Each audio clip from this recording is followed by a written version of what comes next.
แล้วก็ต้องมาดูกันนะครับว่าในสนามนี้จะกลับมาเป็นแชมป์เหมือนเดิมได้ไหมอันดับ2เป็นของธนพลชูเจริญผลนะครับหรือเบสเทอร์โบยามสวัสดีครับพี่เบสสวัสดีครับสวัสดีครับเป็นยังไงบ้างครับสนามนี้ครับพี่เบสก็ทำได้ดีครับเพราะเมื่อวานเนี่ยก็มีเพื่อนร่วมแข่งนะพี่อยู่ในคลาส C ก็แข่งกันมาแล้วก็ถือว่ามีผลงานออกมาน่าชมกันอยู่ทีเดียวใช่ครับวันนี้เราจะทำผลงานให้กับเพื่อนร่วมทีมยังไงบ้างก็ทำให้เต็มที่ครับผมครับเราเซตอะไรมาปีนี้เราเซตอะไรมาบ้างเพราะเราต้องเปลี่ยนในเรื่องของสเปคตัวรถด้วยถูกไหมฮะใช่ครับใช่ครับเรารู้สึกปรับตัวกับตัวรถแล้วก็การเซตอัพได้ดีแค่ไหนบ้างครับก็ตอนนี้ก็ประมาณ 90%แล้วครับ 90% แล้วนะไม่น่ามีปัญหาอะไรครับไม่น่ามีปัญหาแล้วเดี๋ยวมาดูกันว่าวันนี้จะเป็นอย่างไรครับฝากให้เชียร์แฟนเชียร์พี่หน่อยครับก็ฝากติดตามพวกเราด้วยนะครับทีมองโดนะครับหลายๆคันที่ในเกรด AB นะครับครับผมขอบคุณครับพี่เบสเทอร์โบยามนะฮะธนพลชูเจริญผลอีกหนึ่งคันอันนี้พลาดไม่ได้นะคุณผู้ชมเพราะว่าอันนี้ก็มาแรงเหมือนกันนะครับนี่กับพี่โต้งสตันนะครับพี่โต้งธนวัฒน์สุวรรณรัตน์นะครับก็เป็นอีกหนึ่งผลงานที่ทำมาดีในต้นฤดูกาลเลยนะครับพี่โต้งเป็นยังไงบ้างครับสำหรับสนามนี้กลับมาแล้วรู้สึกอย่างไรบ้างสนามที่นี่คือตอนนี้เราแข่งขันในสตรีทนะครับสตรีทเซอร์กิตใช่ไหมครับก็ค่อนข้างที่จะยากแต่มันก็คือความท้าทายของนักแข่งแต่ละทีมก็จะมีเซตรถมาดีๆทั้งนั้นครับก็วันนี้อยากให้นักแข่งทุกๆคนเอนจอยการแข่งขันขับขี่ปลอดภัยทุกคนครับถูกต้องและที่สำคัญพลาดแล้วพลาดเลยโอกาสแก้ตัวได้ยากด้วยนะฮะแต่ประสบการณ์พี่เนี่ยรู้สึกว่าจะมากกว่าก็ค่อนข้างเยอะครับก็ขับมาเยอะครับทีนี้ครับผมแล้วรถต้องบอกเลยว่าความพร้อมนะครับเปรียบเทียบระหว่างปีที่แล้วกับปีนี้นะพี่ถือว่าเตรียมความพร้อมมาดีมากเลยใช่ครับใช่ไหมฮะสนามเลน1และ2เรา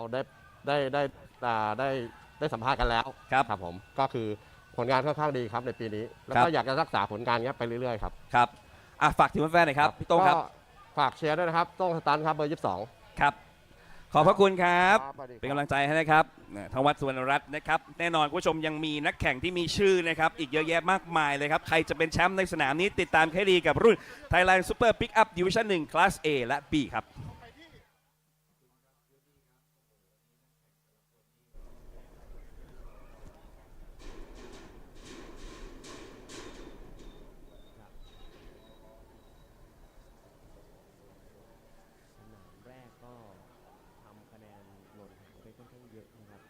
ตอนนี้คนที่ได้เปรียบแล้วก็ได้โพนะครับสนามนี้ก็คือนัทวุฒิ วงศ์สมบูรณ์ครับหมายเลข93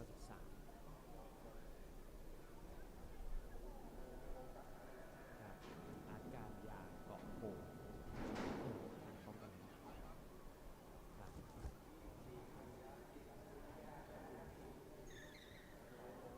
ตอนเรสซิ่งทีมครับแกเป็นนักขับอารมณ์ดีมากเลย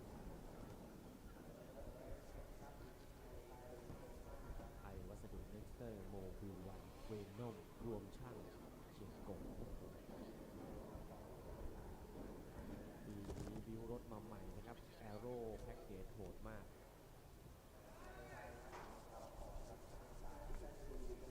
ออโรราฟอร์ดไทยแลนด์เรซซิ่งครับขับคันไหนก็เร็ว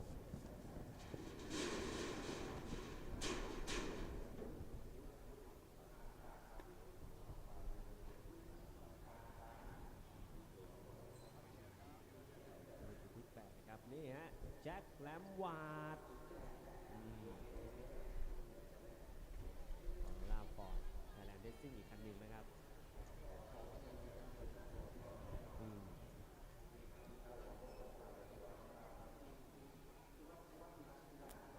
พีทสุพรรณเรายังไม่ได้เจอเลยนะคุณพีท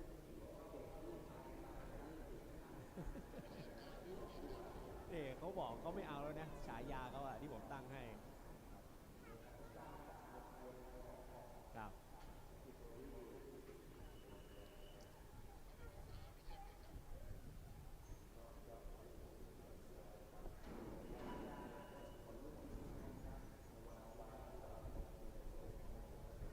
ครับหมวกสวยมากนะพี่เก่งครับ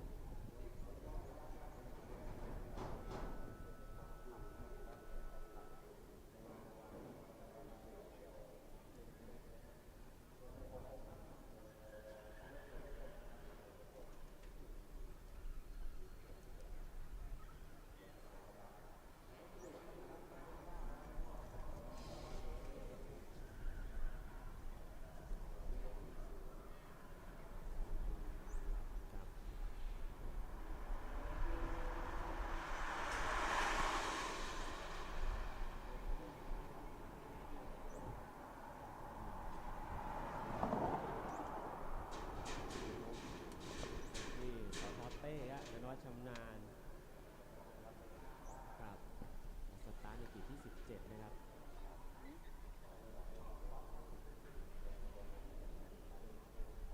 เฮียป๊อป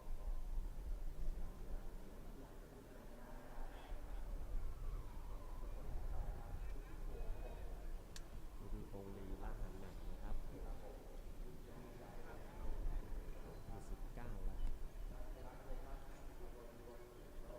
Hello and welcome back, ladies and gentlemen, to day number 3's coverage of Thailand Super Series and our street circuit, the jewel in the crown. It is the Bangsaen Grand Prix, and we're going to be starting things off today with super pickups. The super pickups you've seen thus far this weekend have been the C-Class drivers. Today, we move into the A and B drivers. Ladies and gentlemen, my name is Scott Rankin, alongside of David Haynes for your first ever weekend in the booth for Thailand Super Series. Dave, you got an introduction to the category of cars yesterday, and we're on with the faster class drivers today. So, does the super pickup category live up to all the hype we built it up for you with? It's certainly unique. It's different to NASCAR Craftsman Truck Series. It's different to Super Utes in Australia. It's its own thing, and it's super exciting. You can see all the drivers, they're getting ready, how keen they are to get moving, get rolling. Start engine sign on display. 1 minute till they get ready for their 12-lap race. Love the Hilux champ in the field here, something you don't see many other places around the world, something you don't see racing anywhere else around the world. Yeah. And on a street circuit to boot as well. So there's a lot to go on with right here.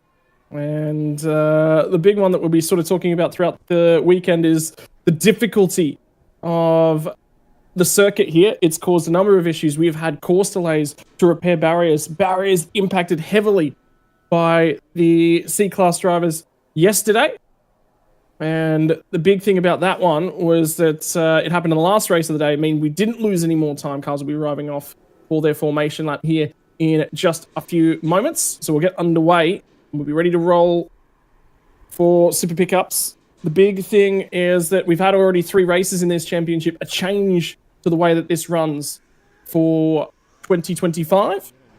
3 races at both of the brewery room rounds, and I believe we're only going to have the 2 in operation here this weekend from the Bangsaen Grand Prix, which means we are already 3 races into the championship as well for these guys. A lot of opportunity will present itself at Bangsaen, but first and foremost, Dave, with a field of 27 cars in it, survival is of the utmost importance.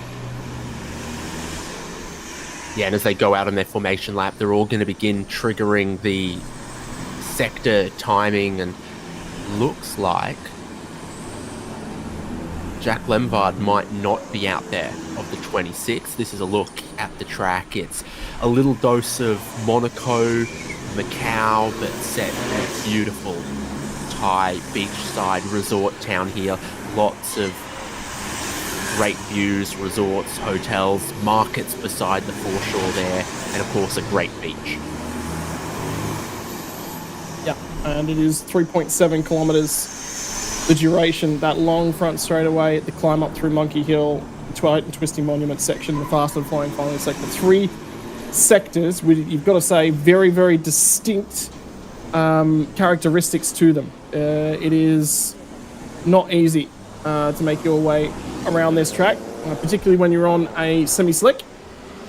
And this is going to be the challenge of it all here, is looking after these tyres. 12 laps, the distance for Super Pickup Racing from Bangsaen, as has been the historical way they've gone about it as well. And here's your starting grid. Nutnutch has managed to get it done in qualifying from Thanafon. Thanafon's been quick this year as well. Tanawat and Nuttawat off of the second row.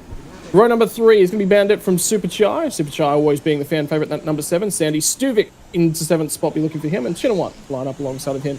Jack Lemvar was saying he might not have rolled off for the formation lap. Suwat, Surachai and Shalompon going to round out row number 6.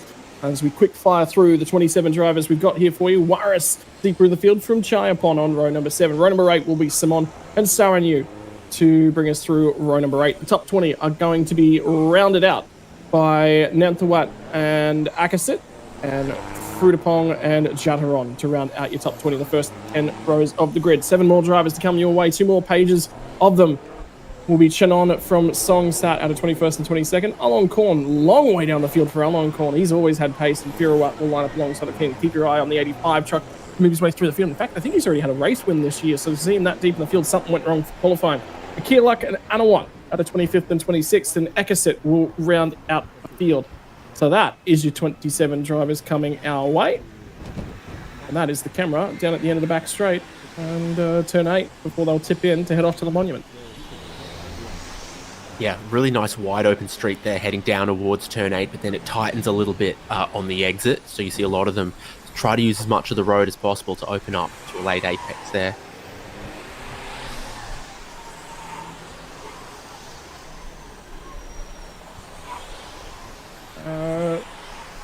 Hello and welcome to everyone that's joining us right across the social media platforms, including Facebook and across on Speed Cafe for the Australian viewers as well. And we did receive some questions about the engines that these guys are running. I believe they should be just about modified. They are turbo diesel. Bulk of the field will be Toyota Hilux. Sorry, my apologies. Isuzu D-Maxes. Because the D-Max factory is located in Thailand. So these are the local cars. I just had a quick look. Aloncorn has not won a race yet so far this season. He has finished, I believe, 3rd in race number 3, and he has been quick. I see 2 Fords, so Jack Lemvard looks like he's in line behind Sandy Stuvitz, like he should be. Yeah. That might just be a timing error that we're looking for. Righto, feed into the hotel hairpin to round out the lap, and then we'll be off in green flag running. No standing starts. They will roll down and away towards turn 1. There is a lot of power that has to be put through the transmission of these cars. And then they'll feed it into turn 1.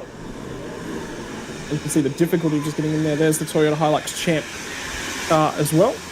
One of the additions to the field last year has returned for 2025. And Toyota Zoo Racing Team Thailand very, very proud of their entry in their series as well. Righto. They'll form themselves up. The class driver this year in terms of outright speed has been that number 15 car of Thanafon, but he has 2 DNFs to his name. And they will get to green flag racing. He's got a reasonable launch. Here comes the 24 machine. He's going to feed it to the inside. Bandit was looking for a little bit of an overlap as they funnel down into turn number 1. 3 wide. They'll be the first of the forwards. They'll be Stuvik to the inside of the 23 machine, and the 56 will be alongside it as well. Chinawat, and I believe that might be Suwat, the 59 machine, not the 56. They feed in there. They're going to get boxed up, and have a look. 4 wide at turn 2. 4 wide as they get to Monkey Hill. They feed back into 2x2 as they come out the other side. And the cloud of smoke as they rise up Monkey Hill for the first time in anger on your Saturday morning. Got to look to get single file. Approaching the hairpin though. Single file through here, no overtaking, and tough on the steering, using all the road available to then try to square up that exit. Road opens up heading down towards turn 8. Nothing leading this one right now, but look at that car park trying to get single file into a complete stop at the tail of the field.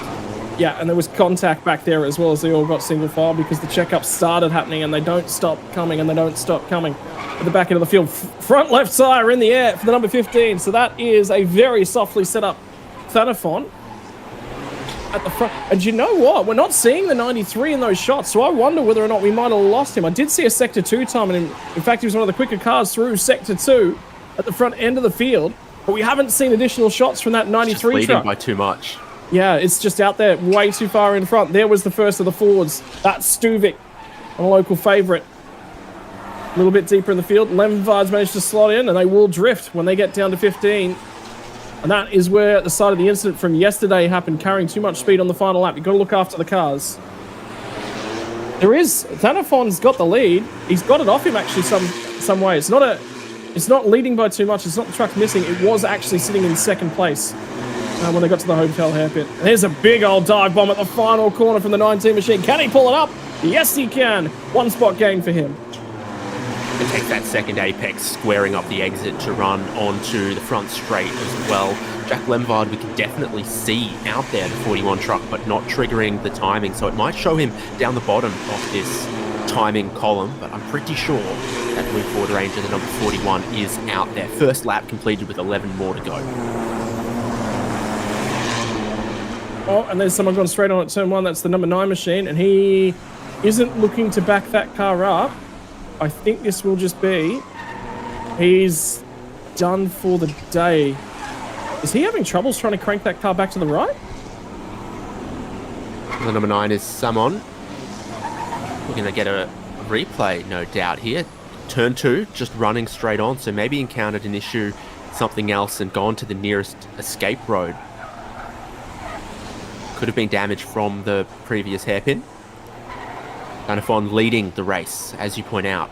Now out to a 1.5 second lead through the monument, and could be more than that when they get to the next timing sector. Natanuk under pressure from Tanawat. That's the feed on, down towards turn 15 again. Braking markers. And the number 93 machine having to cover off a little bit from the 22 of Tanawat. And he's got problems. Whether or not it was selecting a gear issue, feeding into turn 17 will be a problem for the cars in behind if he can't find some speed. And he's just going to pull to the side and allow them all to feed in. The problem will be he needs to get to the right to get back to pit lane, which he'll do right now. So he was watching those mirrors quite aggressive. That's well done. He's managed that really, really nicely, and that will be back to the pit lane, which is the problem. Pole position, you really want to convert that one, particularly the street circuit, Dave. So issues for that car. Back to pit lane. I'm not seeing fluids dripping from the rear end of that car as yet. Well, no, it's already dumped all its fluids, and there's another car that's followed him in here. That's one of the Fords. It's Yes, it'll be, yeah. He's got the newer Ford Ranger, Jack Lempard, in one of the older looking ones. So quite a few problems for a few of these in their first race of the day. A lot of sort of mechanical looking stuff, perhaps gearbox type stuff. Not seeing too much, suspension or body panels out of alignments or visible crash damage, but just sort of a mechanical reliability issue seems to be what's going on for just a few that have dropped out. It's meant a lot of gains for some others. And here's Stuvik on the pit lane, and they are looking at potentially a puncture. Yeah, that rear tyre is definitely down. Does that rim look like there's a bit of damage in there? They're struggling to get that that jack underneath to try and get the car raised up to get in there and get That looks like wheel-to-wheel contact has broken the rim and then put the tyre down. Yeah, that's exactly where I was thinking was going to happen as well. They're trying to get that car up and off the ground as best as they possibly can. Finally get it in the air. They're going to go a lap down, but be able to slap a tyre on that car and at least get it back out there. But for the 93 machine, Natanuk, I think he might just be done for the day. So we'll keep our eyes peeled for that one. Late braking down the inside is the 19 machine. And that will be Nantawat on potentially Saranu on the 54 who gets that job done just before they get through to the monument. And indeed it was the 54 that he's managed to make the overtake on. There's one of the few trucks in the field that doesn't have a rear wing. Not all of them have got a tailgate either. You reckon that's weight saving? You reckon the downforce in the rear end is actually just weight saving? It's actually not too bad? Well, I know some people who do some amateur wind tunnel and CFD stuff, and I want to know exactly how effective the rear wing is sitting just off the tray and behind the cab in that sort of air zone. You're going to see a couple more moves heading to the hairpin here, and maybe a couple more drivers heading for the pit lane, if we're honest. Well, there's actually one of them, the 88 machine. We're just talking about Warris on Urab is going to feed into the pit lane. Not seeing the forward of Sandy Stuvik, which means probably back out on the racetrack. Well, no, I'm still seeing it. The timing machines in the pit lane. 15 of Thanafon was actually just having a quick dive through the points at the moment. And he is in the A-class driver standing. Sits 8th. With the tyre, actually, with the 88 machine that just went to the pit lane of Warris on Urab. So this will be a huge opportunity to bank some points for him. These guys are going to get banked up. He's also sitting 11th in the overall standings. Only 6 points picked up in race 3. 2 DNFs for the number 15. They had massive issues back at Buriram a bit over a month ago. Now feeding down the back end of the back straight. Bandit, remember, he was trying to get down the inside and potentially steal a couple spots on lap 1. Do you know what? And Surachai will follow him through.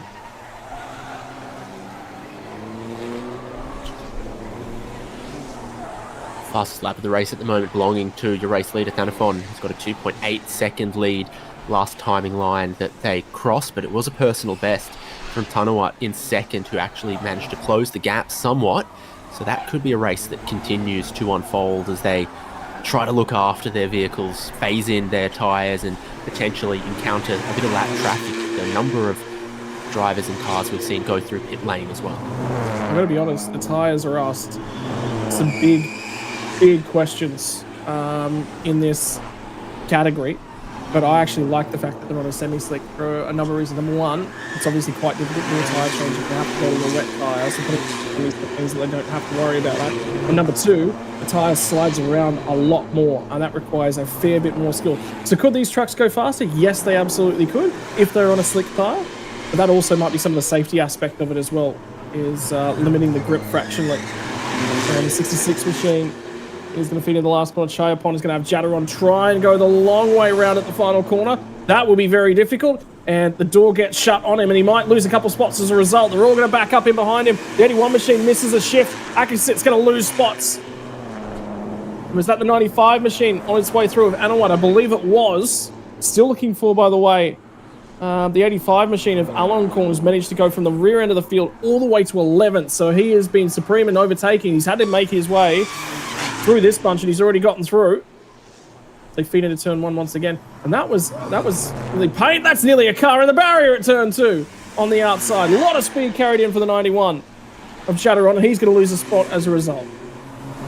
Yeah, well, it's ferocious here, and it's a whole heap of traffic, and you can't afford to get checked up off the corner exits, because then you'll get swallowed alive by the next 3 or 4 trucks behind you as well. The 92, the Hilux champ of Songsak, right in the middle of this as well. Strikes a slightly smaller, more slim figure than some of the others around here. Maybe that's a benefit on a street circuit, even if a few of the others around look a bit more mean, a bit more powerful, or maybe a little bit more aerodynamic. Once more, down the back straightaway.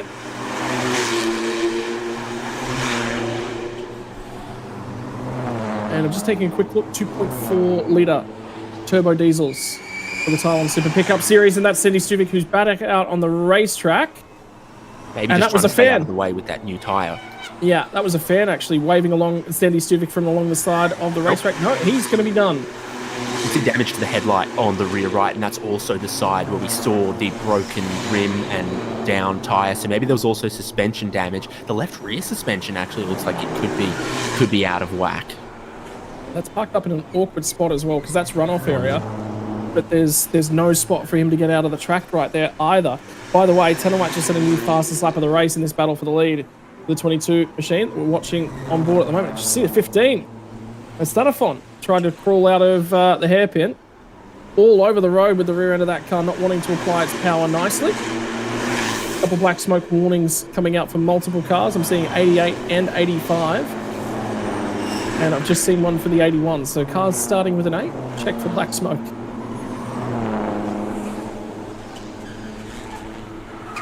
It's clear of the monument. Was that a 22 that just went around? That was a lot of... Oh, there it is. It was the audio mic down at turn 1. And that would be the 4th major accident we've had at turn 1 so far this weekend. Barriers look okay, so we might not require some repairs. There's still 7 laps to go as well. And that car is going nowhere at the moment. Driver's not animated, was trying to get there. Yeah. in the pit lane earlier.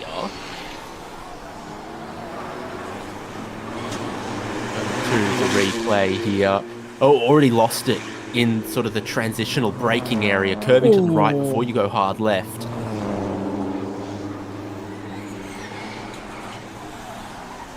And that was a big hit on the front right corner of the car, which is why he's not moving there at the moment. And it was a low impact to that barrier. There may be some repairs required. Safety car has been deployed. Field is going to come back under the control. And I've just seen, by the way, we was talking about Aloncorn, who made his way all the way up to 11th spot a few moments ago. He's fallen all the way back to 21st. So something happened to him on that most recent lap around a 2:39 when the bulk of the field, some of the field were below 2 minutes. So he's lost 40 seconds on that lap somewhere. Is the 85 one of the numbers that you called out earlier when you were calling out vehicles starting with the number 8? Was, yep, indeed.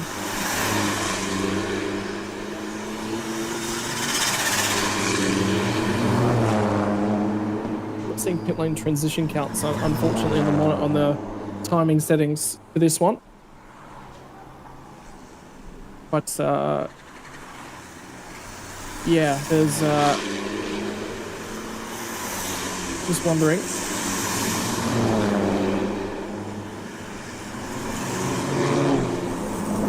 And I do have to call out one of our regular viewers over in our YouTube chat over on the Thailand Super Series page, Omaris Bumariadi, who has been here right the way through since we began commentary all the way back in 2023 for this series.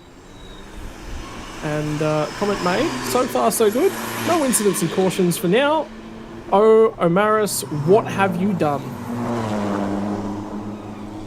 And it wasn't from where we thought some of these incidents might come from. We had that sort of 2 wide, 3 wide pack coming out of turn 19 towards turn 20, and that wasn't where the safety car has come from. It looks like too much ambition braking into turn 1 in the curved braking zone. So much body roll in these vehicles that when you're turning and braking, and then you maybe go for a downshift, you can have an unloaded tire lock so easily. You can then have so much going on that you can lock the rears up, which is seemingly what happened going for the downshift in the curved braking zone, seeing the rear step out and it go around and into the outside wall in turn 1 just before reaching turn 2. Right, drivers moving back and forth across the track. One of the benefits of that is that we'll actually clean up the circuit quite a bit.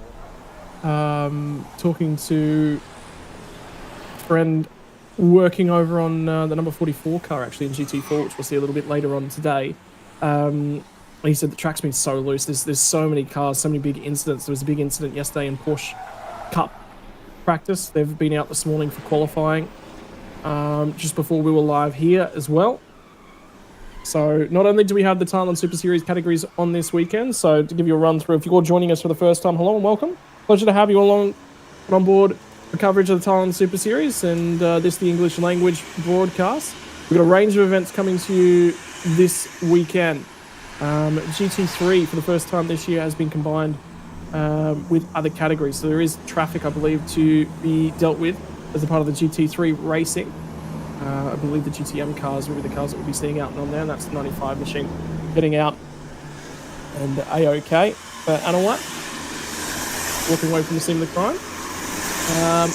GT4 and GTC, I believe, will be the other category that will be combined for your 1 hour racing. The other one of our 1 hour categories is Super Touring as well. We've already seen one race for those guys this weekend.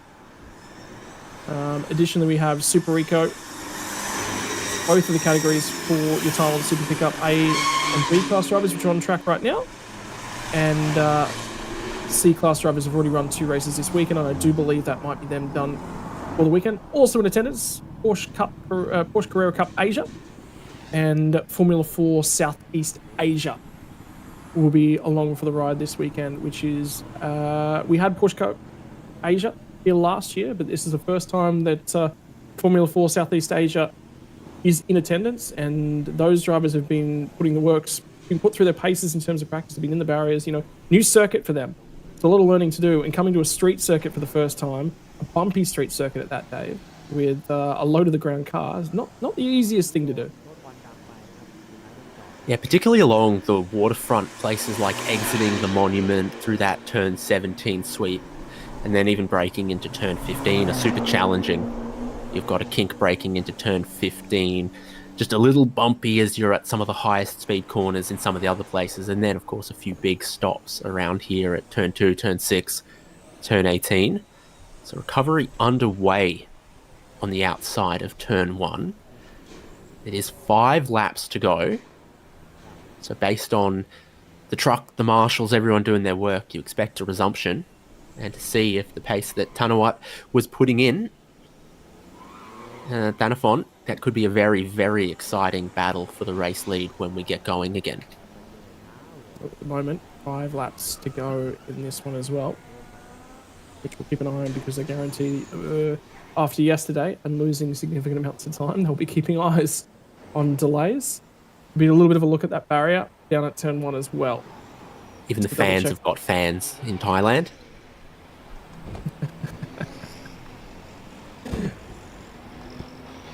Enjoying their coverage for the weekend, I'm sure. Down and along the waterfront. hotels as far as the eye can see. Beautiful picturesque water, beautiful picturesque boardwalk. Monument roundabout that they go down and through. All the lovely cars on display. That looks like a large group of Porsches in the bottom corner of the screen. And I want to say that that's going to be a Gymkhana course in the background of that one as well.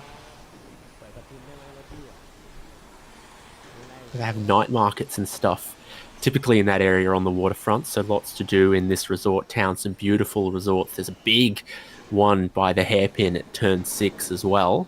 So all around the track, lots of hotels, resorts, and all of the dining and drinking that would go along with that as well. That's it. Where else Nice in the world, Lotus there. Dave?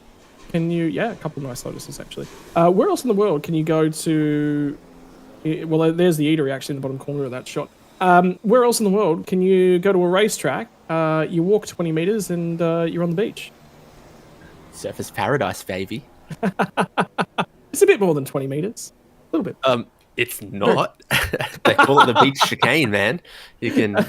beaches right there. A lot of the fans do. Sort of racing finishes, walk out onto the beach, spot some whales, whatever. You know, Surfers Paradise is actually my closest track. It has been. In fact, it's one of yours as well, I believe. I wish I went. Surfers After Paradise Queensland when I Raceway went. and Lakeside. Yeah, not You're beachside, lucky. just Lakeside. You're lucky. You're on the right side of the border. Divides New South Wales and Queensland. You've got a few more racetracks up your way when you're a little bit of Well, if adventure. it's your words that there's a correct side, then I'll go with it.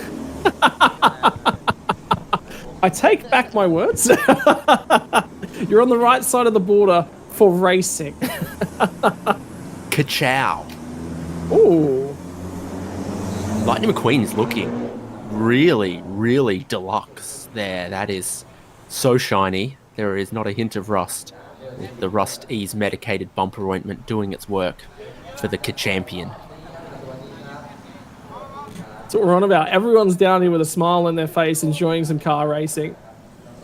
Down in the pit lane, this one, 4 laps to go at the moment. So if safety car is in this lap, we'll have 3 laps of racing to take us to the end of the race.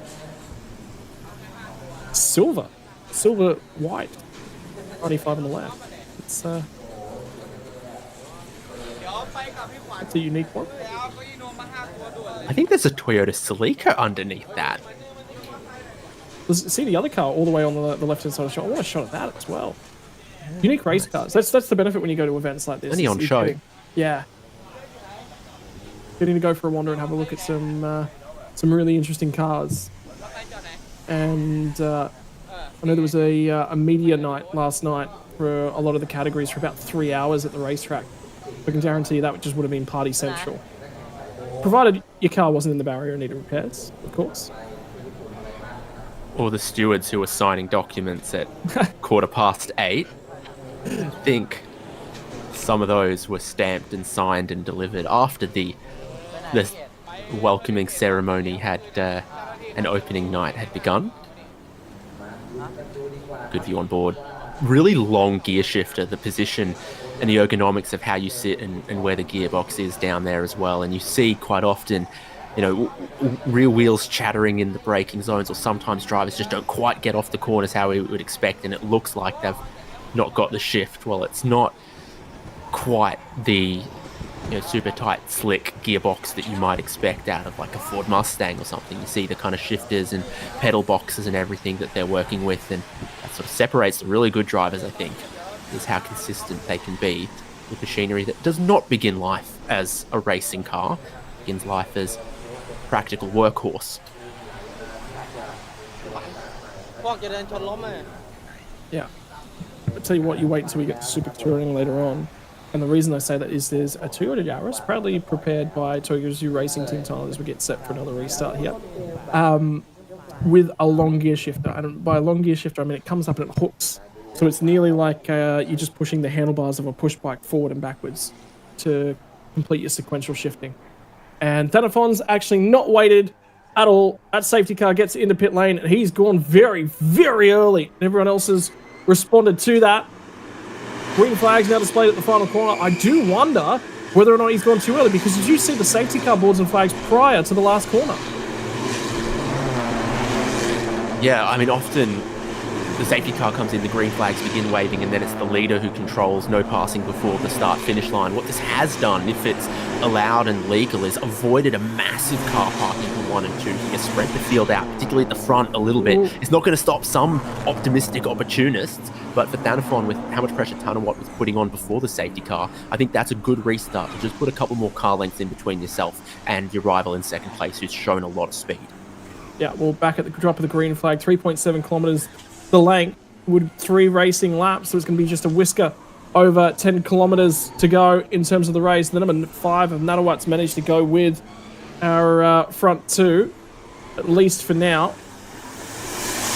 So they'll do what they can as they fire down the back straightaway, and Tanawat, if his tyres are still in the right zones, will have a great opportunity to try and close in if he can carry that speed. In the meantime, Nathawat, the rear end of that truck did not look compliant as they tipped in at turn 8. And listen to the amount of tyre squeal on the effects mics as these cars challenge the limits of the Hankook semi-slick. Yeah, the RS4 is a very durable tyre, but it is quite thermally sensitive, so the time behind the safety car will cool them off, and given them a bit of the grip back really brings the tyre back in. They can last a really long time, hours and hours and hours, but once they get hot, the grip drops away from them. So that restart lap, insane from Thanafon. Have a look at the 22 machine now, all of a sudden having a lot of issues trying to keep that car going in the right direction. You can see Thanafon starting to disappear. And we'll get an update on the timing when they get to the start-finish line. I believe that's a final warning now being displayed. I wonder that we don't see the other end of that board. I wonder whether or not that might be the number 5 of Nadawa. As I think we've just gone time certain, gone to final lap of the race. It's being displayed on our timing screens at the moment. So we might have gone time certain on this one, as your timing tower still says 2 laps to go at home. At the moment, nothing doing up in this green lead group. Just not quite close enough. But the 22 machine, Tanawat's taking it deep in the braking zones, and that's the number 7. That'll be Super Chai, who was running in 6th spot, and there is something dragging from the tail end of that car. Take it through, take it behind the barriers if you can. Well, if it is the final lap and it looks to be displaying that now for the graphics for everyone, then I don't think they're going to go past there at racing speed again. It is a good idea, though, that if you could get it out of the way behind the barriers, you ought to. This restart's been mega from Thanafon, though, because Tanawat had been closing in the longer run in the early part of the race. Whether it's the pressures, the driving style, the age of the tyres, Thanafon on this restart lap and the following lap has left them all behind, and a really commanding performance from the number 15. Well, run down through the fastest section of the racetrack, 15, 16, and into the left-right combo that is known as 17. No risks being taken from Thanafon. Nanawat was trying to carry some speed through the mid-corner there, but they won't challenge him to the final corner. And the 15 of Thanafon is going to go ahead and just about, in fact, he has led every single lap. Didn't lead him to green, but he led all 11 laps in this one. He'll come out of the final corner, pick up a checkered flag. And finally, for a car that has been quick but unlucky this year, he gets one done. He will bank 20 points in the championship and start the charge from a very, very long way back towards the 93 machine, who scores no points here. And Natnach was 11 points clear at the top of the standings in the overall. A long, long way out in front. But he will be wrapped with that one in Thanafon after the draft disaster that was Gururam in the first round of the season. 2 DNFs from 3 races. Race number 4 is all he'll be talking about for a while. Yeah, just really, really well done is all you can say about it.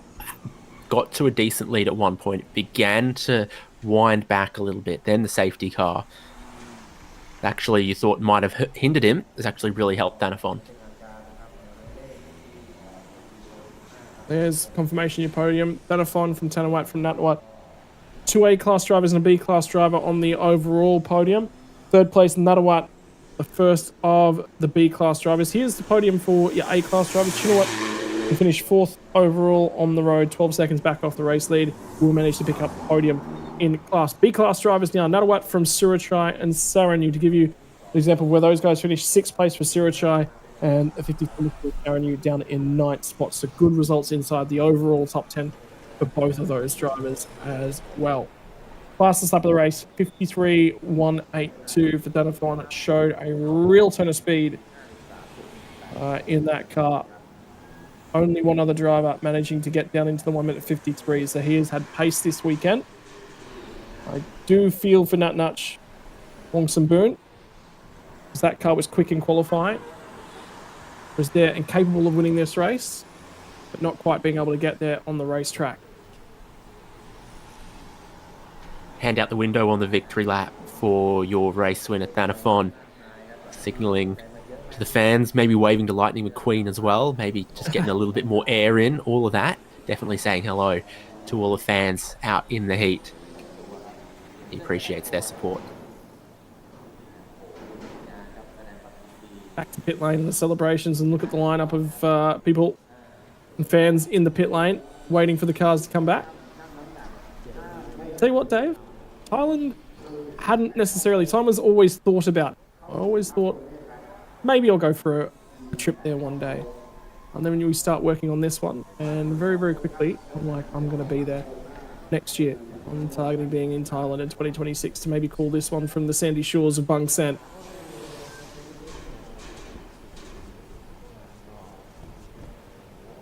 Ever thought of going on a holiday to a lovely tropical region of the world? Consider traveling to Thailand. Come along to this event, July every single year. And that looks like Jack Lemvard's car, not necessarily too healthy at the back end of that one. That looks like oil smoke, because that's a turbo diesel that should not be blowing white smoke. Might be a failing turbo on that car. Was his teammate who had the cracked rim. They line up in the victory lane, and your winner is pleased and should be. What a really mature and well-handled race, and that fastest lap of the race coming on the restart lap that looks like he absolutely nailed. It's important. I do wonder about that restart. I haven't seen any notes come through from race control, but the fact that there were safety car boards out worries me.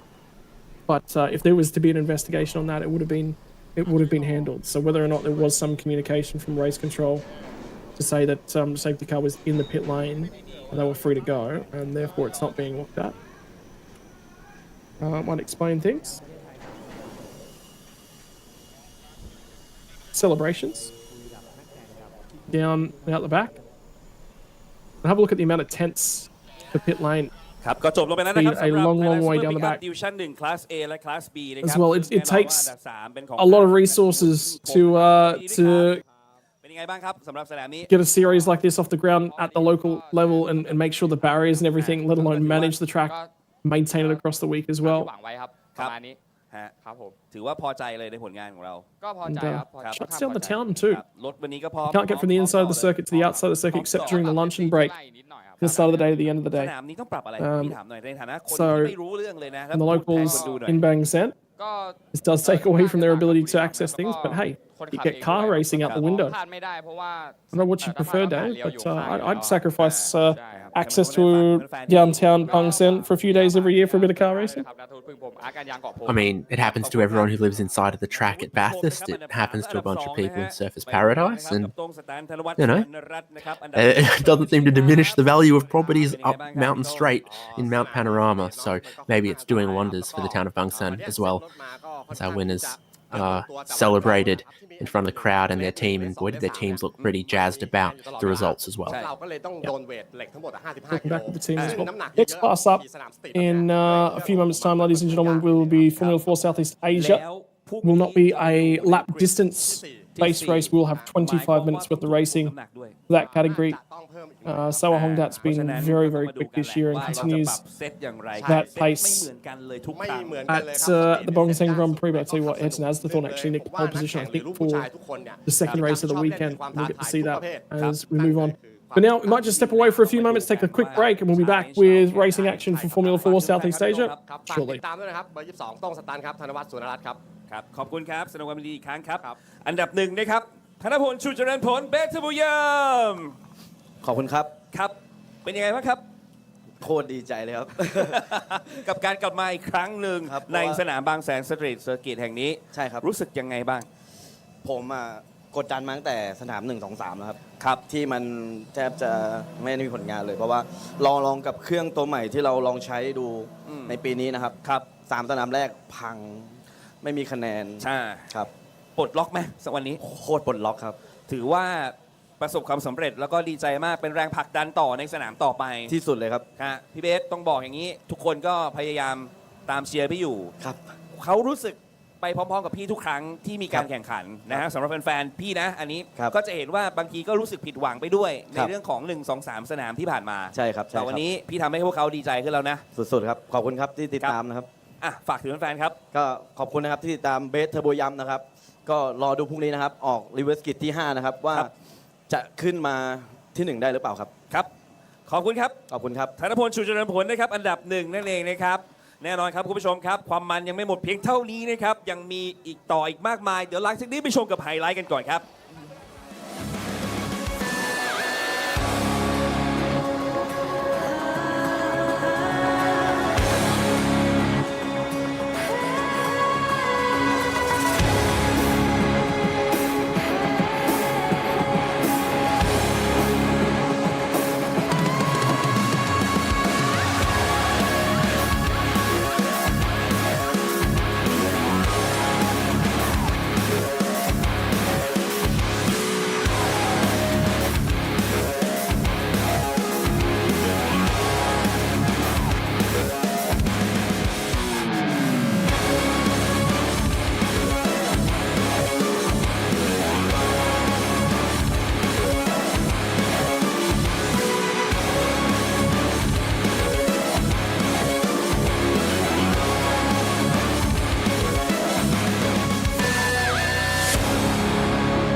นะครับวรพงษ์เอี่ยมจันทร์เชียร์กันให้ด้วยนะครับเดี๋ยวเราไปพูดคุยกันครับกับคันแรกที่ทำเวลาดีที่สุดในสนามนี้นะครับกับอเล็กซ์ซาเวอร์นะครับเป็นชาวเวียดนามซึ่งมีประสบการณ์ในการแข่งฟอร์มูล่าเรจิโนที่ยุโรปมานะครับสนามนี้เป็นครั้งแรกของนักแข่งทุกท่านด้วยไปพูดคุยกันครับตามกันมาเลยครับ Hello Alex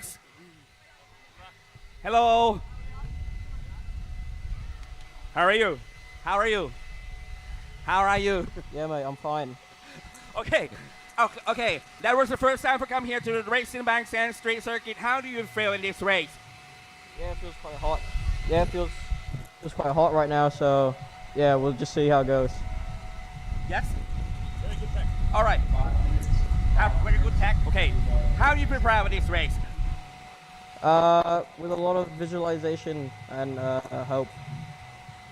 I can't hear. I can't hear. Pardon? Well, just a lot of practice through in the videos. All right. So best of luck here. Yeah, Thank thank you. you. I appreciate that. โอเค ขอคุยกับไอตันอีกคนนึงครับ แน่นอนในภาพไม่ได้ครับ สวัสดีครับน้องไอตันครับ สวัสดีครับ สวัสดีครับ ได้ยินไหมครับ โอ้โห วันนี้เป็นครั้งแรกนะฮะกับการแข่งขันล้อเปิด แล้วก็เป็นครั้งแรกที่มาในเรสในสนามบางแสน มีความรู้สึกอย่างไรบ้างครับไอตันครับ ก็ตื่นเต้นครับเพอรถค่อนข้างจะเร็วครับ มี Apex Speed มีดาวฟอร์ดเยอะ เร็วมากจริงๆนะ ใช่ครับ จากเห็นการคุริฟายแล้วก็เหตุการณ์ต่างๆเกิดขึ้นในแทร็กนี้สตรีทเซอร์กิตเป็นยังไงครับไอตันพูดหน่อยครับ ก็แข่งกันเอาเสียวครับ ใครใกล้กระแพงสุดเร็วสุดครับ ครับแน่นอนว่าแฟนๆทุกคนพยายามเอาใจช่วยนะครับแล้วก็เป็นอีกหนึ่งปรากฏการณ์กับการที่ได้มีนักแข่งชาวไทยเนี่ยไอตันและพัตเตอร์ด้วยนะมาร่วมแข่งอยู่ในรายการนี้ฝากถึงแฟนๆหน่อยครับไอตันครับ ฝากเชียร์ผมด้วยนะครับ ไอตันอัศธรครับ หมายเลข 51 ครับ ครับ ครับ ขอบคุณครับไอ ขอบ ตัน คุณ ค ครั รับบ สวัสดีครับ โอเคครับคุณผู้ชมครับสำหรับรุ่นนี้นะครับใครจะเป็นแชมป์ในรุ่นฟอร์มูล่าสูตร4ติดตามกันให้ดีและเชียร์น้องไอตันและน้องพัตเตอร์ด้วยครับติดตามกันให้ดีครับ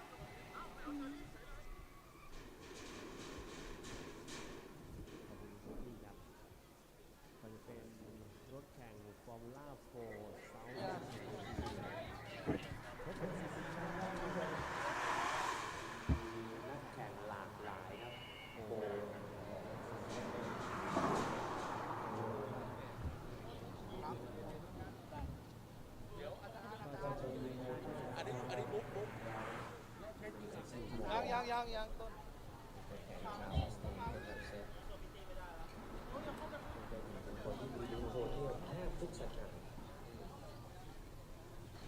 3 minutes before the pit exit opens.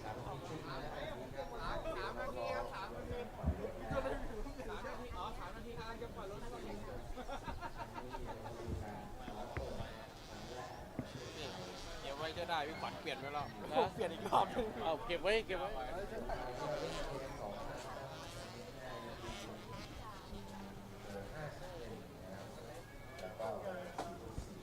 Hello and welcome back, ladies and gentlemen, on to Formula 4 Southeast Asia and the second round of their championship that coincides with the Thailand Super Series. Good little inclusion inside the championship. 10 of the Formula 4 racing machines in operation here this weekend, David Haynes. They are considered the first time that a lot of these drivers will be jumping into a car with wings, and the Formula 4 platform has been picked up globally. It's been the entry-level program now for a couple of years for Formula racing the world over. Once you get out of things without wings and your Formula 4s and your Formula Vs and such, this is generally the next step on that path towards Formula 1.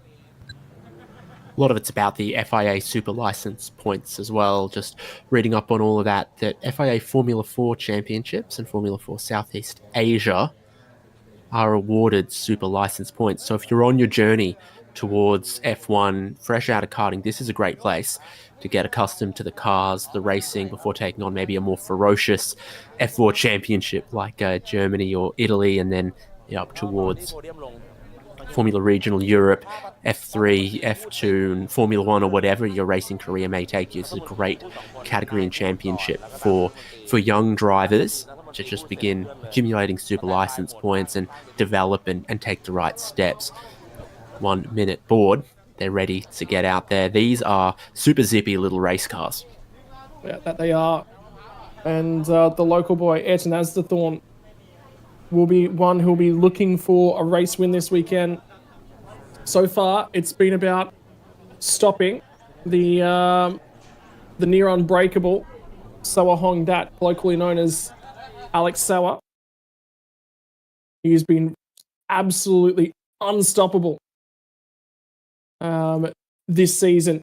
It's just about seeing if anyone can bring themselves close. And that's the trouble, realistically, for everybody else, is they've got to hunt him down, see what they can do. And for now, and watch him and wait. The cars will make their way onto the circuit.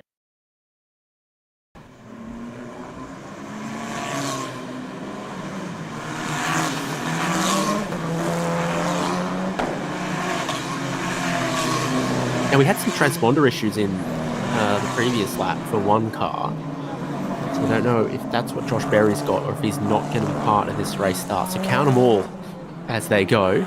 Do we have 9 or 10 F4s for Formula 4 Southeast Asia Championship? 5 rounds for the championship, by the way, for 2025.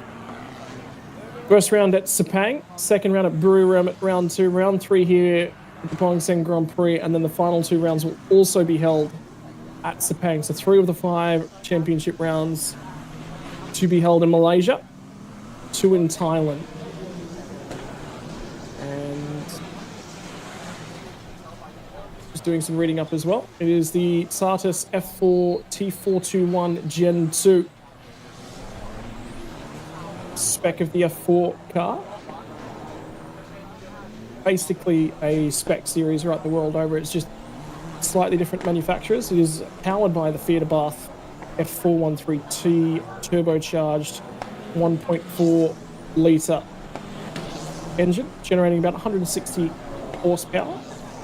As you can see, the wings on these things are very, very trimmed out. There's a little bit more wing this weekend than there was at Buriram, but it's all about maintaining minimum speed, and you do want some wing on them to keep the front end on the ground. Same with the rear. A lot of work done by that underbody as well. The big thing is just making sure that you can extract a straight line speed from these cars as well. Championship's been run for 6 seasons previously. Was not held in 2024. Previous winners: Presley Martono, Daniel Chow, Alessandro Goretti, Luca Allen. And then, of course, we went into COVID, so that's up to 2019. And COVID for 2020, 21, and 22. Jack Beaton won it in 2023, and the championship was not held last year. Returns to Southeast Asia for 2025 as well. First time his cars have actually been here on the streets of Bangsaen. One of the few categories that are going to be doing standing starts this weekend as well, per the schedule.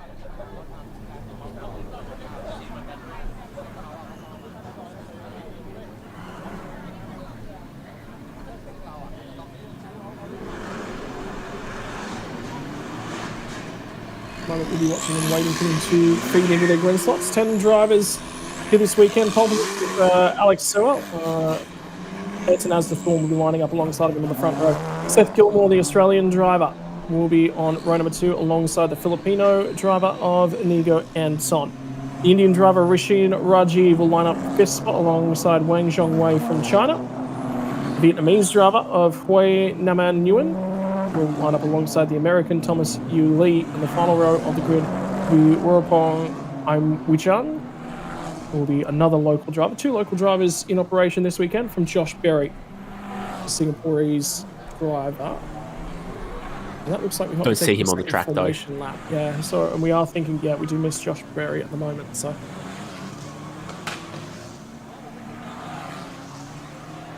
say that it probably is a result of incident or potentially issues with the car this weekend. Qualifying had a big crash as well. Let's bear in mind. It was actually Eston as the Thorn nudged the barrier late on in the, I believe, qualifying 2 session. Just just a light nudge. He just barely brushed it, so he's already had to replace a front wing this weekend.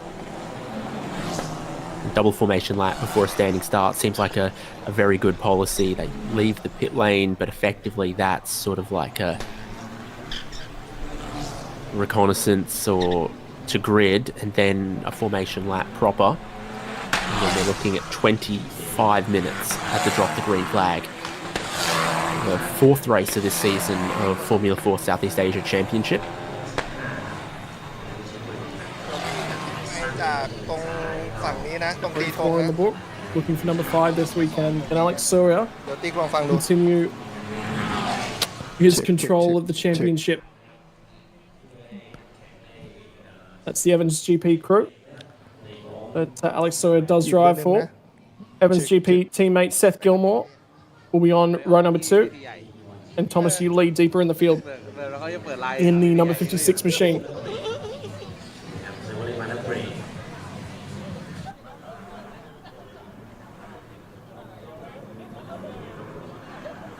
The customary prescribed number of burnouts to try to receive perfect tyre preparation on these slick tyres. That's the final procedures before they get ready for their race start.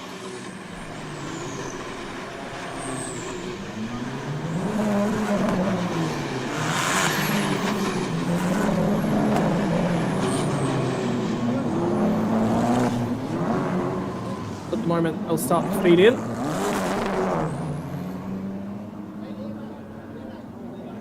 And we'll make ourselves ready for our standing start.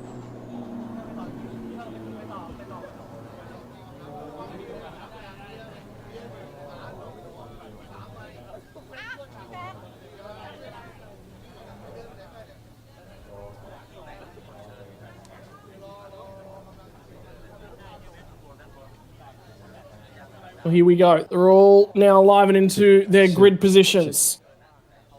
So we'll get ourselves set for our standing start. We'll see the green flag from the tail end of the field. Marshall will jump out of the way.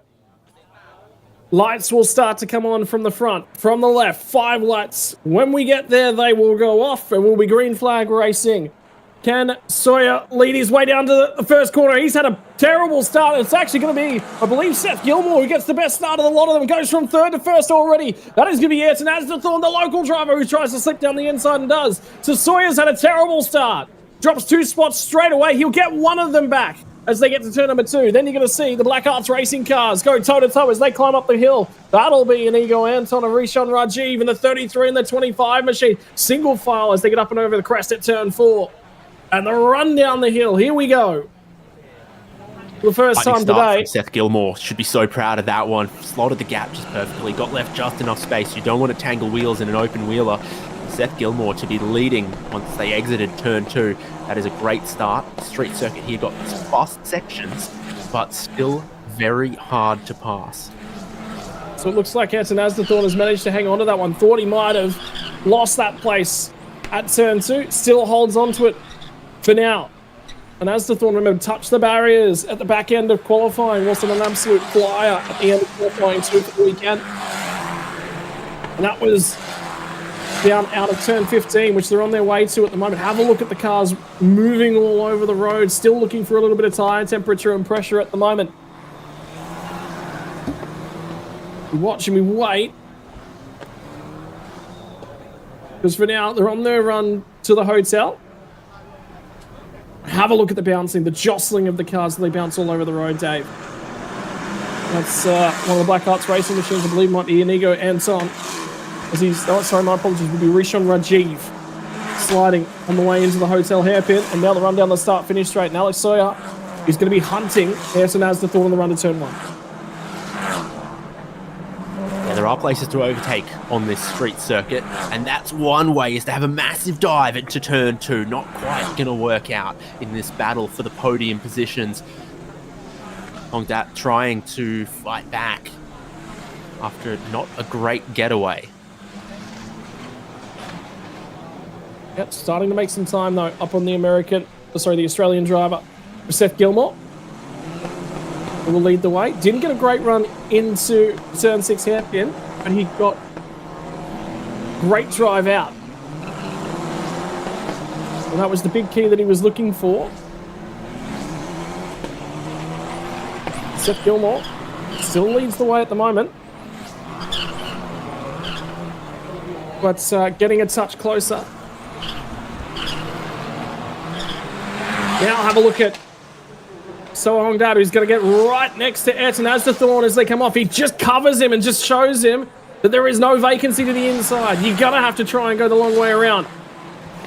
Ayrton Asdathorn is still hanging on to P2 at the moment. Seth Gilmore's got a little bit of a buffer now as they charge through the fast and flowing turn 17. Run to the final hairpin. He's going to show the nose once again. Room left on the inside. Is there grip around the outside? No! Slams the door shut. Alex Sawyer picks off P2 and Ayrton Asdathorn, the local boy, will have some work to do. Sawyer looks quick though. Looks quick, looks in charge and in control, and he looks like he wants to challenge for the spots ahead of him as well. Asdathorn didn't cover that one. He just needed to cover it a little bit better, Dave. Yeah, it almost looks like Asdathorn was kind of getting checked up a little bit behind Gilmore, and it was providing an opportunity that was putting them under pressure. So now Seth Gilmore, from that great standing start, is going to feel more pressure. Alex Sawyer now on the attack, heading for the front. Evans GP versus Evans GP teammates. What's the number one rule? Well, the number one rule is, in order to finish first you must finish. For me, but yeah, you're right. Teammate, don't make contact with the teammate car. That will be 2 cars that will be on the damage repair bill. And for now, Seth Gilmore's got control. He'll know about the speed of his teammate, but at the same time, is it time to see a new winner for Formula 4 Southeast Asia for 2025? It has been all Soa Hongdat's way thus far in the championship, and if they're gonna beat him for the title in 2025, that will have to start now. Gilmore's probably going to cover him to the inside down here, and you can already see Sawa's expecting it. Sawa in the barrier! We're talking about contact between teammates. Huge impact with the barrier down at turn 15. He's gone straight on. They tripped over wheels. Look at the damage to that race car. And the Evans GP mechanics, hands on their heads. They cannot believe it. Alex Sawyer was quicker than his teammate, but he needed to be smart about it, and instead, he will be scoring no points from race number 5 of the championship. Hard in the barrier, safety car deployed. You could just, he was brilliantly quick compared to Gilmore. He was brilliantly quick, but did he just need to be a touch more circumspect, Dave?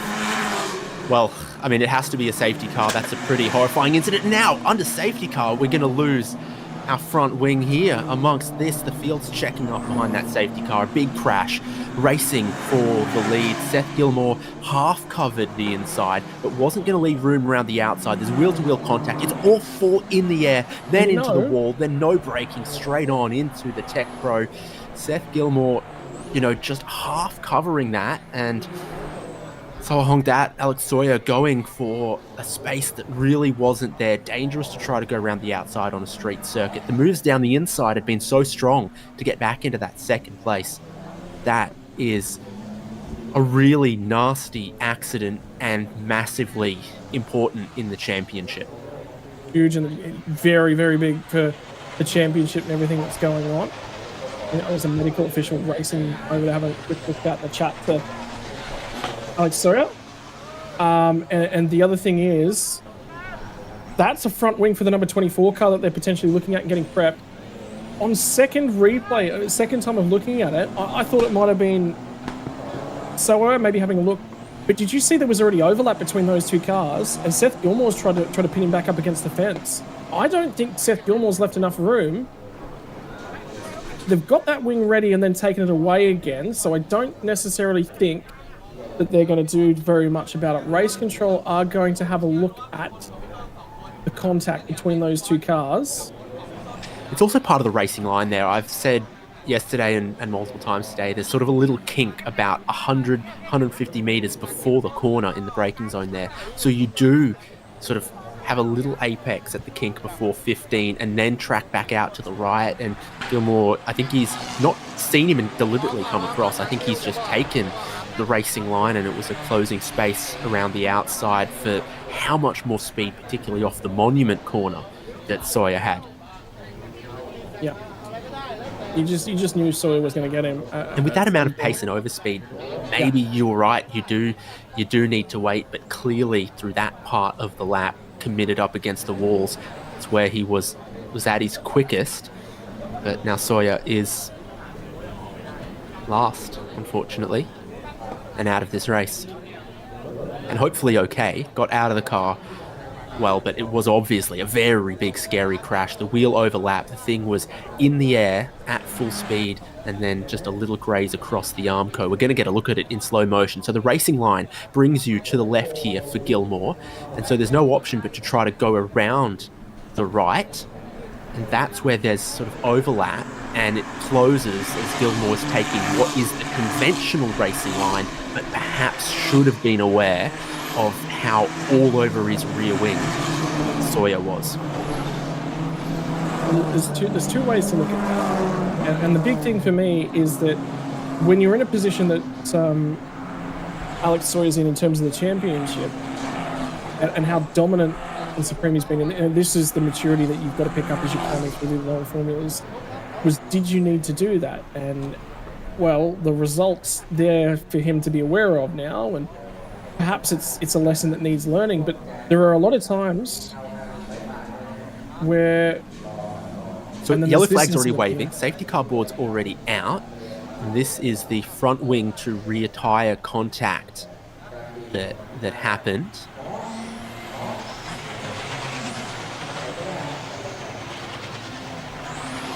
Oh, and after this, they're getting ready for the car display. I believe there'll actually be a couple of parade laps at the end of this one as well. As we'll step away, there'll be 10 minutes worth of hot laps and classic car parade for 20 minutes, and the opening ceremony. Next up, 15 minutes left on the clock, by the way, 15 and a half minutes at the moment on the clock. They're well prepped to recover the car at that corner, though. You saw the crane immediately at work. We're going to take another look. So there's the left-hand kink just up there, and then Gilmore is taking the regular braking zone as Sawyer makes front tyre to rear tyre contact. And look how damaged the car already is there before it goes into the Armco. All of the pieces doing their work to try to absorb the impact, both from the car and from the track design.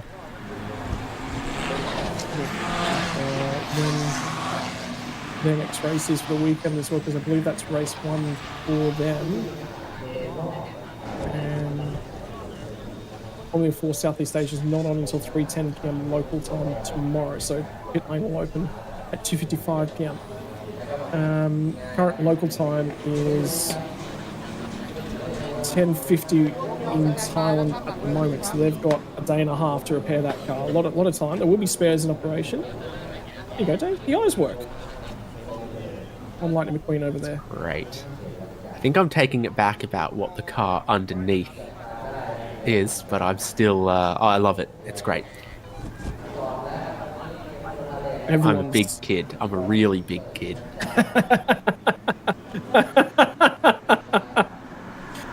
Out of all the cars over there, David Haynes has already picked out, and he's going for a race lap from Lightning McQueen, no matter what manufacturer it is. I'm going one of those Porsches though. I'm a Porsche fan. I have been since I was very little. Oh, how about that? That's some uniqueness. That's fantastic. It's a Daihatsu MyJet, isn't it? It's a Daihatsu, yeah. Yeah, it's a little bit smaller than the Mighty Boys, so I think you might be right on that, right? And they've brought the 56 machine of Thomas Yu Lee back into the pits for a front wing change of his car. So that makes sense. That was the car. Went into the back there. And there was a initial start procedure investigation for the 44 machine, by the way. We saw that was not in its pit stall, and it was a little bit askew and on the race start. It was far enough back, but the lateral positioning might have been too far. Something that's been brought up many times in Formula One of note, laterally, how far out of your pit box can you be? Everyone else looked very, very snug and positioned, but that was a car that on the race start would have looked to the rear of the grid and gone, is that in the right position? Now, it wasn't so ludicrously out of place that the marshal with the green flag didn't wave it and tried to abort the start, but it was enough that you're thinking, look into that, see if there is a penalty to be had, because that's not something that everyone could do and give us a clean race start. Well, I can tell you that has been looked at, has been investigated, and penalty handed down. It's a 5-second time penalty for the start procedure. They're still reviewing the contact between Seth Gilmore and Sarah Hongdat. This could be Ayrton Asdorf picking up his first race win of the season at the moment. We're just waiting for that final judgment to be handed down. But if he's looked after those tyres nicely, we've lost probably about 8 to 10 minutes removing that car, and the safety car will be on its way into the pits this lap. 12 minutes on the clock at the moment, so about halfway through the race, just beyond halfway.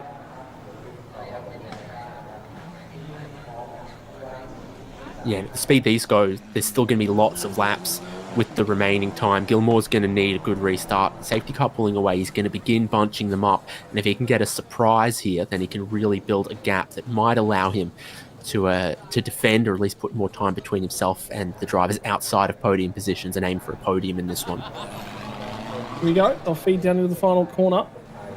Evans GP cars now bookend the field with Thomas Uli and that pit stop to replace the front wing on his car. Seth Gilmore will lead us back to green flag racing from Ayrton Asdorf, and we'll see if the Thai native can get a win on his home streets.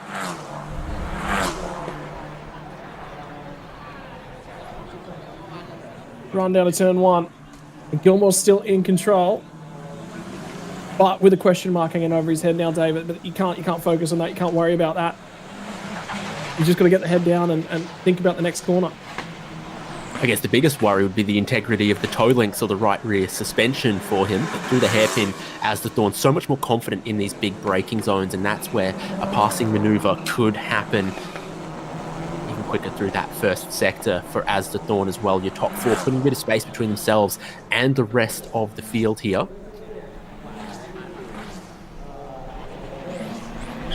So at the end of the back straight. Line up, line astern. Yes, Asdorf is starting to look like he's right there and ready to challenge. Tell you what, trying to get an in-helmet cam from one of these cars would be super interesting to see the ride. He's just so low down. Visibility to try and spot markers, turn-in points, and the barriers will be just about nigh on impossible. Right, through into the final sector of the lap. And good driver for turn 15 for Seth Gilmore. Has given him a little bit more of a margin. Rishon Rajiv up and on the podium as well. Yeah, he is very, very wide. Going to check out massively. Here comes Asdorf. Change for the race lead. Vincent Asdorf will now lead. Small mistake from Seth Gilmore. And that might be the last he sees of Ayrton Asdorf. Locked up front wheels hopping, missed the apex, got into some of the dirty stuff there.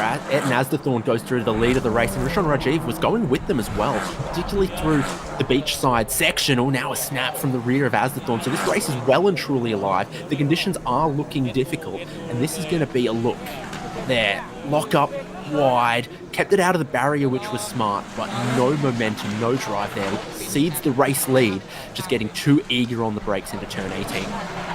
This was the section where Gilmore was backing them up. Now, what can Ayrton Asdorf do? Look at, he builds margin through that hairpin. Whereas Seth Gilmore was backing them up on the way in so he could get a really clean shot out. Whereas Ayrton Asdorf more worried about lap time than defending. He's got enough margin. He doesn't need to control the entry and the exit. Rishon Rajiv, Inigo Anton, the 2 Black Arts racing cars sit 3rd and 4th on the road. Their teammate, Pointerman Nguyen, sits down in 6th spot as well. The whole field is going to pick up points. You know, with a 10-car field, Dave, everyone picks up points each and every round. One race, one DNF might be enough to seal a championship, you know. Yeah, in that kind of circumstance, it's not like, oh, win one race, DNF, win one race, and you score a big pool of points. Oh. No, you need to be consistent. So how is the braking zone going to go here into 18 this time? Asdorf, I think, extending his wings here. Gilmore maybe driving a little bit more cautiously. Rajiv gets a little bit of time out through a few of the sectors. So I don't think Podium's decided, but it looks like of the remaining drivers, Asdorf has the most pace. Yeah, he does. New fastest lap of the race. He set a fastest first sector of the race as well. So purple for Asdorf, 7 minutes 45 seconds on the clock or so at the moment. And for Asdathorn, this will mean something to him. Thai native driver winning on the streets. And you can imagine that with the longevity of the time on Super Series, he would have grown up dreaming about racing in general. I'm sure he would have visited the Bangsaen Grand Prix in years gone by as a fan. And now he'd be out there turning laps and showing them all what he's capable of. Could he be the next Alex Albon?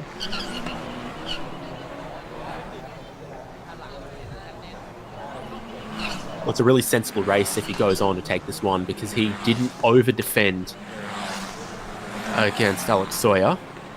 So he dropped back into third and would have thought, I've given up a decent opportunity from my qualifying, but now it all comes back, waits for the opportunity to go back by Gilmore, then just begins to slowly increase the pace and pull away. Laps are trading between Gilmore and Rajiv for second and third, so that initial closing up at the gap, seeing Rishon Rajiv begin to drop back just a little bit closer to teammate Inigo Anton.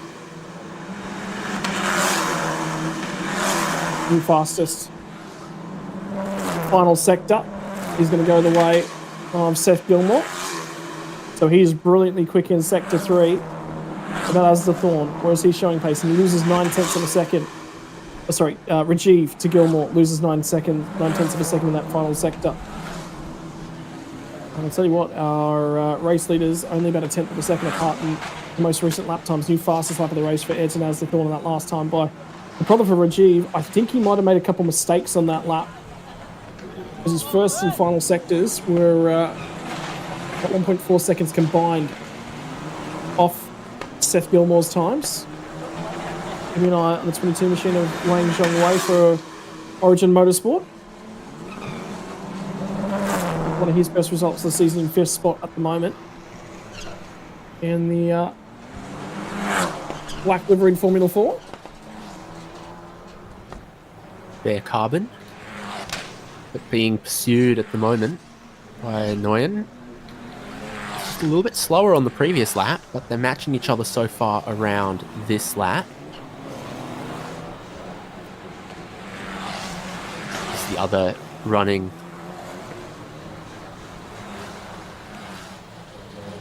Evans GPs. Start performance.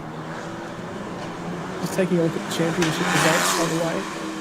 And Alex Sawyer, 6 wins from 6 races. Second in the championship, Seth Gilmore. The points totals 188, plays 108, so he might actually get away with that one. Gilmore second, 6th and 3rd from round 1, so playing 2nd, 3rd, 3rd from Buriram. So he hasn't been quite as consistent, and that 1/6 result, I'll tell you what, if every result for his was on the podium, might have been enough to just claw back some points. But alas, not to be. Inigo Anton, after a disqualification in race 2 at Sepang, means that he's a lot further back than he necessarily would have liked. 2 podiums so far in the season for Inigo Anton. He had a 3rd place in race 1 and a 2nd place in the middle at Buriram. Rishon Rajiv as well, 2 2nd place finishes for him so far this season. It's going to be about consistency at the moment. Gap's starting to spread a little bit. Hoi Naman Nguyen and Wang Zhongwei, closest 2 cars on the racetrack at the moment, in the 22 and the 37 machine for 5th spot.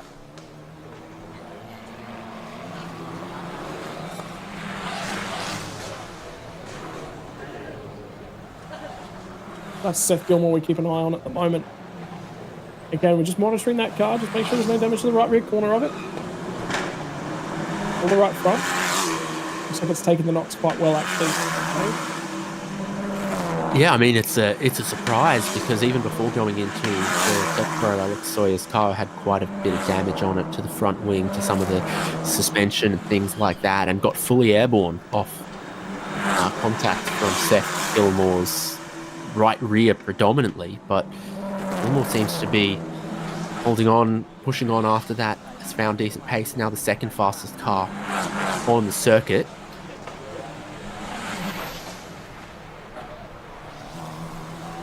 She's done at 10:15 for replay. And another car's gone into the barrier down at 10:15.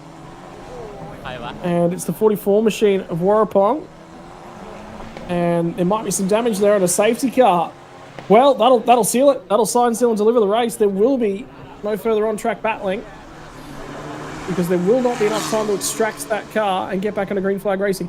It looks like it might just be a front wing change, although that right front tyre looks at an angle. That may be an okay angle for that tyre. May not be any major damage to the right front. And that's the other of the tyre locals as well.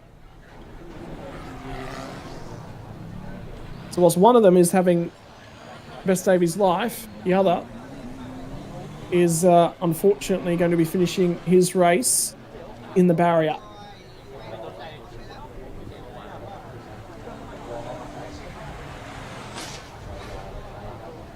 Not a gigantic amount of runoff there and just a little lock-up. Takes Warrapong Aimway-chan into the Tech Pro barrier. I think the front suspension looks a little askew off of that, but not irreparable for tomorrow.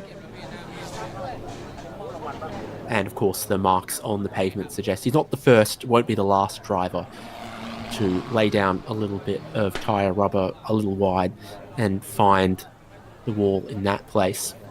So I think the safety car will bring them around one more, and then the checkered flag. I'm sure Ed Nasdathorn's counting down the laps and the minutes. What a roller coaster of a race for him, from pole position to losing many spots on the opening lap, to then letting Alex Sawyer go, to then seeing that incident right in front of him, and then on the restart after the first safety car, a mistake from Seth Gilmore, Ed Nasdathorn perfect, taking the fastest lap of the race and getting back to the lead. So not a lights to flag sort of victory in 25 minutes for Ed Nasdathorn, but a very well-deserved, and like I said, mature victory.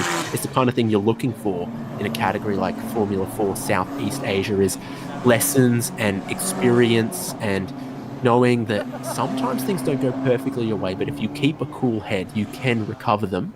And it's a great race for Nasdathorn, as we see. Warrapong Aimway-chan looking okay and out of the car after that.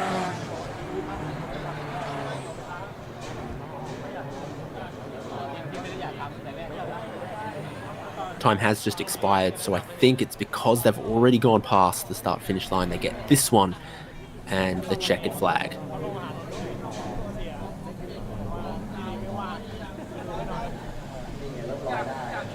Oh, gives you wings.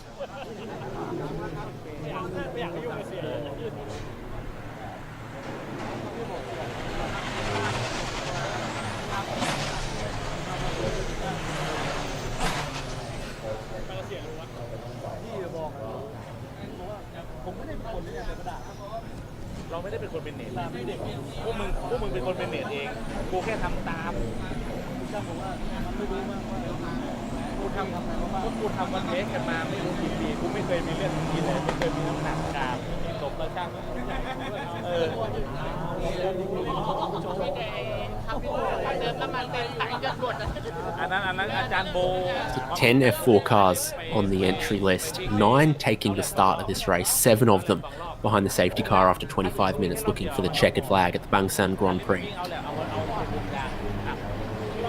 Yeah. And safety car to come in at the end of this lap too, Dave. Let Ed Nasdathorn celebrate with a little bit more right foot coming to the checkered flag as well, to enthusiastically celebrate a great race. Wait, actually, because it could be the 25 minutes plus 1 lap as well, which means that they would get 1 more lap worth of racing when they come back to the start-finish line. I have a sneaky suspicion that was exactly what happened back at the Brewery Ramp. What we do know is the safety car is actually in. So whether or not we go green flag racing, we'll have to watch and wait.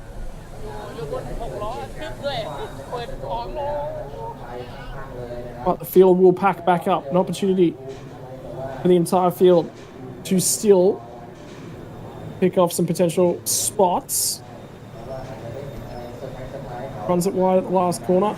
And we'll dart back. Have a look at how close they are as they line up out of the final corner. They are going to put the hammer down, and there will be one more lap worth of racing. They will go back to green flag, and there will be one final lap to go. As they shoot across the start-finish line, it was their teammates, Rishon Retrieve and Inigo Anton, who are going to go side-by-side on the run down to turn 1. Can Seth Gilmore do anything about it as well? The long way round for Anton. Can he try and get down the inside? No, covered off for Rishon Rajiv at turn 1. But the drive out the other side. Anton got good drive up the hill. He's been forced to slot back in. They'll all slot and single file out at the moment. Final run down to the hairpin for Formula 4 Southeast Asia. Race 1 of the weekend, Dave, has been an exciting one. And it gives us all the finish that we deserve here as well. Rajiv and Anton really fighting in towards turn 1 there, and that could carry on as the Thorn has found the tyre temperature and everything back underneath him to put a little bit of space to Seth Gilmore. So this is looking like a victory lap for Asdathorn, but you would not be certain for who's going to be on the podium. Rajiv giving it everything. I think Anton on this restart lap could still put some pressure on. Yeah, could be applying some pressure. It's not done. It's not done for the two guys. For Black Arts Racing, Rishon Rajiv plays Inigo Anton. India versus the Philippines for the final spot on the podium in Formula 4 Southeast Asia. The run down to turn 15 for the final time. The run through the chicane at 16-17. And the run down to the hotel hairpin to finish it off. It's an Asdathorn, the 51 car, and the Star Performance Racing Machine out of the final turn will win at home in Thailand.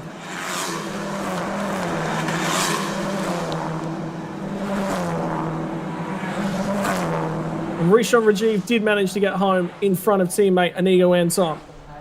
So it'll be Ayrton Asdathorn from Seth Gilmore.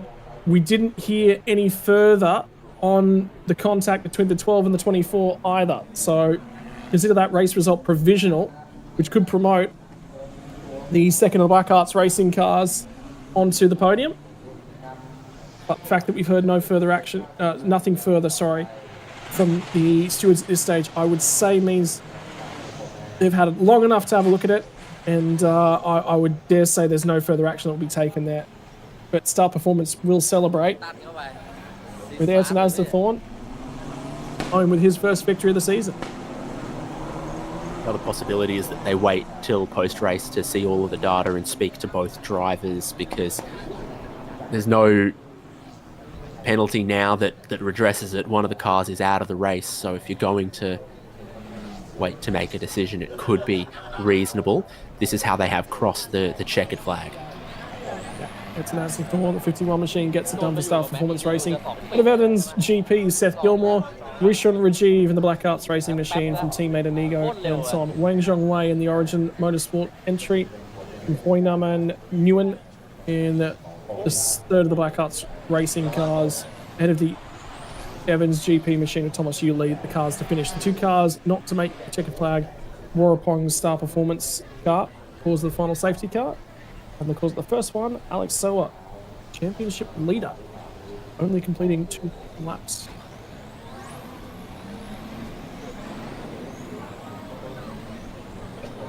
Righto, that is going to kick us over, ladies and gentlemen, into the middle part of the day, and I believe there might be some highlights on their way in just a few moments as well. But we'll have hot laps and the classic car parade kicking off here shortly. Before we'll get into Podiaris one mate racing and local celebrities in the Division 1 and Division 2 cars.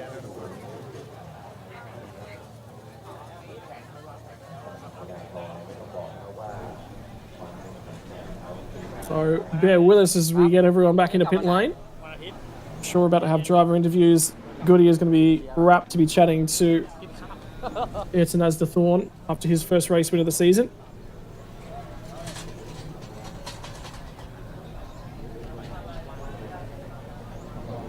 And that's it. The sun, the sight, the surf, and the race cars all in one on the streets of Bangsaen. Very, very beautiful location in the world. Picturesque. So, what are the highlights, Dave? Take us through. Yeah, so Formula 4 Southeast Asia on the grid. They're all ready to go. It's a hot day in the sun. Wait to get going. Drivers being cooled by their crew, ready for the standing start. Keep an eye on the very back. That was a car out of position, and then a great launch from Seth Gilmore from the second row of the grid, launching into the lead of the race on the opening lap. The battle was As the Thorn versus Alex Soa in the background, and Sawyer eventually getting through there. Battle raged on, but the big moment was this contact for the race lead, Seth Gilmore and the championship leader. A big crash from which Seth Gilmore managed to continue. Damage to his rival and to the barrier significant. And that face says it all, as that brought out the first of two safety cars in the 25-minute F4 race. When we resumed, it was Seth Gilmore leading from Etten Asdethorn, the Thai driver. Then Gilmore runs wide on the restart in the marbles, out in the dirt. Asdethorn goes through into the lead of the race, sets the fastest lap of the race on his way to victory. There would be one more safety car to retrieve Warapong IMY Chan from the barrier at that same corner, turn 15, claiming a couple of scalps in F4 Southeast Asia. We go back green flag racing. No one was touching the 51. And it'd be Etten Asdethorn and the first victory to a driver not named Sawa Hongdak for the season. So far to date, the number 12 machine has been dominant. Now it's the 51's turn. He will get race win number 1 of his season in race 7 of the championship. One more race for these guys to come tomorrow afternoon. And for now, it'll be time for a little bit of parade and enjoyment for all the fans watching along the sides of the racetrack. It's going to be hot lap time, and the parade. We'll see some historic cars. We'll see some of the more modern stuff as well. Ladies and gentlemen, we're going to be taking you into one of the best parts of the day as the fan engagement kicks off just after 11 a.m. local time. We'll be back shortly. More racing action as we see the cars coming back into pit lane on the haul-up.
2025.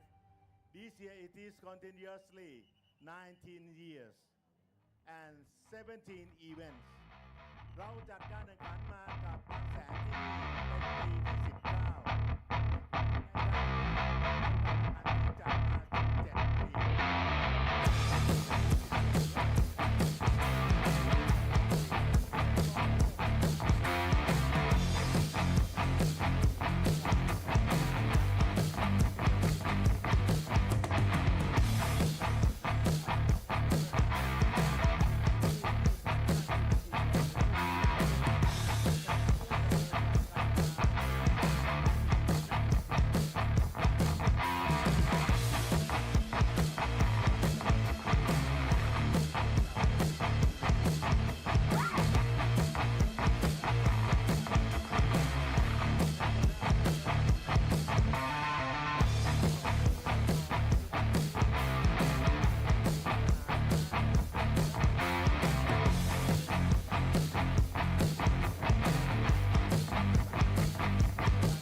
จัดมา17 ปี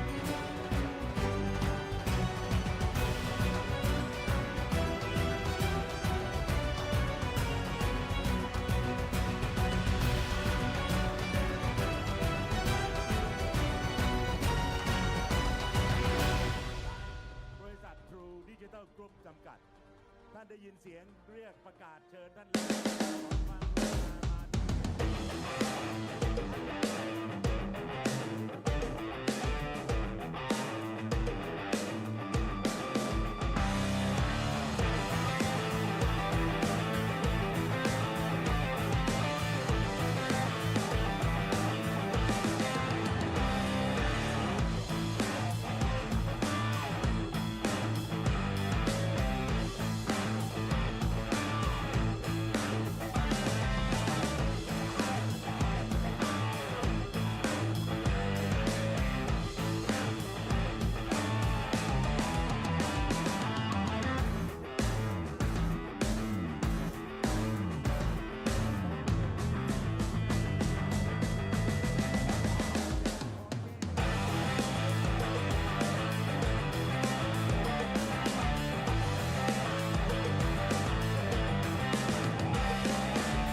we held the festival here in Bangsaen. As a first race, in order to produce smile and happiness. So please continue to enjoy the excitement in our 1 mile races. Starting with highlights level 1 mile race, which showed 3 rows.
การในช่วงพิธีเปิดนั้น เป็นเรื่องอันสำคัญที่จะต่อเนื่องด้วยการแข่งขันขอบคุณผู้สนับสนุนอย่างทุกท่านเป็นอย่างมากนะครับ ที่ได้เข้าร่วมในพิธีเปิดการแข่งขันบางแสนกลางปรี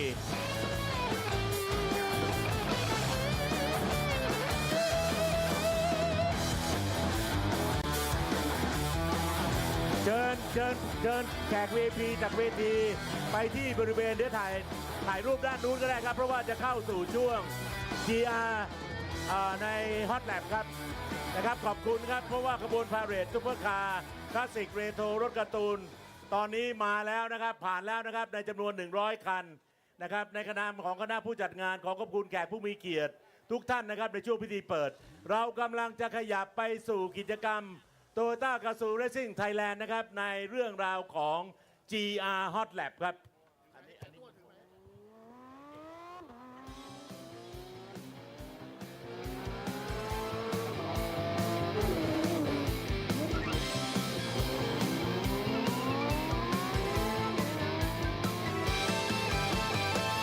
ความเร็ววัดกันที่ใจให้ล้อมันหมุนไปด้วยหัวใจที่ดุดัน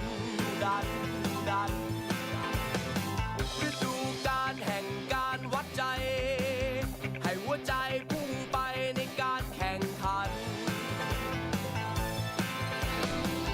สองมือสองตากับหนึ่งใจรวมกันสัมพันธ์เป็นหนึ่งเดียวจุดหมายปลายทางมีสิ่งเดียวนั่นคือเส้นชัยลงสนามความเร็วกันอีกทีบางแสนกลางปียังมีให้ท้าทายเรื่องราวของเราแม้ต่างกันแต่ความสัมพันธ์นั้นยังมีความหมายในสนามแห่งการวัดใจบางแสนกลางปีคือจุดหมายคงตามมาปลุกสะบัดไว้ให้เราพุ่งสู่เส้นชัย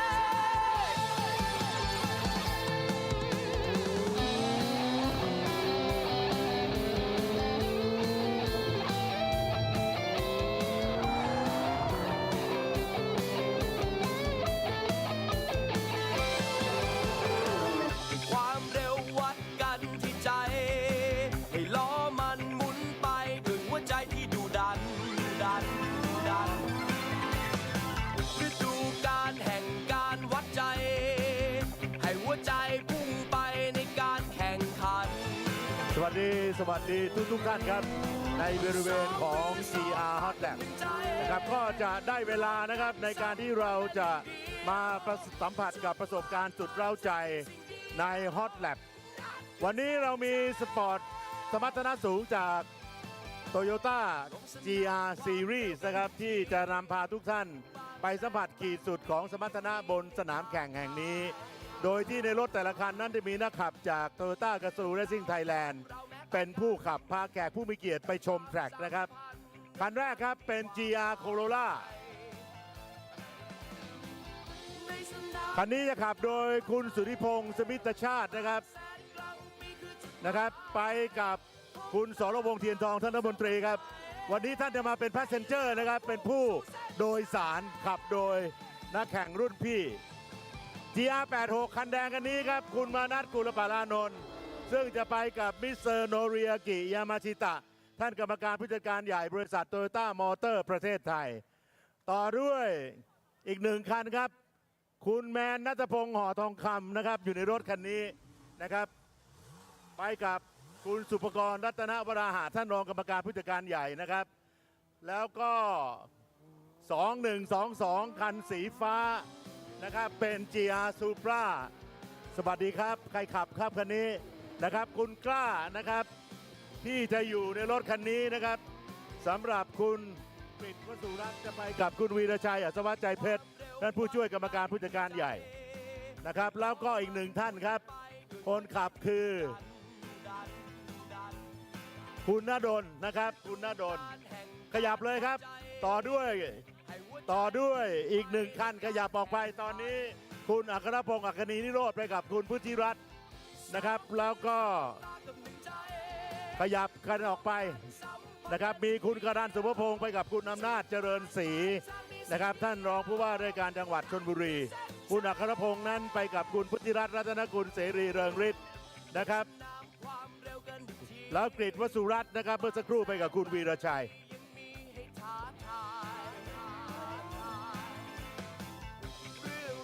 ก็ยังมีคุณนรรัตน์อภิวาสนะครับไปกับคุณณัฐธรศรีนิเวศผู้ช่วยกรรมการผู้จัดการใหญ่เชียร์ซูปราคุณณดลวัฒนธรรมไปกับคุณโคกิยานากิสวะ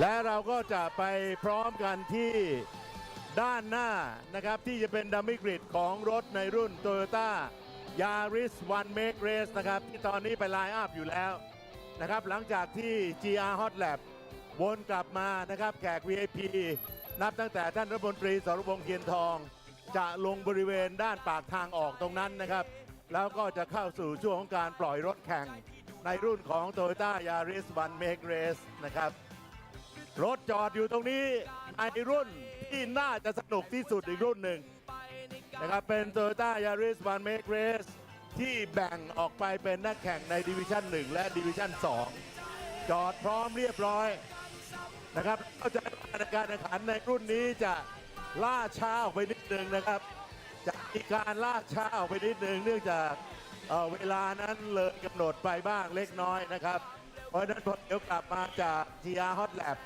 โดยนักแข่งใน Toyota Racing Thailand นำแขกผู้มีเกียรติไปแล้วนะครับ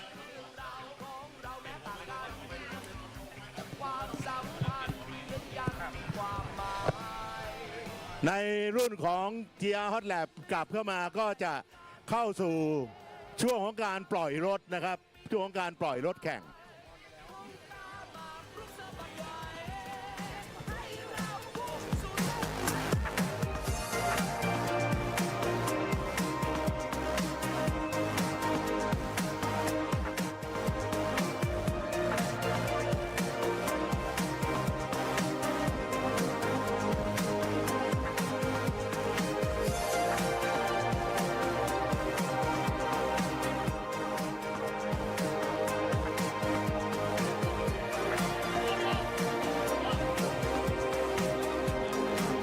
ในขณะนี้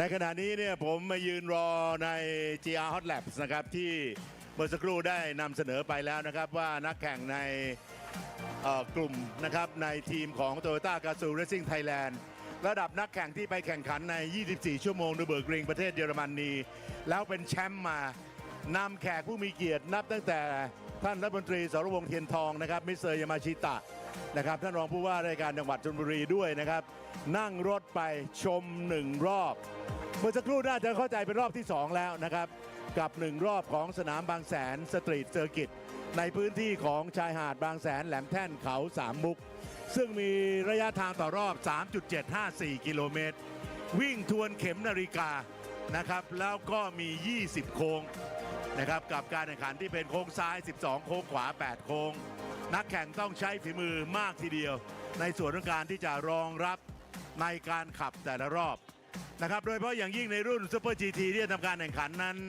ในรุ่น GT3 GT4 GTM ที่จะทำการแข่งขันรวมไปถึง GT4 จะต้องแข่งขันในระยะเวลา1 ชั่วโมงบวก 1 รอบนะครับฟอร์มูล่า4เนี่ยแข่งขันในกำหนดรอบได้ 25 นาทีนะครับดังนั้นปอร์เช่เองก็ 30 นาทีแข่งกันยาวแบบนั้นเนี่ย1 รอบวิ่งกันประมาณ1 นาที 40 วินาทีก็จะใช้ระยะทางประมาณสัก 20 รอบหรือ 10 กว่ารอบโดยประมาณนะครับดังนั้นในประสบการณ์ผมว่าท่านรัฐมนตรีสรวงศ์เองคงไม่มีปัญหาเท่าไหร่กับการนั่งโดยที่คุณสุทธิพงศ์สมิทธชาติขับนะครับเพราะว่าอดีตของท่านสรวงศ์เทียนทองนั้นท่านเป็นอดีตนักแข่งนะครับตอนนี้เริ่มขยับเข้ามาแล้วนะครับความเคลื่อนไหวใน ส่วนของพิทเลนนะครับเริ่มแล้วนำเข้ามาโดยรถเซฟตี้คาร์คันที่1นะครับเซฟตี้คาร์คันที่1ซึ่งจะรับข้อมูลคำสั่งจาก Race Control นะครับเราจะมีเซฟตี้คาร์อยู่ในสนามนี้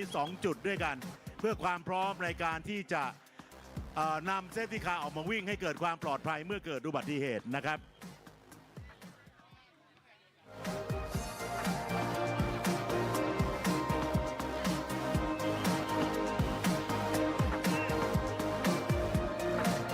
ผมขออนุญาตพามาพบกับผู้มีเกียรติแถวนี้หน่อยนะครับคนแรกเนี่ยจะเป็นจากโยโกฮาม่านะครับมิสเตอร์นูโอเอะแล้วก็46ครับสวัสดีครับวันก่อนนี้ทีมคุณกอบชัยไปรับถ้วยมานะครับมาด้วยใช่ไหมครับโอเคแล้วทีมทั้งหมดมานะครับตัวแทนดีลเลอร์จากจังหวัดชลบุรีนี่คุณกอบชัยนะครับก็เป็นทีมเดียวกันเพราะว่าอาศัย46เนี่ยแหละเป็นผู้สนับสนุน วันหลังผมจะได้ไปอาศัยบ้าง นะครับนับถอยหลัง1 นาทีสตาร์ทเครื่องยนต์ครับนับถอยหลังแล้วนะครับท่านผู้ชมเพื่อไม่ให้เสียเวลานะครับแท็กเคลียร์ท่านสนธยาท่านสนธยาคุณปลื้มท่านก็พร้อมนะครับรวมไปถึงท่านรัฐมนตรีเชิญครับเจ้าหน้าที่แจ้งรัฐมนตรีให้ยืนตรงไหนครับนะครับรวมไปถึงท่านนายกอบจนะครับคุณวิทยาครับเชิญครับเราจะเข้าสู่การปล่อยรถอย่างรวดเร็ว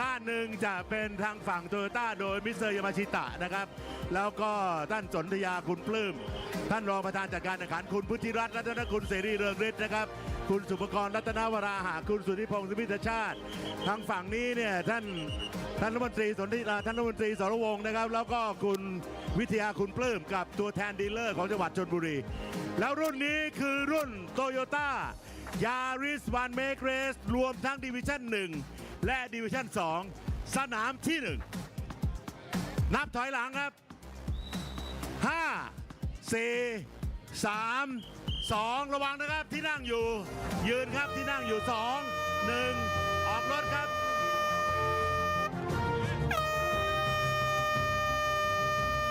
ออกไปจะเป็นรอบ Formation Lap เลยต่อไปจะเป็นรอบ Formation Lap เลยครับวน1 รอบ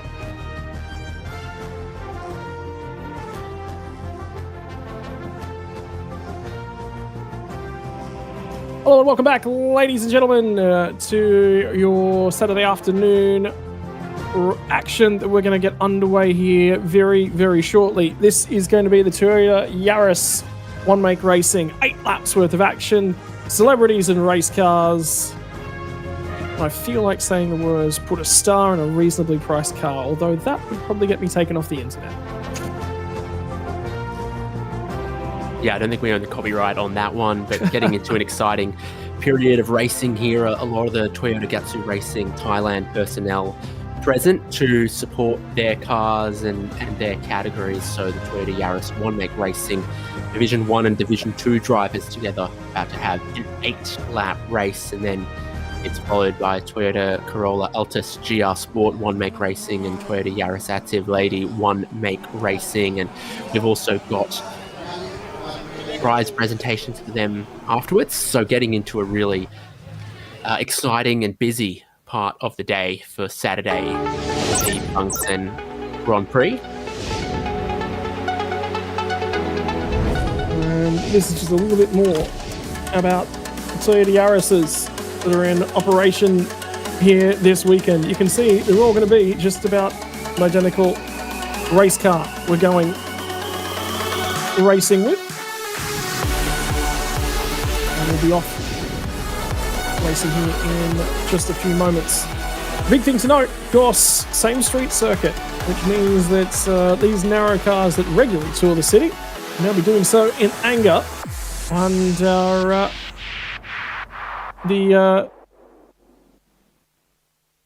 hands of some of our stars. So, ladies and gents, they are on their formation lap and way around at the moment. There is going to be 25 Toyota Yarises out and in operation here today. And they are about to make their way around 1200cc, 1.2 litre 5-speed manuals. They're going to be on the Adven Neova tyres with fuel provided by a PTT station and the Lenso 15-inch rims as well. This is going to be exciting, at least because, you know, the biggest thing is Cup-style racing where everyone's in the same car. Getting out from Benjerong is going to be on the front row. Pancha and Siripicorn on row number 2. And I believe that's Pancha that actually drives the Be Quick Racing team. You'll see him a little bit later on this afternoon as well. We'll move our way over onto page number 2. It'll be the 11 of Ethan Hayward at a 5th spot. And Abdul alongside of him. 6 of Low on row number 4 will be lining up alongside of Kwan Chai in at the number 40.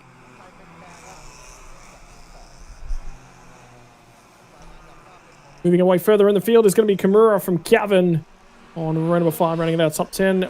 Ikachai and Katapat, 11th and 12th. Another one of those Be Quick Racing Team cars.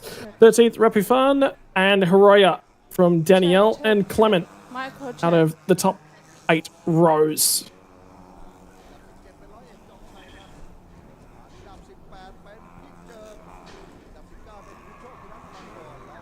We'll get back to Zhongchai from Chatnafar. Boontavi.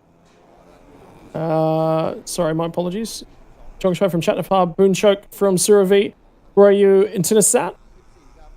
And it's going to be Akradech and Pichai apart, rounding out row number 12. Final row of the grid is going to be Payot back there and on his own. And 13 rows worth of Toyota Yaris's will make their way into this one. 8 laps worth of racing. What can the celebrities put on show for us here this afternoon, Dave? Well, it'll be a rolling start for them. The pace car is away, but many nationalities represented in this. A lot of Thailand drivers, obviously, but also with the Toyota connection.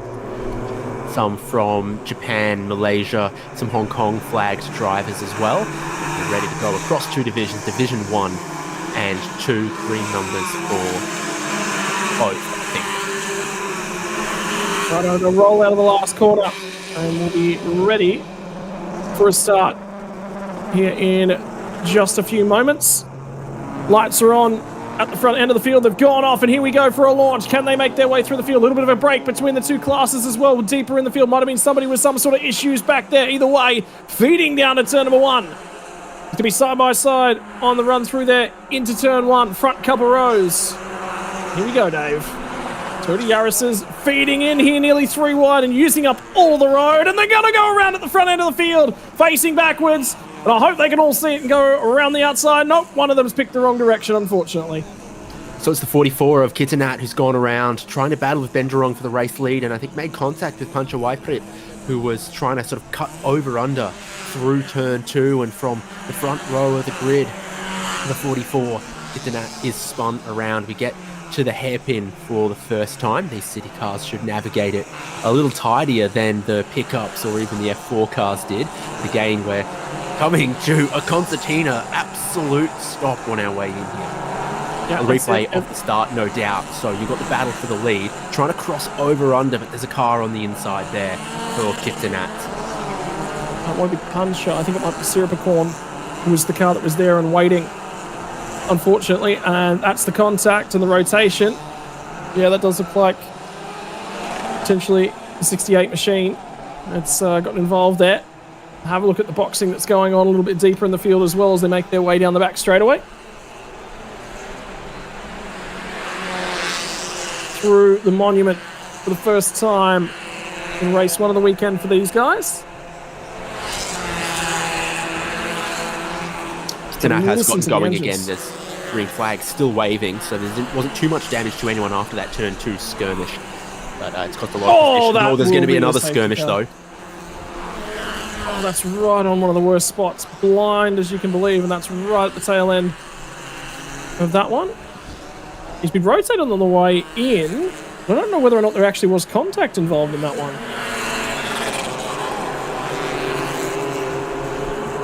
Well, there's a gap if you breathe in. That's how it works. And just sweeping our way past the 55 of Pantapat Payopatum.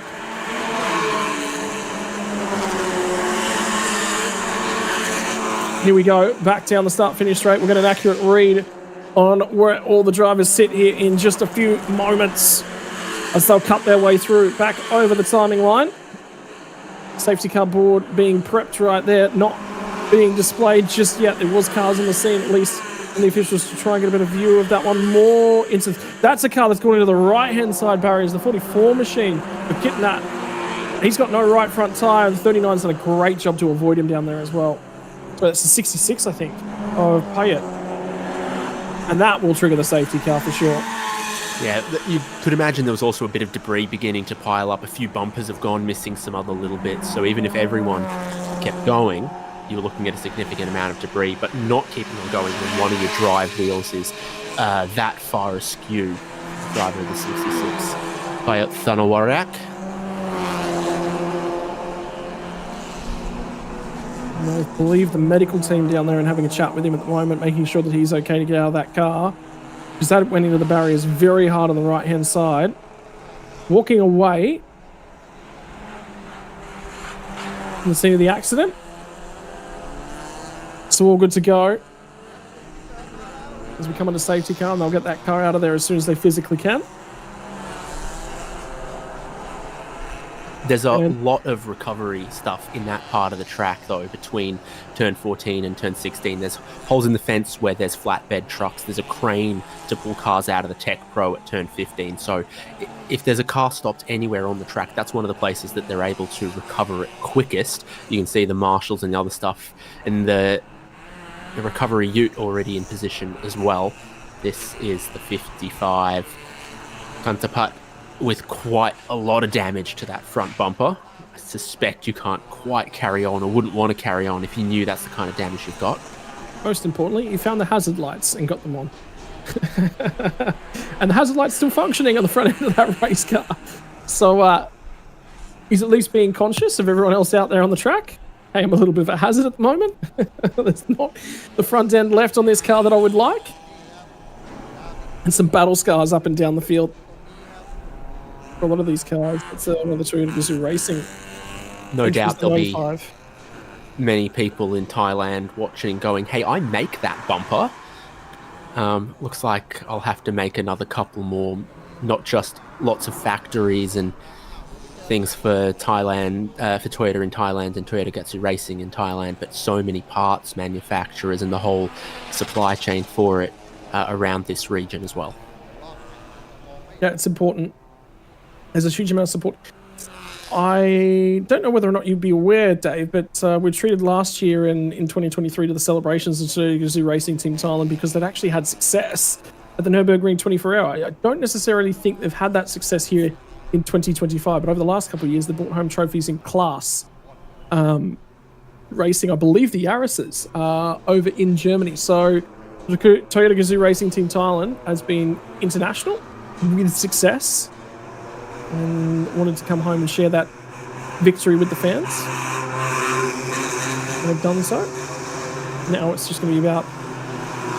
Oh, look at the damage on the right front corner of that car. They are just dragging it back into the pit lane, into that gap in the fence there.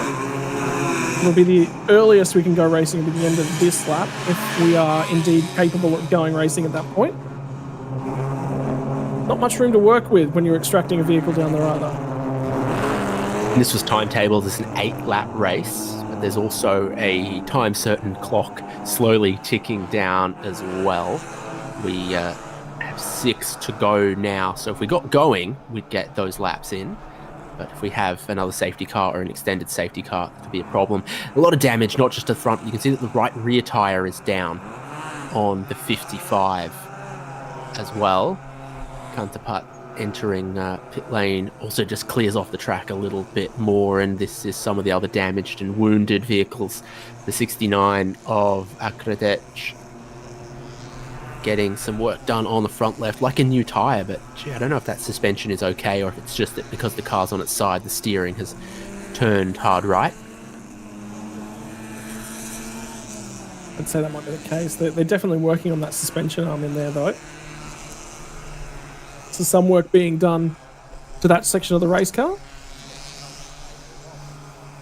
Big winner of the racing that we did get has been some of those D2 class drivers who've moved up a whole lot of spots if they've had a clean start. So that's being led by Hiroya Minowa right now, and the Japanese flag driver of Kumuro Toshiki moved up into 4th with that incident that we saw at turn 2 on the very, very opening lap.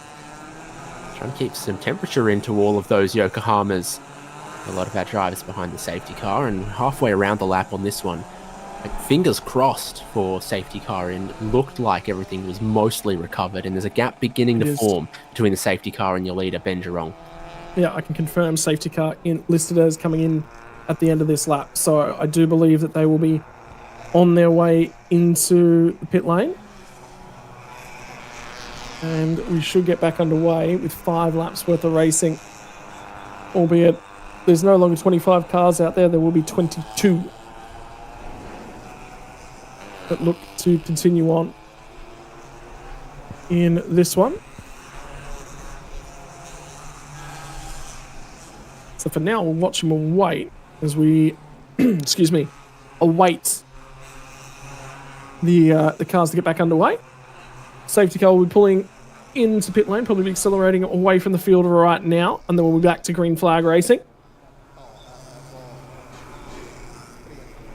That calls it seeing 22 Toyota Yaris's out there, and everyone with smiles on their faces because they're going racing around the streets of Bangsaen.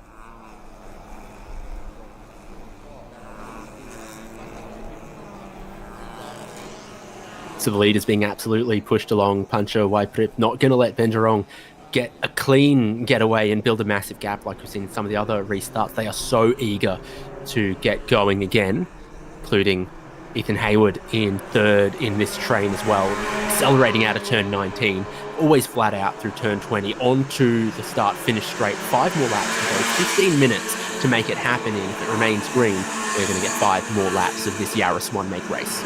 Yeah, and for Ben Jerong, he's got control at the moment, but he'll be punching the hole in the air. Panch is getting a little bit of a hurry up from Ethan Hayward, who sits 3rd, attached basically to that car. And they will follow down into turn 1. Somebody just a touch wide. I believe that was 5th place in line. So that would be the 68 machine of Serum Pacorn.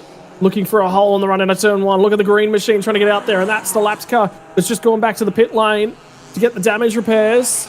But still out there, still circulating for the 55 of Cantaput.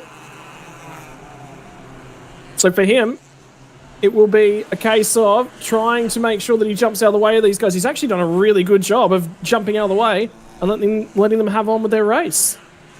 Oh! That'll be on the outside of turn 2, I believe. Kit the 44 is Kitanat, who restarted in 20th place.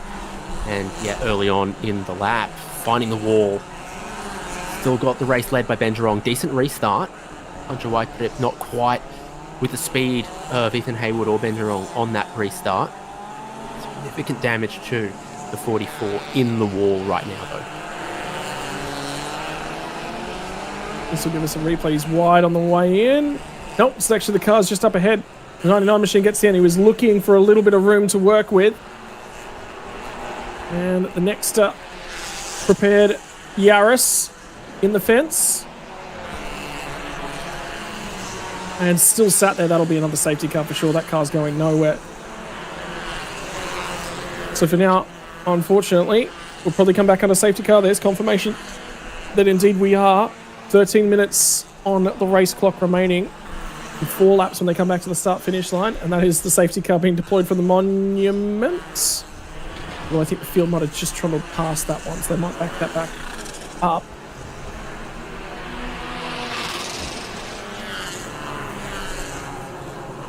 Yeah, front-wheel drive race cars, once you damage one of the front wheels, it's not going to go particularly well.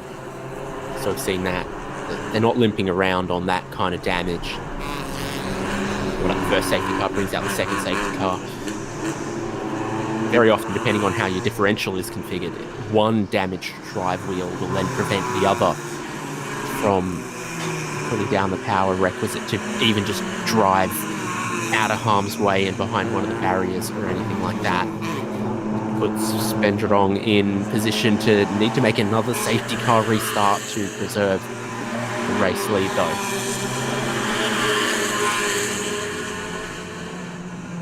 Passes that happened on that lap, though, before the safety car was called again. Daniel Cha making some positions, Zhong Chai up some spots as well.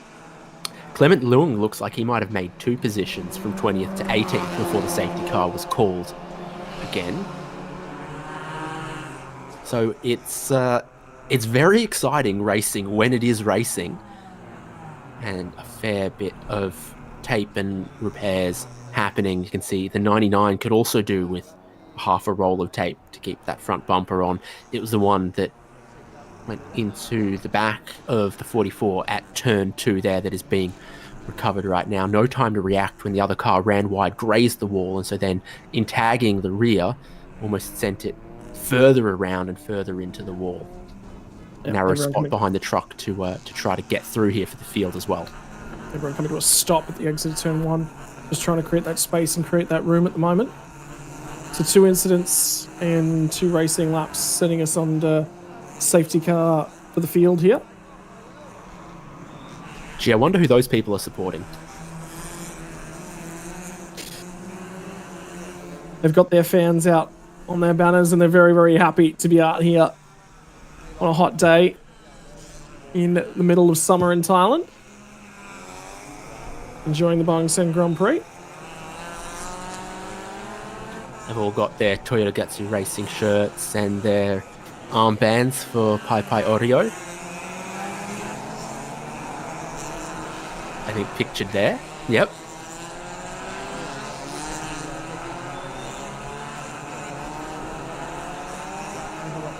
But how cool is it just seeing the amount of fans just out there just enjoying themselves as well? Well, I believe that would be the number 95 of Spa-Francorchamps. Or Toyota Racing Star team is actually Chatnafar in the 95, yeah. The support for him, there's 4 Be Quick Racing team entries in here. Don't forget the Men's Health Masterpiece prepared car number 8 of Wairu.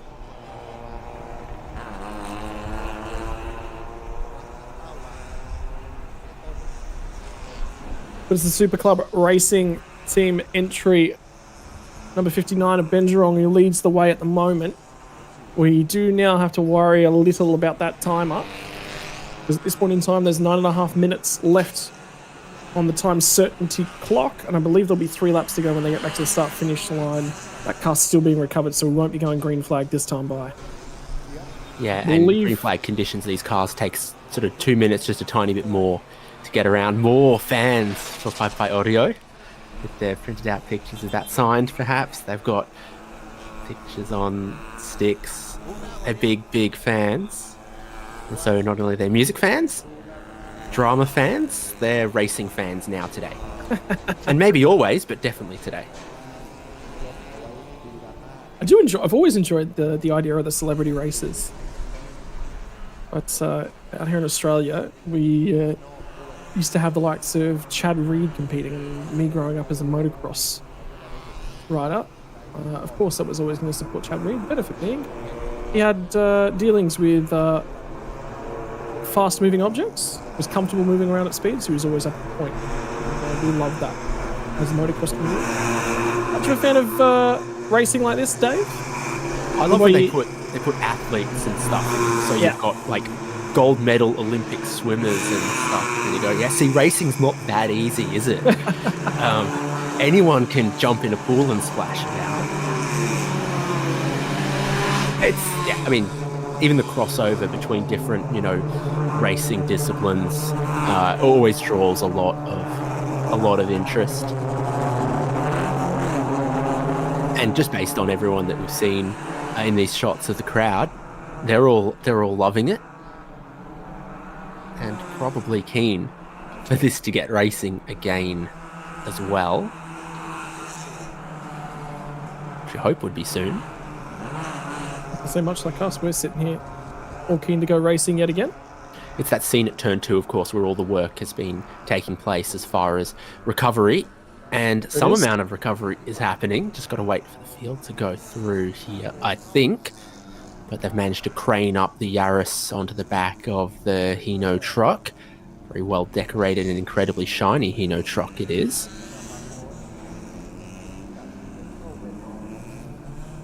Yeah, I believe that we'll probably be back racing at the end of this one. 3 laps on the timer, which will 3 laps in 7 minutes on the timer, I believe will leave us.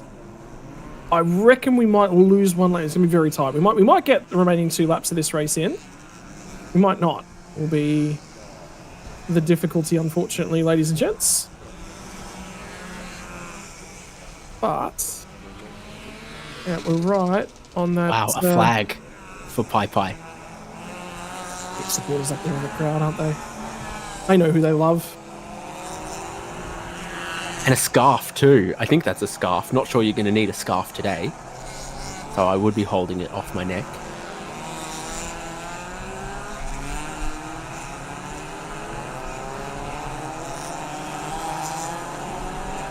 Down the back straight away and waiting for the confirmation CS that we just got, and that safety car will be in at the end of this lap.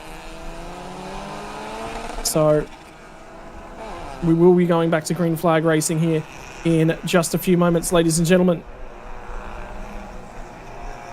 And that does mean there is an opportunity here to at least get some racing in.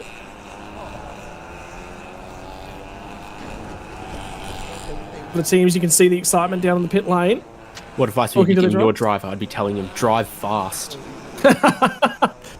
Don't miss your braking marker. Don't make contact with another car. Nail all your apexes. Keep an eye out for your braking markers as you're heading into the next corner. Make sure your tyres are up to temperature. Yeah.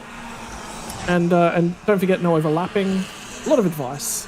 How do you think the celebrities are dealing with being issued instructions on how to drive a race car?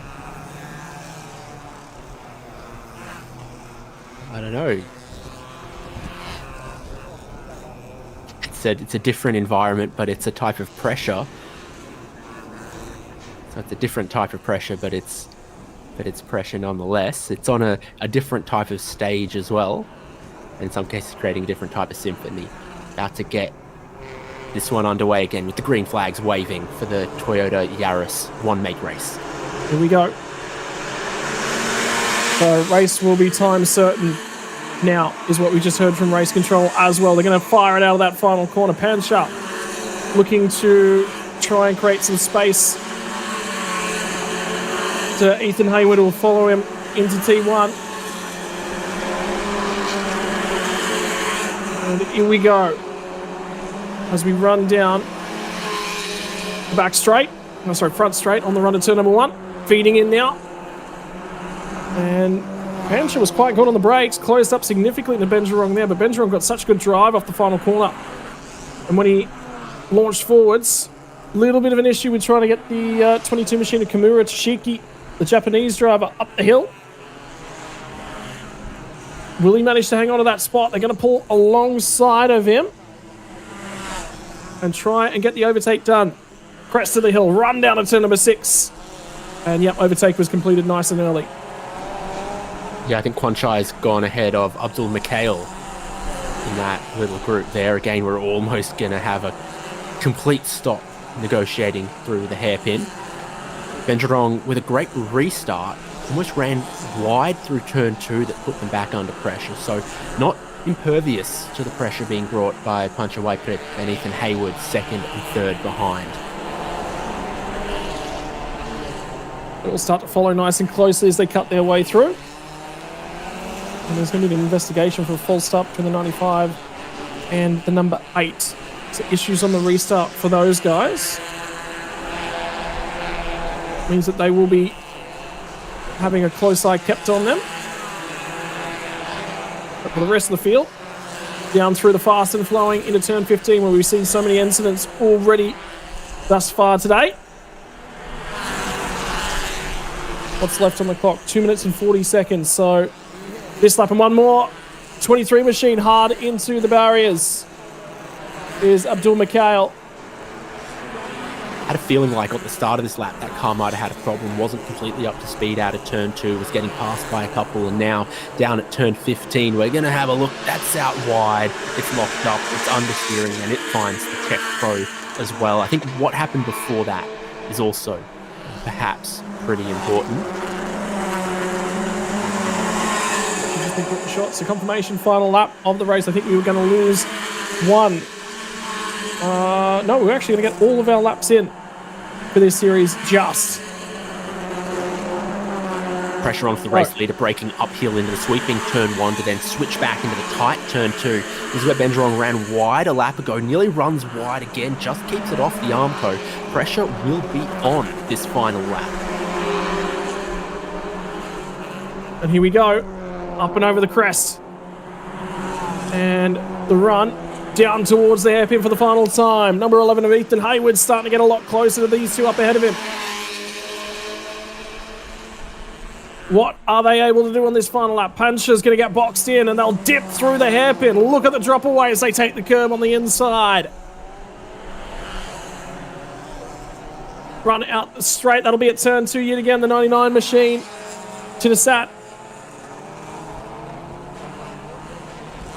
And now the run down the back straightaway as well. And a replay of what happened to the 99. Just in hot at turn 2.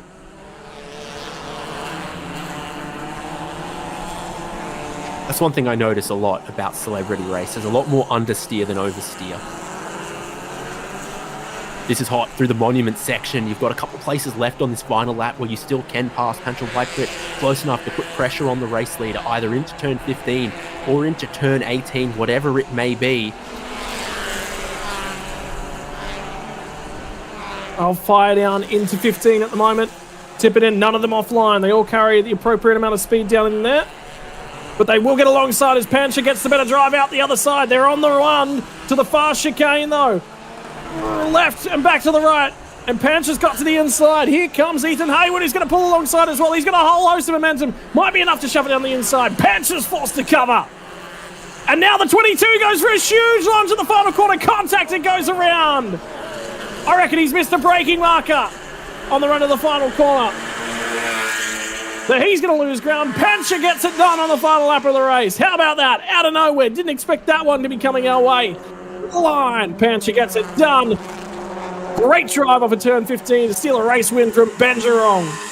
And Ethan Hayward will nick a spot on the last lap as well.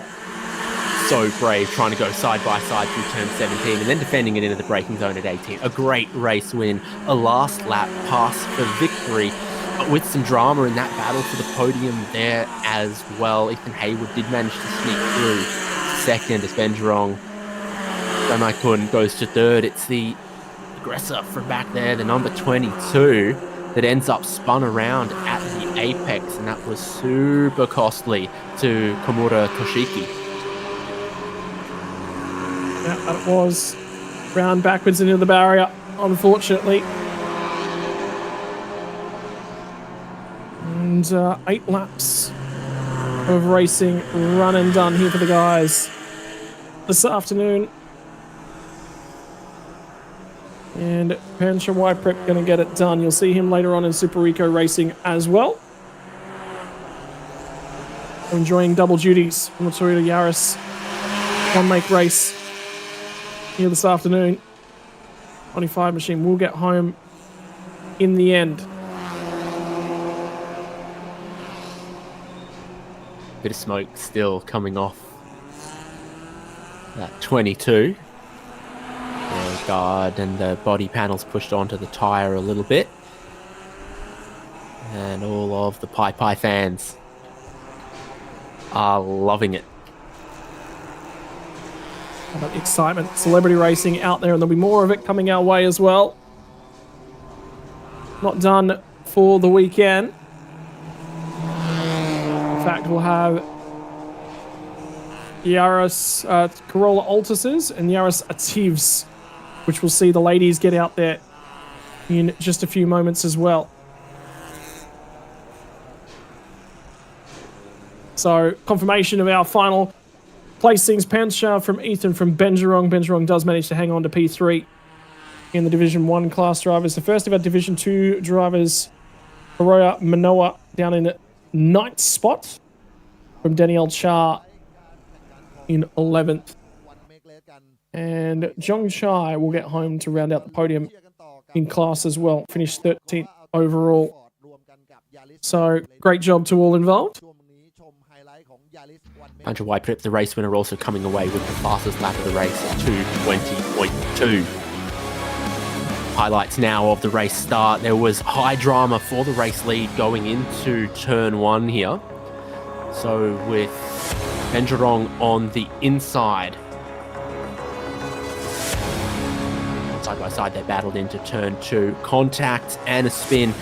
Benjarong through and into the race lead, but was super costly for some and laid down a fair bit of damage. That wasn't the cause of the first safety car, though. It was an incident further around on the opening lap.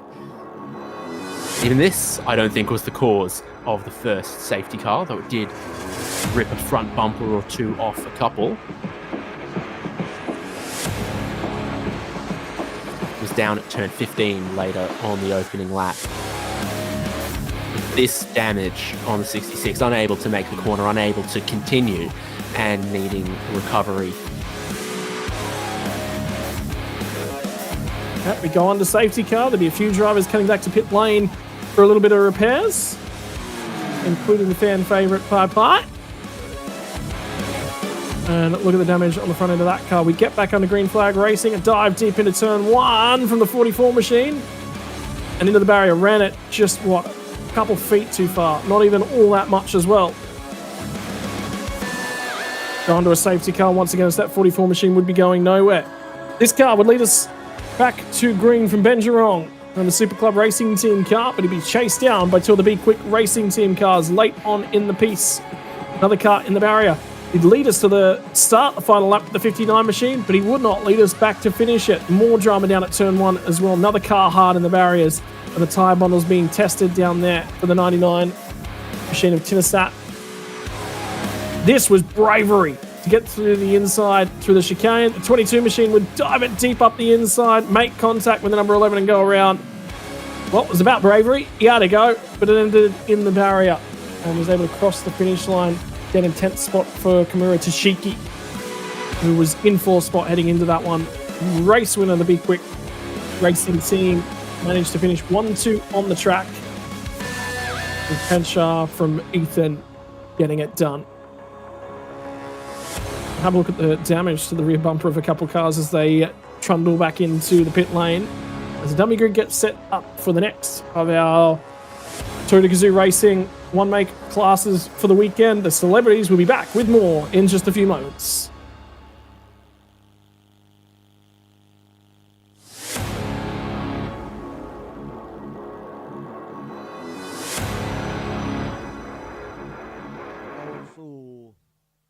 สนามอีกครั้งหนึ่งครับเสร็จจากรุ่นการแข่งขันของ Yaris A-Team ไม่ใช่ครับเป็น Yaris One Make Race ครับนี่กำลังจะเข้าสู่รุ่นการแข่งขันของ Toyota Corolla Altis Sport One Make Race แข่งขันรวมกันกับ Yaris A-Team Lady One Make Race เลยครับกองเชียร์พี่เจิดก็โล่งใจได้ครับพี่เจิดปลอดภัยครับเดี๋ยวปาร์ตี้ริมทะเลกันต่อดีกว่าแล้วเดี๋ยวพี่เจิดก็คงจะไปมีตแอนด์กรีตกันครับที่บูธกิจกรรมของทาง Toyota ก็ต้องบอกคุณผู้ชมครับนี่เป็นซัพพอร์ตเรสในรายการของบางแสนกลางปีครับเวลาของเราเนี่ยอาจจะน้อยกันไปสักหน่อยเดี๋ยวรอสนาม2ครับกับอีเวนต์ของทาง Toyota Gazoo Racing Thailand เองอันนี้จัดเต็มจะได้มีเวลาให้ได้เขาเรียกว่าชื่นชมคนที่คุณตามเชียร์กันอยู่นะอันนี้ก็จะเป็นสนามเฉพาะกิจครับแล้วก็มีการแข่งขันหลากหลายรุ่นตอนนี้ครับกับรุ่นการแข่งขันใน2รุ่นรวมกันเลยครับ Corolla Altis Sport One Make Race แล้วก็ Yaris A-Team Lady One Make Race ครับในสนามที่1ครับ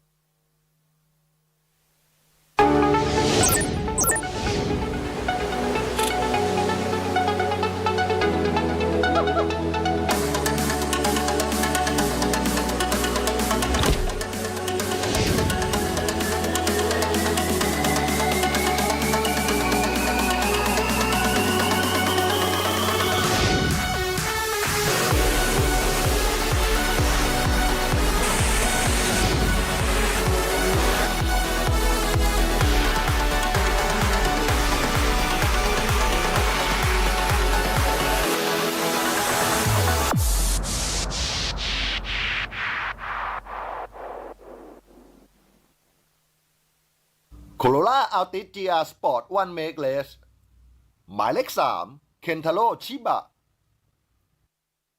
หมายเลข 9 สิทธิชัยคังนิมิตรหมายเลข 10 อัครวุฒิมังคลาสุด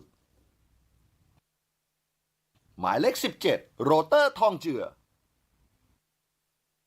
หมายเลข 36 ปณิธานรักไพบูลย์สมบัติหมายเลข 46 ศักดิ์ชัยเยี่ยมวัฒนาหมายเลข 47 เบรนดันพอลอัลโทนีหมายเลข 66 สิทธนามิตรอารีหมายเลข 89 วรัญชิตวัฒนาธนกุล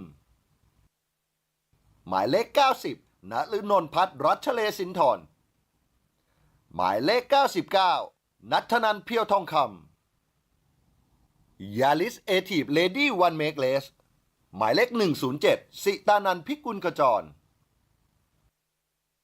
หมายเลข 122 สุทธาสินีสิริรักษ์หมายเลข 126 โสรยาอุภัยพรหมหมายเลข 135 ปิยวดีพฤติสารหมายเลข 156 อรินทราดาฮอน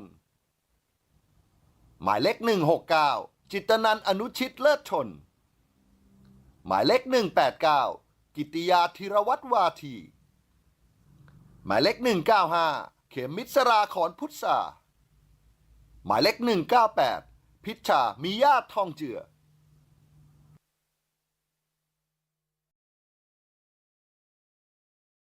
นั่นก็คือหน้าตาโฉมหน้ารายชื่อนักแข่งทั้งหมดครับของทั้ง2รุ่นการแข่งขันแต่ว่าที่คอลิฟายมาอันดับที่1ในโคราชติจยาสปอร์ตวันเมกเลสกับคันนี้ครับโมนายครับวรัญชิต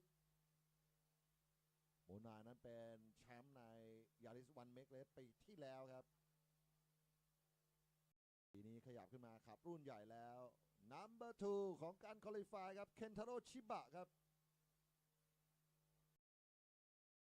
คอลิฟายมาเป็นอันดับที่3ครับนี่คือซิดนีย์ครับสิทธนามิตรอารีจากเลนโซมอเตอร์สปอร์ตนะครับ47ครับแบนดอลพาวอัลเทอร์นีครับจากซูเปอร์คัพเรซิ่งทีม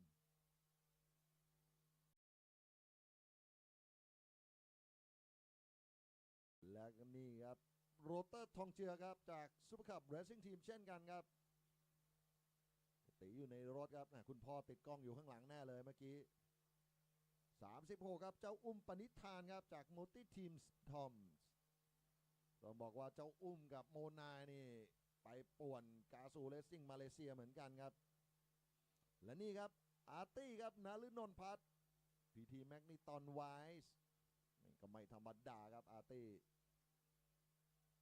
เดี๋ยวต้องดูครับเวลาในการคอนฟาร์มเมื่อวานนั้นน้อยไปหน่อยนี่มาริโอครับสิทธิชัยสปีดเลฟเรซซิ่งถูกจับแพงต้องแดงไว้ก่อนครับปังปอนอัครวุฒิมังคลาสุดครับจากโตต้าเรซซิ่งสตาร์ทีมวันนี้สีหน้าเคร่งเครียดครับปังปอนอยู่ในอันดับที่10แล้วก็นี่ครับเต้ยรถถ่านครับศักดิ์ชัยเยี่ยมวัฒนานัทนันครับเพียวทองคำครับโอ้โหติดโกโปรไว้บนไวเซอร์ด้วยในรุ่นของโคราชอัลติจยาสปอร์ตวันเมกเลสครับทั้งหมด11คันด้วยกันครับมาถึงเอทีฟยาริสเอทีฟครับอันดับที่1ของเลดี้เป็นของสิตานันครับนะสิตานันเป็นอันดับ2นะครับเมื่อกี้ต้องมีปิยวดีครับกองไล่คลามไปนิดหนึ่งเดี๋ยวไล่เรียงกันใหม่อีกทีครับนี่195ครับเขมิสราขอนพุทธาในการคอลิฟายของยาริสเอทีฟเลดี้ครับอันดับที่1จะเป็นของข้าวฟ่างปิยวดีครับอันดับ2เป็นของสิตานันอันดับที่3เป็นของพิยาทองเจือนี่เป็นจิตนา Hello and welcome back, ladies and gentlemen, for the Toyota Corolla and Yaris's. Keep your eyes on the Yaris's. That will be the ladies in the category getting out there and getting amongst it. There will be a mixture here of drivers that have done some racing before, as well as some drivers who are out there for the fun of it. I can tell you, the driver that sits on pole position, Varanchit, participates in racing amongst the other categories across here the weekend, including Super Touring. We'll see him later on today in one of the cars. But for the Altus GR Sports, 1.8 litre sequential 6 speeds. And they're going to be on the E20 and 17-inch wheels with the Yokohama Advan. And the ladies, they'll be in Toyota Yaris Active. And I believe we'll see some details of that car in just a few moments as well. 2ZR engine, of course, for the 1.8 litre Altuses. And that's the Active, the 1.2 litre automatic CVT transmission cars. Also on the Neova, but only on the 15-inch version. Same fuel in operation for both categories.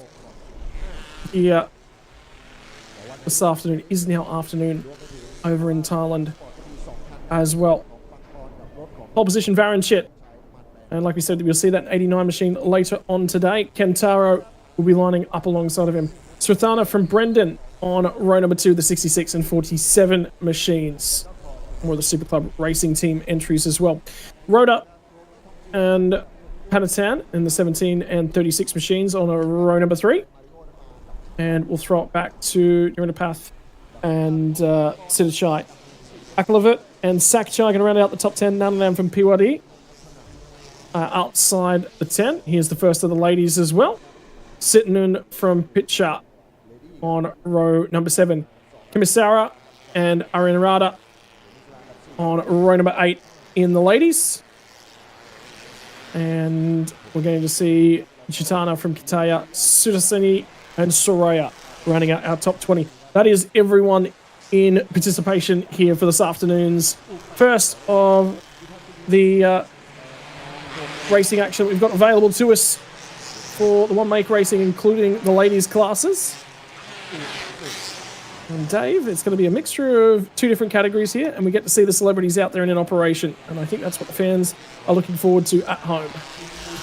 Yeah, 11 Corolla Altus sedans with the 1.8 litre engine up front, and 9 of the Yaris Actives driven by the ladies in their class. Starting at the tail of the field, but I do wonder, you know, the pedigree of just a couple of those ladies. They could be very, very competitive and find themselves in an interesting and perhaps precarious situation as this race unfolds. And soon it will. 8 laps of the Bangsaen street circuit.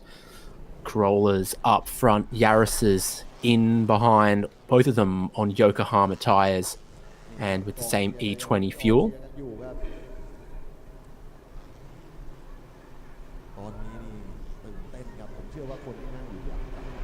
And we're getting some engine stats on these cars as well as we make our way through the racing action. Right, they'll line up heading into the hotel hairpin. The safety car has fit its way off. We're in formation. Keep your eyes on the green machine in the left-hand side of your picture as well. Teammate a little bit deeper in the field. We get an opportunity to see those guys. And then here comes the ladies at the tail end. And listen to the buzz boxes as they get prepared for a race start. They'll form themselves up. Lining up before they get the run down to turn number 1. Lights are on, waiting for them to go off, and then we'll be underway. And indeed they are now off. Here we go. Immediately jumping out 3 to 4 wide in the middle of the pack. There's going to be a row of 2 followed by rows of 3 as they make their way down to turn number 1. The ladies starting to drift a little bit further back with the smaller engines. And here we go on a run down to turn number 1. There's a little bit of squeezing, but they all manage to make it down through there as we get in. They'll feed in 2 by 2 on the run to turn 1. And they all managed to survive lap number 1. Although I believe there was one of the Toyota Racing Star team entries. I think Pitcher was potentially pushing one of her rivals up the hill. And the Atsias for the ladies.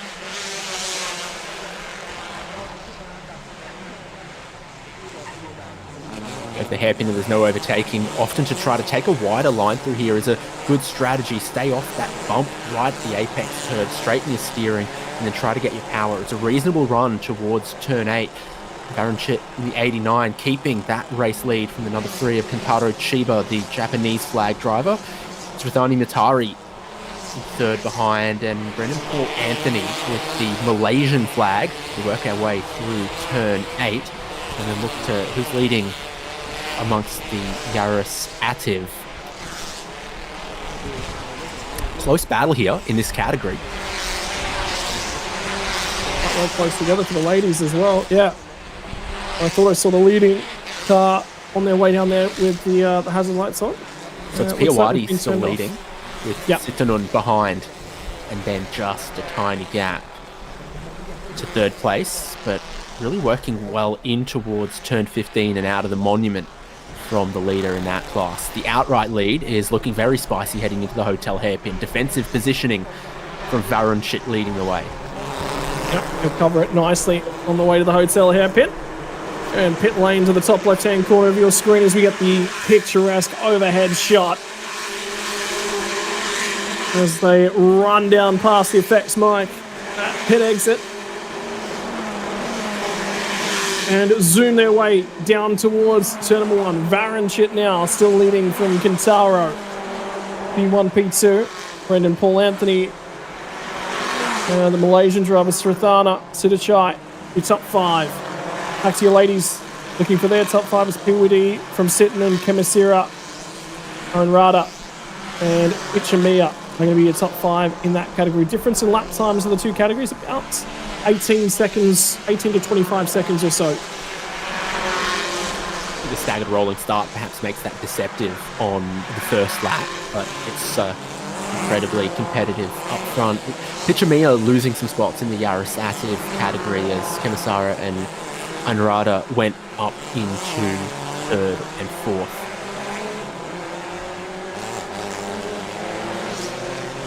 Third, fourth, fifth, sixth, seventh, eighth on the way down towards turn 8. And tear down. Go back straight away. Siddhachai in the number 9 made some spots on the opening lap as well. And I think just sitting in behind that group coming through the monument as well. So the driver currently in 5th place with the fluoro yellow, looking to position to try to take some more spots in behind Sridhana Mitari. As we head towards 15, there's a kink on the left here, and then if you can get down the inside, it's an overtaking opportunity. But otherwise, we've seen some passing at turn 17. We've seen some optimistic passing at turn 18 as this race continues. Yep, that we have. He is right there, and he is harassing Srathana Mitari at the moment. And harassing the wall, giving the concrete a bit of a scrape. Yeah, gave it a touch. And now the 36 machine of Penatan is going to try and get down the inside when they get to the hotel hairpin. So mistake is getting there, getting closer. A little bit caught out, perhaps maybe missed the turn-in point. The fast and flowing left-right flick. Still maintaining status quo up front at the moment. A little bit of a margin now built for Varanchit.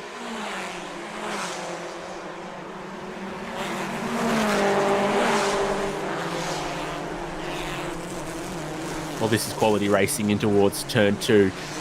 The group has seen the 36 of Panathan gain some positions in that podium battle, 3rd, 4th, 5th, and 6th. Back there, but you've got to look at the 10 and the 90. Akalovit trying to lead, but you can't pass by about here, heading to the turn 6 hairpin. You can actually just see it. There's a white line up at the top of the crest of the hill, and from there, particularly from on high, you see the line. Yeah, it's a no overtaking zone, so that's what the drivers have got to work towards. There was controversy a couple of years back when there was a pass in the final lap of the race, actually set up and completed as a result of an issue down at that hairpin in the GT3 category on Sunday afternoon. It was ruled no further action. The reason for it was that the driver was off pace, offline, made a mistake heading down into the hairpin.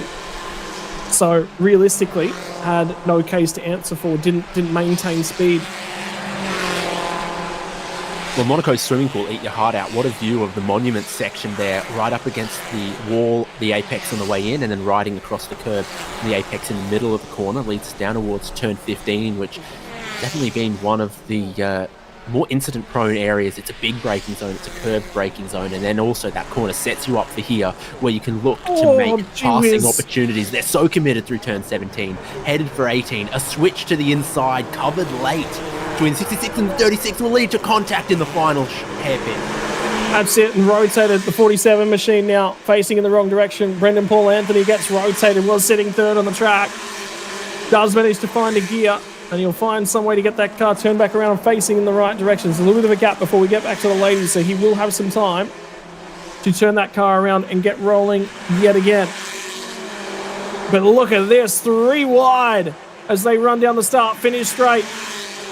And it's going to be the 16 machine who gets the job done. Sorry. On the one to turn 1. Might be the 10 of Aklavit. We've got a great run down there. At the moment, sorry, the 46 machine. My apologies, Sakshy, and I believe that'd be Brendan Paul Anthony starting to try and feed back through these guys. No, it was the 17 machine of Rhoda Thongchua ahead of Svetlana. And those guys going about it. That's all for P4 on the road, I believe. Sorry, there'll be P5 on the road at the moment. Trying to feed down here. There's so much action going on. All the fans having a great time in and around the circuit. Takes 2 phones to keep up with it all. Does. Swings left, right, and centre. I'm struggling to keep an eye on things at the moment. Such has been the quality of the racing thus far. 17 machine of Rota Thongchua. Doing well. Picked off a couple of spots. There's the number 9 machine, Siddhachai. So he's made his way past Svetlana, I believe, and potentially Aklavit in the number 10 car as well. Have a look at them blocking left and right as they head through some of the fastest parts of the circuit. Most dangerous. We'll try and switch back to the inside. Not really going to open it up. That will be Aklavit. Manka Lasset in the number 10.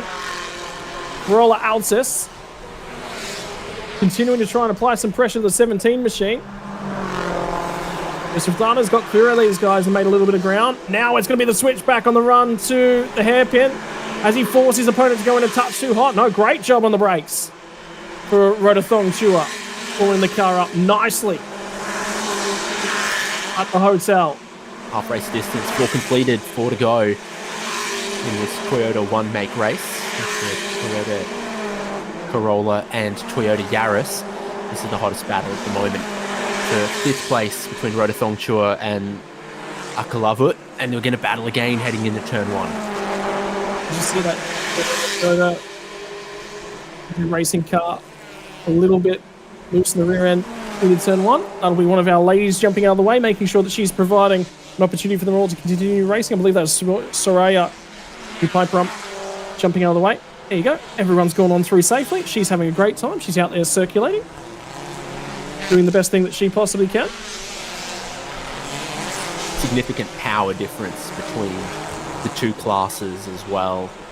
Something in the order of 60, 70 horsepower difference. And they're not massively high horsepower cars. They are very, very production spec road cars. A good thing to get you around. The fastest lap for the Corolla Altis, 203.8. The fastest lap for a Yaris Native, 219.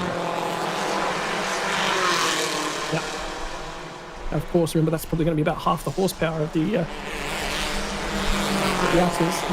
I think the Corolla's got 33% more cylinders. Yeah, that'll do it. Everyone down the pit lane enjoying the racing that they're watching along with and continuing to watch this battle going on with Rhoda and Akalavat. And there was an opening to get down the inside when they got down turn 15 and backing out. Akalavat making sure that he lives to see another day, another race lap. That's been one of the big things so far this weekend, Dave, isn't it? Make sure that you get to the finish line. That's critical.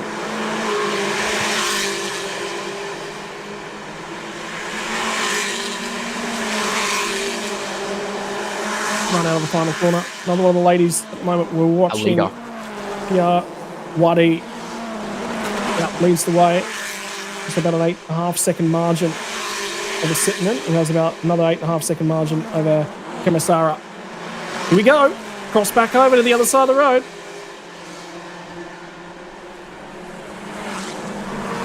Tell you what, Lovett's making a great case for looked most like a racing driver. With the darts left and right. He's certainly trying to fill that mirror. He's learned. He's clearly watched some racing before.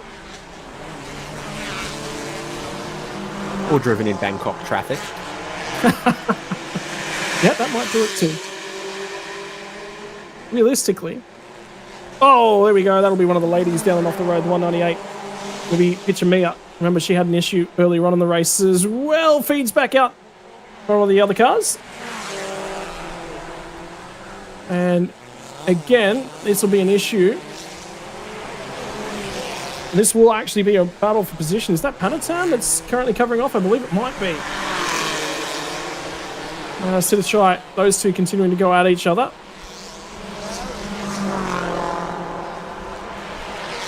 Indeed it is. Bangsaen from Sitachai, 36 from the number 9. Only thing missing from this weekend, David Haynes, is tuk-tuk racing.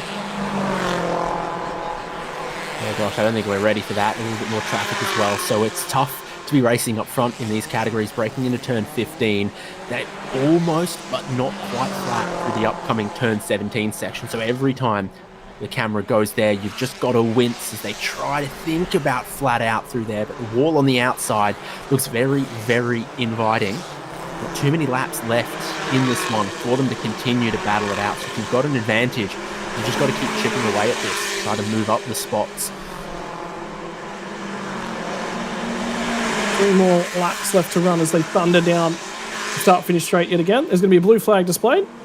I guarantee you there would have been a flag education course provided to the drivers here this weekend. And that will be the 156 of Aaron Rada jumping out of the way.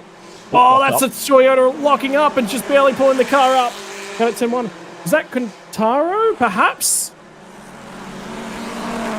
That's the 89 machines. That would actually be one of the ladies actually having issues getting down and into turn number 1 right in front of our race leaders. In fact, it's forced an overtake for the race lead. Baronshit had to check up for Kentaro. Kentaro's taken full advantage of that one. There's the yellow line back at the top of the hill to be single filed out, by the way. On the road. Much easier. Oh, look, there's contact at the hairpin. That will be a no-no.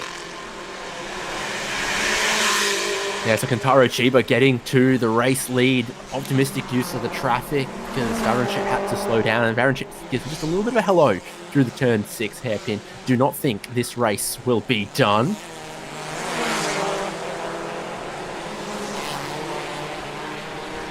No, this one won't be done all the way to the final lap. Baronship just trying to do the same thing, get around in the mirrors of Kentaro Chiba. But I tell you something, I don't think Kentaro Chiba is looking in either of his mirrors because you can't see a damn thing in either of them. It's going to be the central mirror only, which in racing is normally the most useful. Both of these drivers can go tit for tat with each other on pace. And there's also so many question marks about how the remainder of the race could play out as far as traffic, as far as tyre overheating, any of those things. So a great battle for first and second. Great battles a little bit further back as well for the remaining spots on the podium. Inseparable, the green and red cars. Yep. Nowhere to go for Akalovit. He'll have one more lap at the end of this one to try and find his way by. Forces the cover from the 17 machine, a Rota Thongchua. He'll get down here, get into the final corner. And this is the battle for the race lead as they run out of the final corner. They will get the 1 lap to go board when they cross the control line. Final lap. There will be one more lap for the celebrities, and this one's been awesome to watch between the two Toyota Corolla Altuses that are going for the race lead. Baronship, best opportunity to get a pass done. Makes his opposition in Kentaro Chiba cover him at turn 1. He's going to be a little bit offline when they get to turn 2. Can he carry enough momentum? There is momentum. He's going to get alongside. There's a lady at the top of the hill. Baronship had to back out. Lift, glances the wall. And so the 195 machine. Is it the 195? I believe it will be. I think so. They get by before the line as well, which is pretty critical. Kentaro Chiba holding this race lead, but under so much pressure, he's going to get another little hello in the hairpin. But it's your run out of here, down towards turn 8 on this final lap that'll be so critical. Then you run off the monument, out of turn 15, through the 17 sweeper in the braking zone at 18. Baronship wants this so badly, you can tell. And Bangsaen got checked up by the 195 of Kimisera as they went through permanent yellow flags on the hairpin. He had to wait. He had nowhere he could have gone. He is closing. He is closing significantly. Look at this battle pack that's got them all packed back up together. Akalovit's running out of time to try and get that one done. He was there for a long, long period throughout this race. Actually, you know what? He's gotten through on Rota Thongchua on this lap. He might have had to relinquish that position Unfortunately for Varenchit, he's now off the back of Kentaro as they head through the high-speed section. He makes a significant amount of ground right there. He is right attached to the rear bumper. 2 Corolla Altises, couple more corners, carry the speed through 17. The flick back to the right, covers all the way to the inside of the road. Is there going to be a hole? There will not be. Both drivers will head deep into the final corner. Swings it wide for Varenchit. Can he carry the momentum? He's going to run out of time. He's going to run out of room to run out of the final corners. Kentaro Chiba is going to get the job done, and a cheeky move pins him against the lap traffic. And Varenchit's going to try and run him to the line. Kentaro Chiba gets the job done. What a race in that one. Panatan's going to get home in third. Sidichai just from Akalavit. Akalavit had 1 lap to try and get that job done on Sidichai. Made a significant amount of ground. Nearly ended up stealing 4th spot away. How about the racing from the Altises? And your race leader in the Yetives is going to be Kemi Sira, I believe. Might have picked up a ton of spots late on in that race. I think we might have had issues for our race leader in the ladies. Just waiting for confirmation on that one. Although the other opportunity, I do say, Dave, would actually be that our race leaders... but the leader has gone the lap down. So it's just a victory lap for the 195 that hasn't crossed the checkered flag yet because, not gone the lap down. A few others there she is. As well coming around. Kiawati in the 135 right there on your screen. Managed to stay on the lead lap with the Altises. Fastest racing lap, by the way. 2:03.863 from Varenchit. And then fastest racing lap for Kiawati without this final lap, of course. Waiting on the timing for that one to finish. 2:18.287 as well. I believe that's Sittinen who might have also stayed on the lead lap in the ladies class as well. Kiawati, very quick. Put 2 seconds a lap on the competition. Here she comes. Final corner.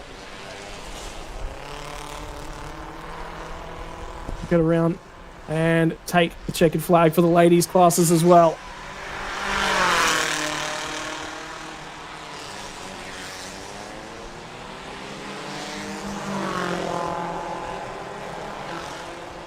Out of the final corner, she'll take race one weekend for the ladies class. And 107, great job by Sittinen as well, getting the job done there to finish things off. Just the two of them staying on the lead lap, not going a lap down to the outright leader and race winner, so that's a good performance from them.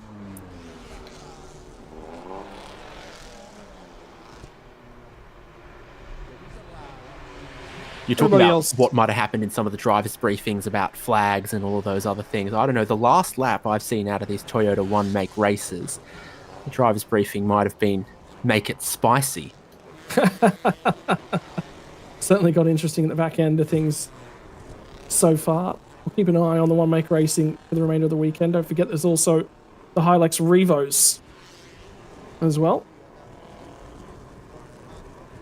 2.4 litre turbo diesel.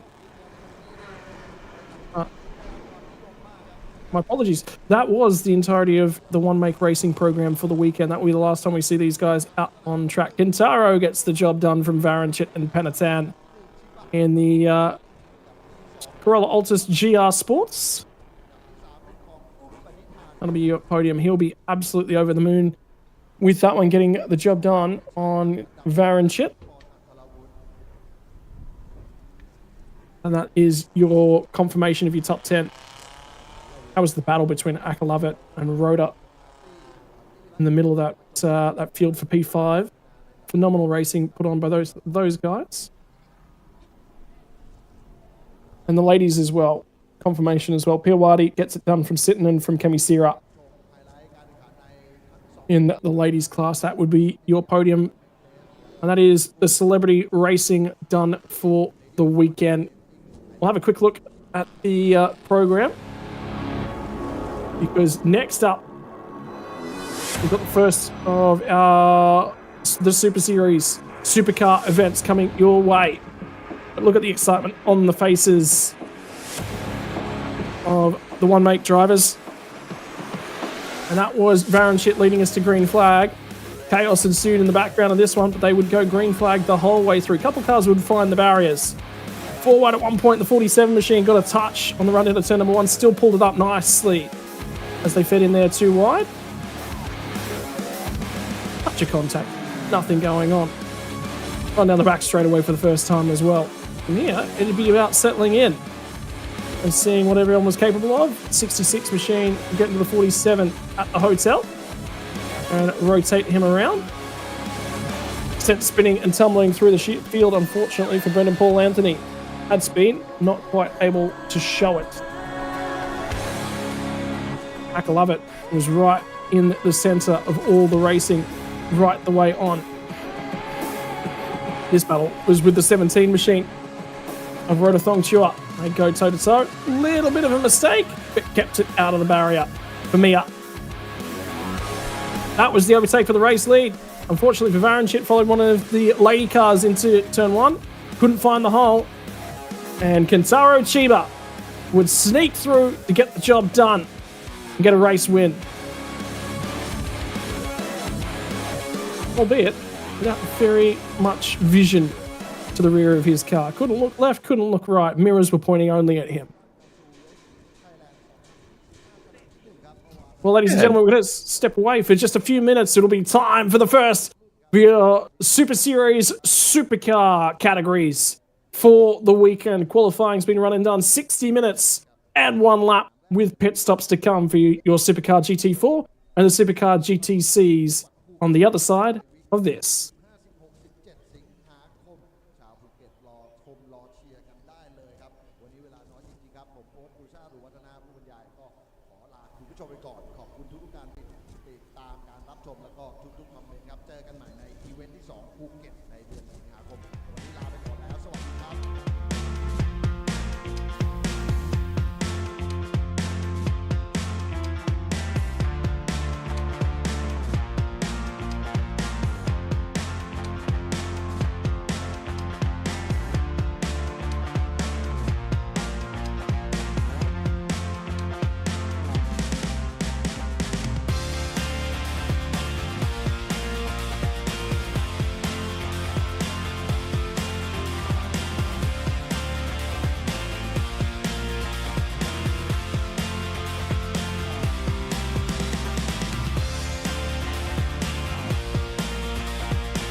ก่อนเข้าสู่การแข่งขันในรุ่น Thailand Supercar GT4 และ GTC ครับผู้นำบนแชมเปี้ยนชิพคือแชมป์เก่าครับ Porsche 718 Cayman GT4 RS Club Sport นะครับ AAS Motorsport ขึ้นชื่อว่าเป็นทีมที่เป็นเจ้าแห่ง Porsche ในประเทศไทยอยู่แล้วนะครับแล้วก็นักขับอย่างบูมเองที่ได้ตัวของคามิกกันสูตรมาช่วยเนี่ยก็ถือว่าช่วยทำให้บูมเองนั้นผ่อนแรงลงไปเยอะมี50 คะแนนเต็มจากการชนะมาทั้ง2เรสในสุดสัปดาห์นี้เริ่มต้นการซ้อมแล้วก็การทำเวลาในเซสชั่นต่างๆมาก็อยู่ในจุดที่อยู่ในกลุ่มหัวแถวเช่นเดิมดังนั้นโอกาสที่เขาจะชนะสนามนี้ก็มีสูงเช่นกันแต่คนที่เป็นคู่แข่งของเขาดาวรุ่งครับนาควิปโนอัสลันแล้วก็มิเชลเชียมินจายขับรถแข่ง Toyota Supra Evo 2 นะครับซึ่งเป็น GT4 มาจากประเทศมาเลเซียครับซึ่งผลงานดีนะครับคุณผู้ชมเป็นรองจ่าฝูงตามผู้นำอยู่17 คะแนนโอกาสที่จะไล่ขึ้นมาอยู่ที่สนามนี้แหละครับ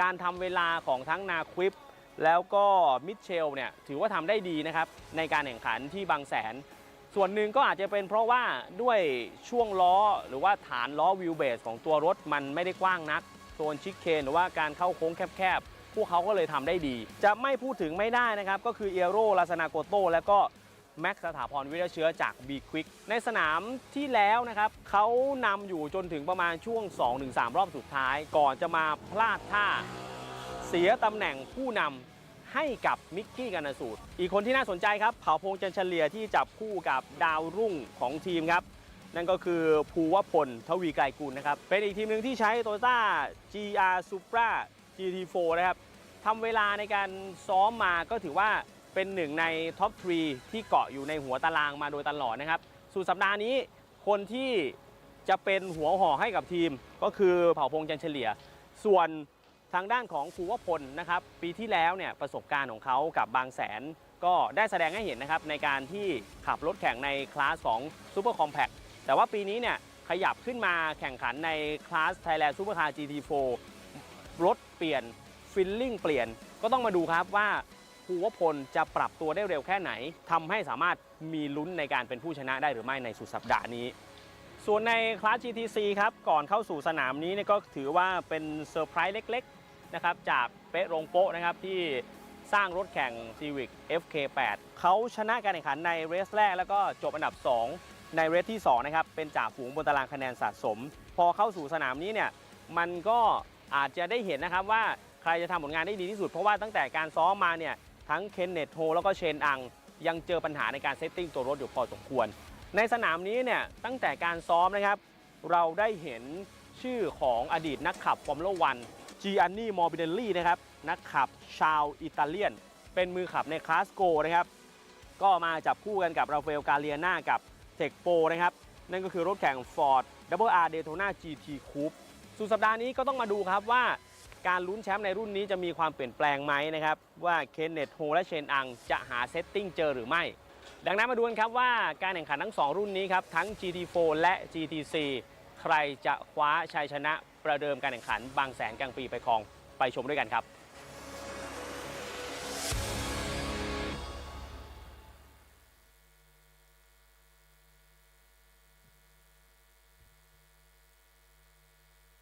กลับมาเจอกันอีกครั้งหนึ่งกับพวกเรา2คนนะครับพี่จอนอริยพงษ์แล้วก็ผมเต่ายศพรหมหมดนะครับ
ผู้ชมครับกลับเข้ามาสู่งาน Big Quick Challenge Super Series 2025 นะครับกับงานบางแสนกลางปีนะครับที่สนามจังหวัดชลบุรีแห่งนี้นะครับรุ่นที่อยู่ข้างหลังผมนี้นะครับมี2รุ่นด้วยกันคือ Thailand Supercar GT4 และ Thailand Supercar GT4 2 รุ่นนี้นะครับจะแข่งด้วยใช้เวลา60 นาทีบวกกับอีก1รอบนะครับซึ่งจะมีนักแข่งเนี่ย2ท่านด้วยกันนะครับรุ่นที่ทำเวลาได้ดีที่สุดนะครับสำหรับรุ่น Thailand Supercar GT4 นั้นจะเป็นของ AAS Motorsport นะครับคมิกกันสูตรหรือมิกกี้ขับคู่กับบูมกันนาทีกุศิรินะครับมาด้วยเวลา1 นาที 42.809 นะครับวันนี้ไม้แรกเป็นของมิกกี้ไปพูดคุยกันหน่อยนะครับว่าเขาเตรียมความพร้อมกันอย่างไรนั่นเองนะครับอยู่กัน2คนเลยนะครับทั้งมิกกี้และบูมนั่นเองนะครับสวัสดีครับสวัสดีครับขออนุญาตสัมภาษณ์นะครับมิกกี้ครับบูมครับแม่ต้องบอกว่ากลิ่นความเป็นแชมป์นี่ยังไม่หายเลยนะจากสนามช้างมาถึงสนามบางแสนขนาดนี้เตรียมความพร้อมกันเพราะมีความแตกต่างกันบ้างมากเลยระหว่างสนามที่เป็นแบบเซอร์กิตทั่วไปกับสตรีทเซอร์กิตมิกกี้มีความเห็นยังไงบ้างครับก็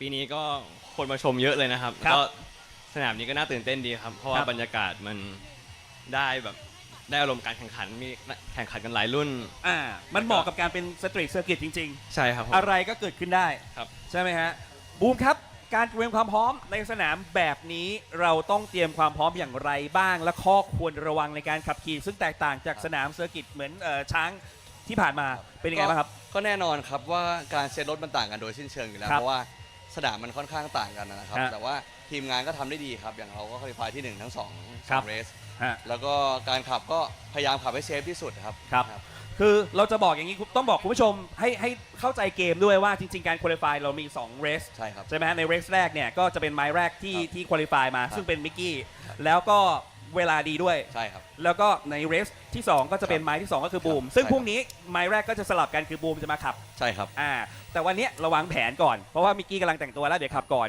เราวางแผนอะไรกันบ้างในเรื่องของการเข้ามาให้น้องรักษาตำแหน่งไว้ให้ได้ก่อนครับแล้วก็พยายามยืดแกลบออกไปให้ได้มากที่สุดครับเพราะว่าอย่างบูมกับมิกกี้เป็นซิลเวอร์ทั้งคู่ด้วยก็จะต้องใช้แกลบตรงนี้ให้ได้ประโยชน์ที่สุดเพราะมีผลต่อ compensation time ใช่ครับเพราะวันนี้มันจอดเกือบ3 นาทีเลย156 วิก็นี่แหละฮะเยอะอยู่เป็นความมันและเสน่ห์ของการแข่งขันในรายการนี้บูมครับฝากถึงแฟนๆหน่อยครับก็ฝากติดตามเชียร์ด้วยนะครับทีม AS Motorsport นะครับมีเบอร์1นะครับแล้วก็เบอร์99นะครับในอันดับที่3นะครับก็ฝากเชียร์ด้วยครับมิกกี้ครับส่งให้แฟนๆหน่อยครับฝากเชียร์ด้วยนะครับรถ AS Motorsport หมายเลข1กับหมายเลข99ครับในรุ่น GT4 ครับผมครับขอบคุณครับบูมและมิกกี้นะครับแน่นอนนะครับอันดับที่2เป็นของนาคริปนอสลานเป็นไม้ที่1นะครับขับคู่กับมิเชลเซียมินจ่ายซึ่งนาคริปจะเป็นไม้แรกก่อนนั่นเองครับ Hello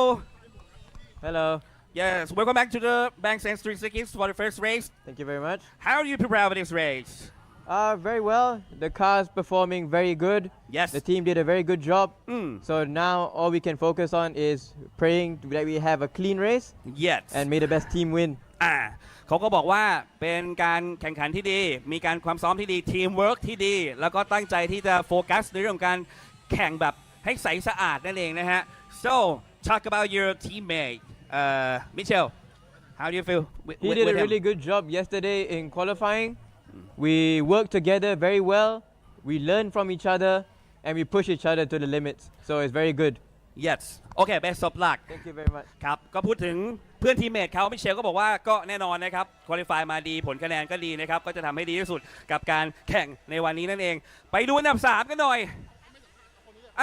ตรงนี้เราอยู่ตรงนี้แล้วฮะอันดับ4เลยนะครับคุณเช้านะครับประคุณพรประภาครับสวัสดีครับแม่เราเดินมาสวัสดีครับเป็นอีกหนึ่งนักแข่งนะครับที่มาอยู่ในสนามนี้เป็นอย่างไรบ้างครับคุณเช้าครับก็บางแสนก็ทำให้ตื่นเต้นตลอดนะครับก็ดีใจที่ได้กลับมาอีกปีหนึ่งแล้วปีนี้ก็ได้ขับคู่กับคาสุนะครับถามทีมเมทเป็นยังไงบ้างในเรื่องของการขับแข่งบางแสน Yeah it's so fun trackฟันแทร็กก็คือเป็นสนามที่น่าสนุกสนานแน่นอนมันแตกต่างจากช้างครับผมคุณเช้าวางแผนยังไงบ้างครับสำหรับสนามนี้จริงๆก็คุริฟายก็โอเคนะครับวิ่งรอบเดียวก็ถือว่าโชคดีได้ที่4ก็เดี๋ยวจะพยายามตามกลุ่มหน้าให้ติดนะครับแล้วก็เดี๋ยวให้คาสึไปบูต่อครึ่งหลังครับวันนี้บูหนักแน่ต้องมีโพแน่ๆครับคุณเช้าครับเอาใจช่วยฝากถึงแฟนๆด้วยครับคุณครับก็ฝากเชียร์ผมกับคาสึด้วยนะครับเบอร์95ครับครับคุณครับ ขอบพระคุณครับคุณประคุณพรประภานะครับและคาสึนั่นเองนะครับคุณผู้ชมความมันยังมีกันเยอะมากรวมไปถึงรุ่นของ Thailand Supercar GTC ด้วยนะใครจะเป็นแชมป์ในสนามนี้ติดตามกันให้ดีครับทั้ง2รุ่นกับ Big Quick Thailand Super Series 2025 ครับ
เซตครับทีม NZ เป็น Vantage GT4 ครับนิวซีแลนด์มีผลเยอะมากครับและนี่ก็เป็นพี่จ้ำครับการสุภพงศ์ครับจับตาดูไว้ให้ดีนะครับโดยต้านการสู้ Racing Thailand ครับ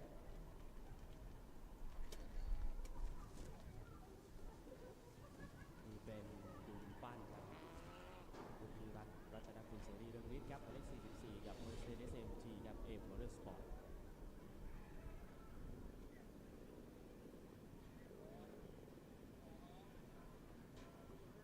เป็นช่วงเวลาที่กำลังจะเริ่มต้นการแข่งขันครับก็มาต่อแล้วครับเอาโค้งจะเฉลี่ยครับตอนครับเอาป้าไปลายทองสร้างจับคู่กันกับหัวบนครับแข่งดาวโลกนี่ครับพี่พอลครับคุณพอลกัญญาภาสเคนยิลเลอร์เรซซิ่งครับข้างหลังก็จะมีเฮียโร่ครับเฮียโร่รัสนักกุสโต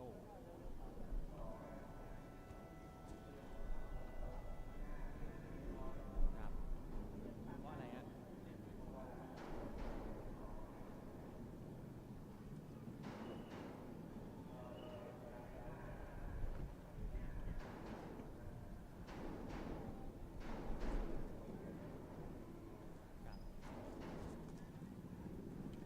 นี่ก็จะเป็นเอ็กซ์ครับอัครพงศ์ธนีนิโรธครับฮอนด้าซีวิก FK8 ครับอันนี้เคนเนตโปร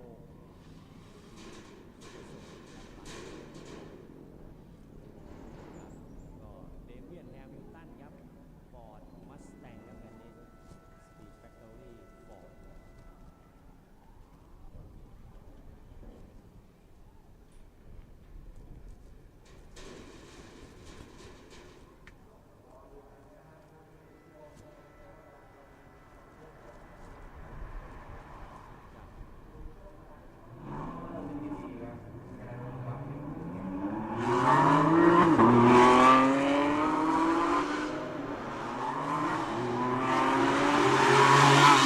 Formation lap for TSS Supercar GT4 and GTC underway right now at Bangsaen GP.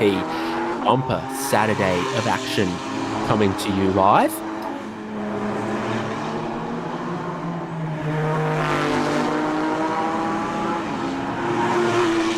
Yep, now none of those formation laps for the GT4s and the GTC categories. And here we go on that outlap. We're getting set for 1 hour worth of racing action, GT4 Pro and M categories, and then the GTCs as well. There will be the 4 of the GTCs in operation this weekend.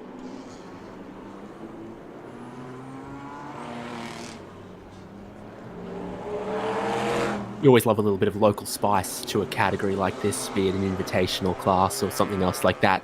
So the 4 cars in the GTC category are the Toyota Altis GTC, Ford RR Daytona GT Coupe, Ford Mustang TA2, and the Honda Civic FK8 GTC. We're going to get a closer look at the category, at our grid, and the race ahead of us. It is Bangsaen Street Circuit. You've seen the map a few times already this weekend if you're on the coverage. If you haven't, Sector 1 runs from the start-finish line all the way down to Turn 1, Turn 2, all the way to Turn 6. Best overtaking zone on the lap at Turn 1, Turn 2. This is the long run down the back straightaway. You can get to the inside at Turn 8, but other than that, it's going to be single file through here. The final sector, the fast and flying, Turn 13, 14, 15, overtaking zone there, and then at the final corner at 18 as well. And don't forget that flip back between Turn 16 and Turn 17 as well. High risk, high reward. If you can carry speed through there, you'll know that you're on for a good lap. And for now, all we can do is watch and wait, ladies and gents, because we are getting ourselves ready for a race start. How did qualifying go? Well, Kimmich and Cantor D managed to put their car on pole position. Nakib and Mitchell will line up alongside of them. Decathlon and Raccoon will be on row number 2. Todd James Kingsford, the solo entry in the 98 machine, I have in 5th spot. It looks like there might have been an issue for Raccoon, Daniel, and Grant, and Graham I have rounding out that row. So there's Graham there. Karapong will be alongside of him. Yarrow from Shuipang out of 11th and 12th. That gets us through the GT4s. Here we go with the GTCs. Raphael is going to be starting off the front row of this one from Kudarat, Damien, and Chongyi to round us out. That is the GTC field. All on slick tyres. And they're getting themselves sorted.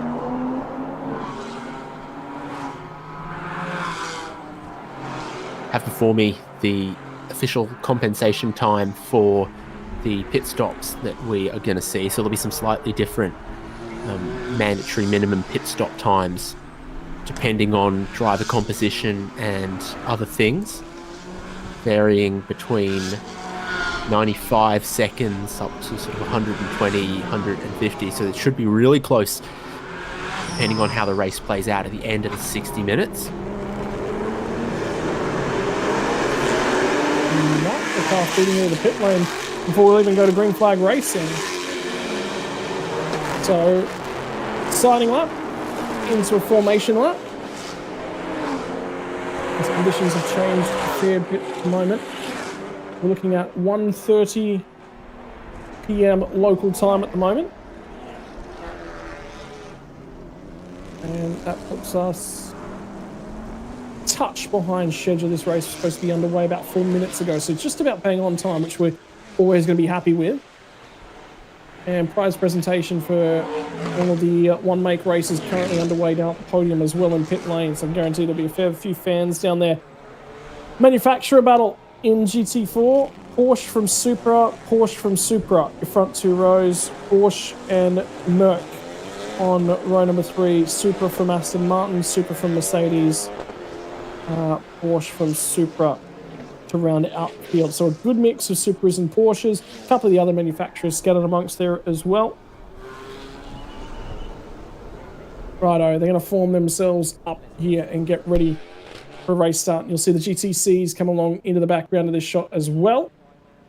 We're going to have the Altis GTC from the Ford Daytona GT Coupe. Damien Hamilton will have the Ford Mustang Trans Am 2 car in there as well.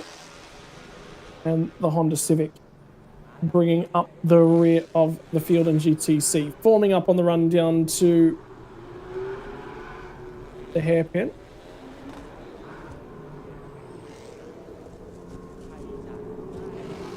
We'll get ourselves set for a race start here.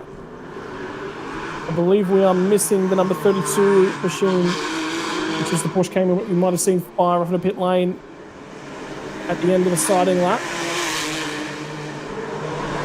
Next up nicely now as they feed back in. And there's the GTC field trying to bring their way around and group up just prior to the race start. Lights are off at the front of the field and we are going to get our way underway as they'll feed off down into turn number 1, GT4s.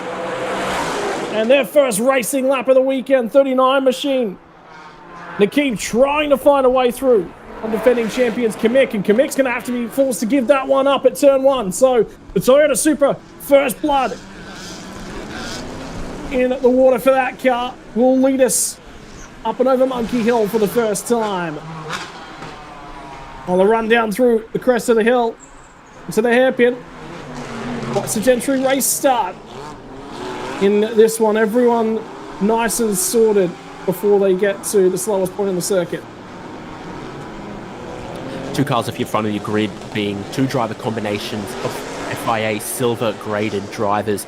So both of them are silver combined. Some really solid drivers throughout this field, particularly as far as GT4 racing around the world goes. And it shows with that battle we had leading in towards turn 1. It is the Supra that goes ahead of the Cayman in that battle.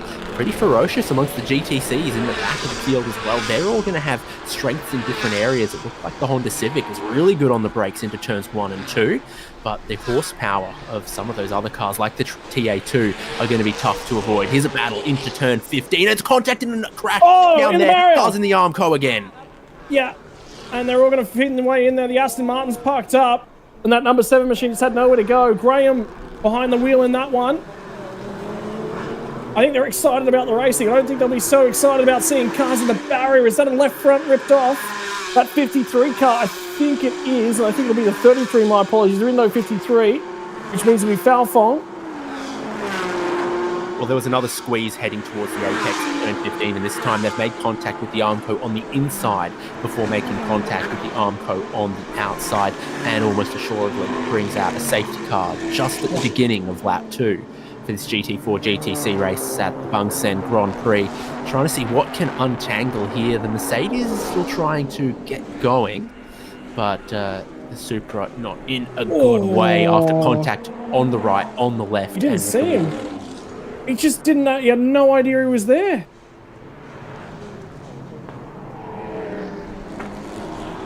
And that's the 33 squeezed into the barriers on the left-hand side.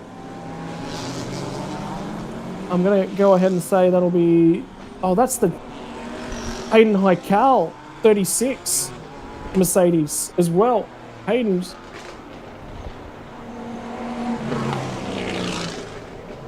Oh, my word, we're under safety car so early on here. And a lot of damage to be repaired to get that car back and operational. Before tomorrow, lap 1. My word. I mean, it is street circuit racing. We you know, it's always going to be a little bit like this, but we've seen so many this weekend, Dave.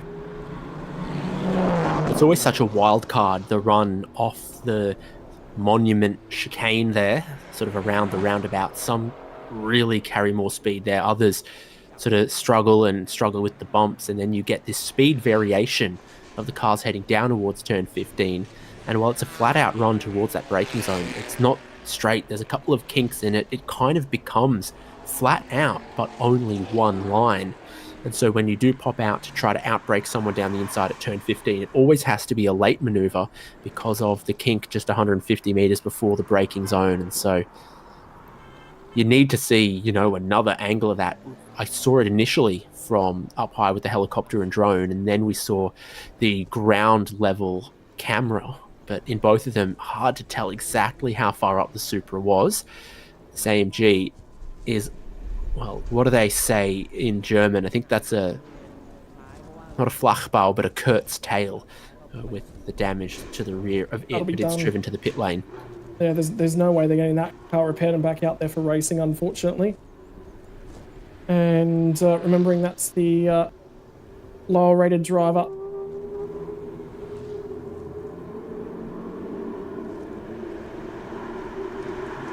Unfortunately for that car.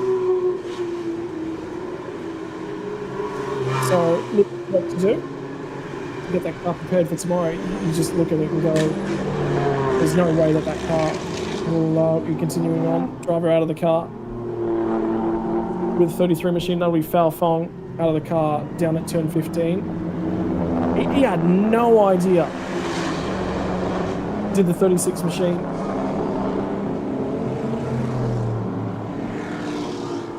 It'll be Daniel Bilski. Had no idea that there was a car down the inside at all when he tipped it in there. It was a late move.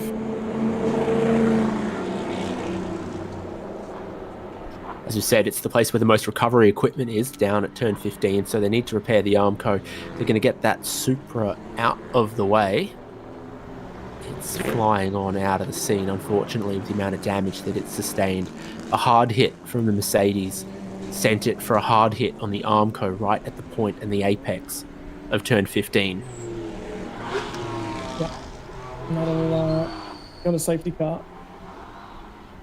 For a little while here. As they get that one out of the way, and they'll investigate the barriers as well, but it wasn't... the problem is it's the inside of the barrier as well. If you're a fan down at turn 15, you've had a lot of excitement going on in your area today. A lot of cars being craned over the wall. And a lot of bits and pieces of race cars to have a look at as well. So Todd James Kingsford's leading GT4 AM in the 5th outright behind the GT4 Pro entries. And then it's the 23, the Toyota Corolla leading GTC. It looked like it was ahead of the Ford Coupe, then the Trans Am, then the Honda Civic. Trans Am car of Damon Hamilton's gone to the rear of the field too. So it has. Galliana and Morbidelli have made their way. Sorry, they were already ahead of him. They started ahead. Has that Honda Civic passed the entire GTC field on that one? I felt like that car was at the back. Well, it was ambitious in turn 1 and turn 2. Looked very good on cold tyres and in the braking zones. Just look, oh yeah, there it is. The 23 up front of the class.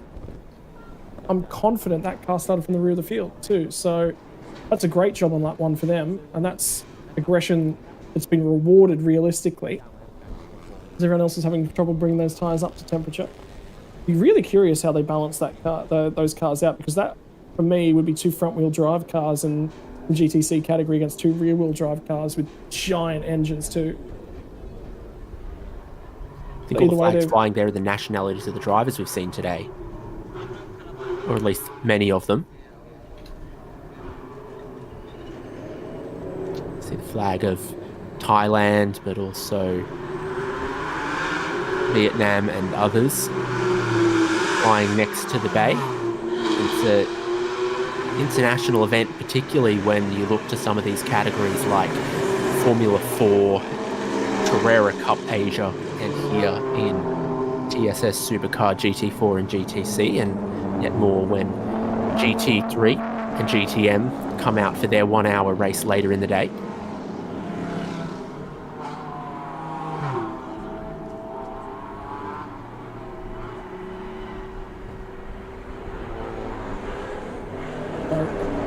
We're going to have another look back at the incident that has brought us to safety car. And here you see these two guys fighting each other. It's Daniel Bilski in the Mercedes who's got track position ahead. Just keep your eyes on this shot down here. Look at the late dive from the Supra up the inside. Gets the inside barrier. And it is Fao Feng behind the wheel of the Toyota Supra GT4. That is the number 7 machine with Graham behind the wheel. Graham Dowsett, who's run to the outside of the track area and just sat there.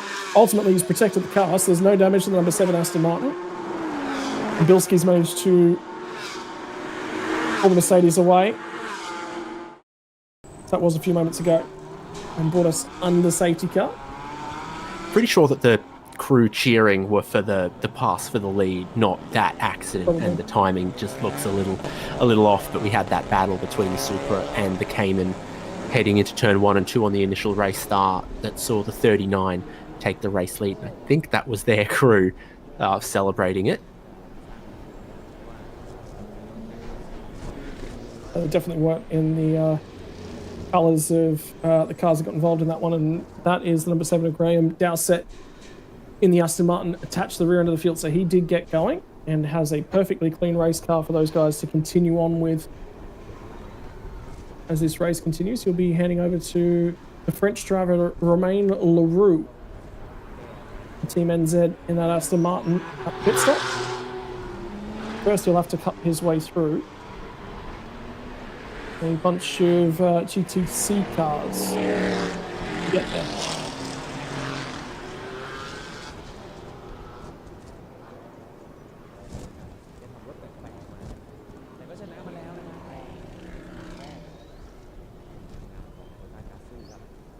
And we've already had this category reduced by 3. We lost Yarrow and Sathapon on siding lap to the grid. And since then, we've lost those 2 cars that were involved in that accident. Daniel Bilski behind the wheel of the 36 Mercedes-Benz GT4. Safety car, I believe, is pulled away from the field, so we'll be going back to green flag racing. But a look at this in just a few moments, and there is the green flags to signify that we are clear and back for a race start. 48 minutes on the timing screen, and Nakib squares off the final corner to get a run. And the problem for Graham Dowsett at the rear of the field and that number 7 Aston Martin is that there is a Trans Am car with plenty of poke just ahead of him. He's going to have a lot of problems trying to cut his way through because he'll have the grip in the corners. These guys are going to have speed in a straight line. Back to green flag racing, the feed down into turn 1. We said, compared to most of the racing today, Dave, it was pretty sedentary at turn 1, and the restart even more so. I'd bet on a GT4 Aston Martin in a braking zone, out braking a TA2 though by quite some distance. So we'll see how that plays out as they try to work their way back through the field, having lost all of those positions, avoiding the lap 1 accident. Restart in the racing, a great getaway from Nakib in the 39 Supra. A Porsche battle behind in second and third with Mick and Decathorn. They're heading down towards turn 18 with the next Supra in 4th place of Prakun. Yep, so feeding down that back straight away. GT4 AM leader is Todd James Kingsford in 5th overall at the moment, so he's doing a great job. In fact, he finished on the overall podium back at Buriram in the opening round of the season as well. Did a great job. They're coming down through the pit stop cycle, and that'll be a thing, you know, is if you can stay close enough to the field, you'll gain ground in the pit stops with, particularly when we've had a safety car to bunch the field back up here, not enough time to spread the legs and have that field spread happen in the AM versus Pro battle. There's no added compensation time to complete the bronze lineup as well, so that will favour you a lot when it comes to those pit stops. And for any of the drivers that do actually have a single driver lineup, which will be Todd James Kingsford, who will stay in that car, Puttarat in the 44 Mercedes, Shrupang in the 60 Toyota Supra as well. Those guys will have to switch their cars off in the pit stops. So this is Todd James Kingsford in the black and red Cayman, feeling some pressure from the Toyota GR liveried Supra just in behind. Grant at the moment driving the 19, and as we approach this zone over Monkey Hill, the Supra has gained so much but can't pass at the hairpin. It's a good line here to straighten up and try to exit. There's a bit more straight line performance from that Supra. It'll look to challenge into turn 8. Certainly Todd James Kingsford's got his hands full at the moment. Oh. And how has that ended up there? The only Mercedes in the field. Puttarat in the 44 Mercedes GT4. Is he had some sort of steering failure and he's just gone straight on there? Couldn't get the car to rotate all the way around and he's had to wait. I wonder if he's trying to find reverse at the moment. So race control will probably give him an opportunity to pluck that car out of there. And I'll keep an eye on the sector times because we're waiting for him at the moment. In fact, I think he has made the end of the first sector. So I believe he has been able to get that car moving again. We had to sit there and wait for the field. Remember, first sector timing line just off the exit of the hairpin. This battle for M-Class lead will continue. 15 minutes already taken out of our race time up, by the way. That didn't take long.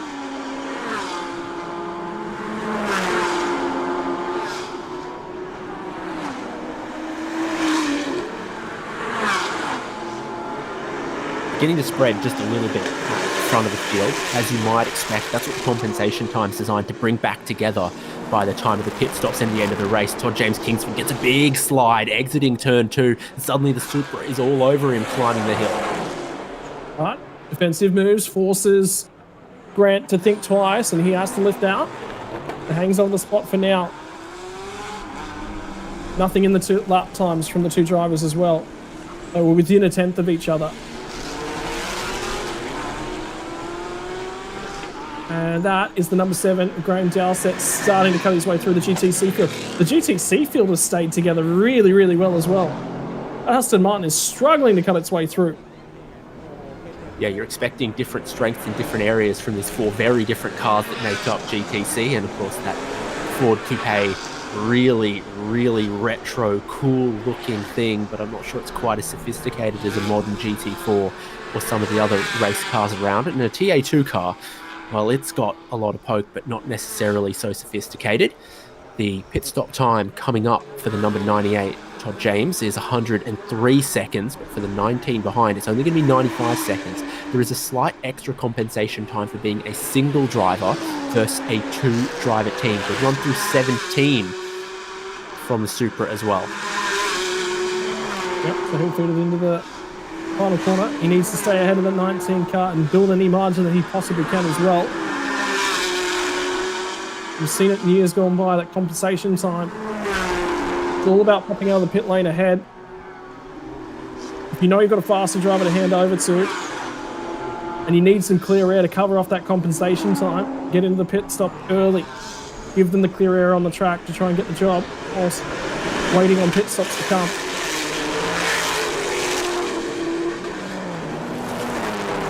Still locked together, these 2 guys, as they climb up Monkey Hill.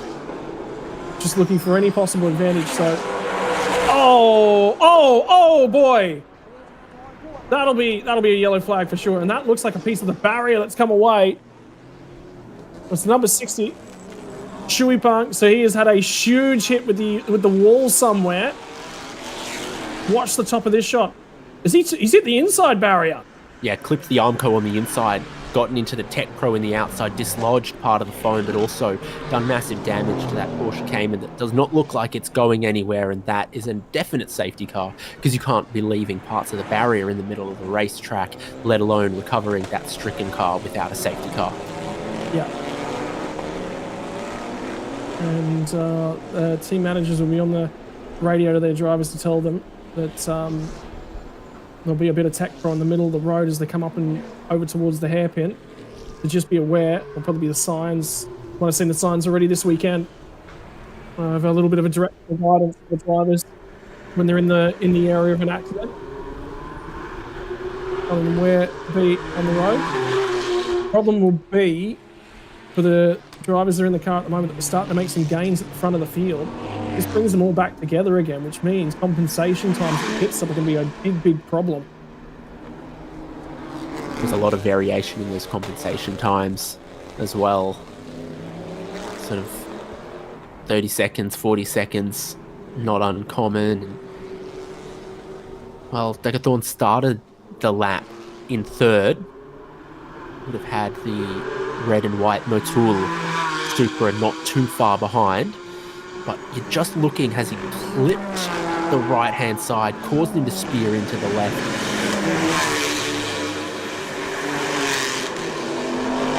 Good avoidance. Yeah. Immediate double wave yellows as well. Not single wave yellows, double immediately. All drivers immediately paying attention to that. He's stuck in the car at the moment because he can't get across the other side. Yeah, left-hand drive car. Most of the local vehicles we've been used to seeing a right-hand drive, like Australia and Japan. Thailand drives on the left-hand side of the road, so it's right-hand drive cars for the most part. But these are international spec GT4 cars. They're homologated. The Cayman comes from Germany. In fact, so does the Toyota Supra from Toyota's headquarters, global motorsport headquarters in Germany. So with the driver on the left and the door right up against the Armco, not immediately able to get out, and you might not want to get out the other door with the traffic going past as well. Well, I think the issue he's having is that there's that safety net in the middle of the car to keep you all sort of boxed in and confined within the safety structures in the car. Fans raising fans. Unfortunately, that fan will not be cooling us off here in the commentary box. I won't be reaching I want to that be far. friends with the guy who's got the 18 volt one. That's serious commitment to airflow. I love that. So the problem will be for the Porsche driver there in the 60 machine. I believe it's Shui Peng that's in that car. And the issue will be for him is, getting that middle safety net down to get out the other side. And I think that's why he's still stuck in the car. Yeah, you do have a double window net situation. So one to the driver's left, but also to the driver's right, so that in an accident, your arms don't flail out of the safety area and into sort of the crumple zones. Particularly in rollover situations, which thankfully didn't come close to that at all. There you go. There's a really good example. So that's one of the other Caymans in the field, and that net in the middle is what he's trying to undo to get out the other side of the car.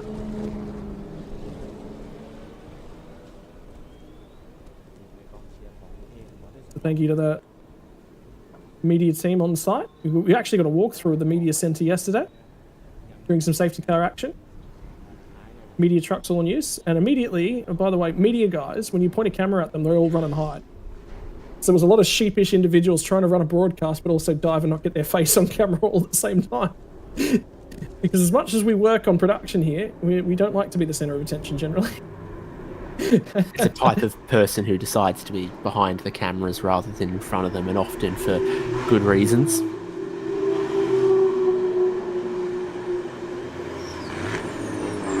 They're holding the camera. If they ever wanted to be on it, they'd hold it themselves. But it was a good opportunity to have a look at the way broadcasting's done on the other side of the look. Just confirmation though that Pretty Rat has rejoined the tail end of the field. Now he's got the same problem that Graham Dowsett had previously. It's these GTC race cars just ahead of him. And somehow he's got to get his way through, but they've got more power.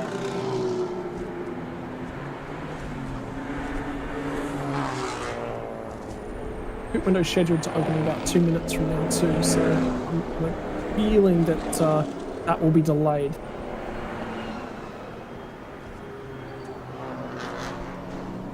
It's a 10-minute pit window. If we go back to safety car, they'll put the window on pause too. And in terms of where the pit stops happen, it's generally just, well, that's happened. They basically lock the pit window down. Nothing you can really do. If you've already done your pit stop and you fall off the lead lap, well, that's what it is. So, remembering our pit stops here today, what did you say, Dave? Just shy of 100 seconds? Yeah, so the base pit stop time, the base compulsory minimum pit stop time is 95 seconds. Then there's success compensation time, so 15 seconds to the winner of the last race, and 10 seconds for second, 5 seconds for third. But then there's also driver pairing compensation time, and so that's based on the FIA gradings. If you've got 2 silver drivers in your car, there's an additional plus 46 seconds.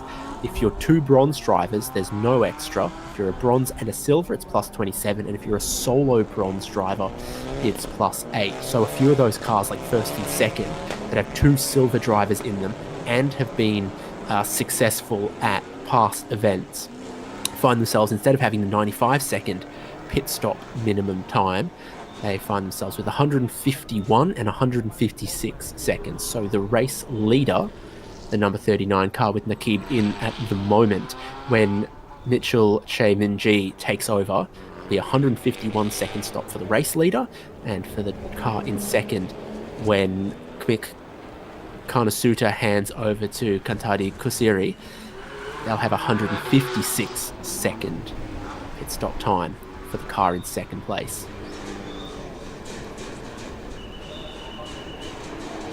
The number 19 in 5th place outright though, which is Grant second in GT3 AM at the moment, they only have the base 95 seconds. So all of this is actually playing very nicely for the number 19 car to be in the outright as we get a message from race control. Yeah, pit window has been delayed, which is what we were expecting, because the pit window should be open already. We're now under, with 34 minutes and about 40 seconds left on the clock at the moment. paparazzi from the camera operators. I'm not sure we needed to see the noodles being eaten, but there's lots of fans in all the places with their fans, with their hats, with their merch, and apparently with their noodles as well. Happy people. I mean,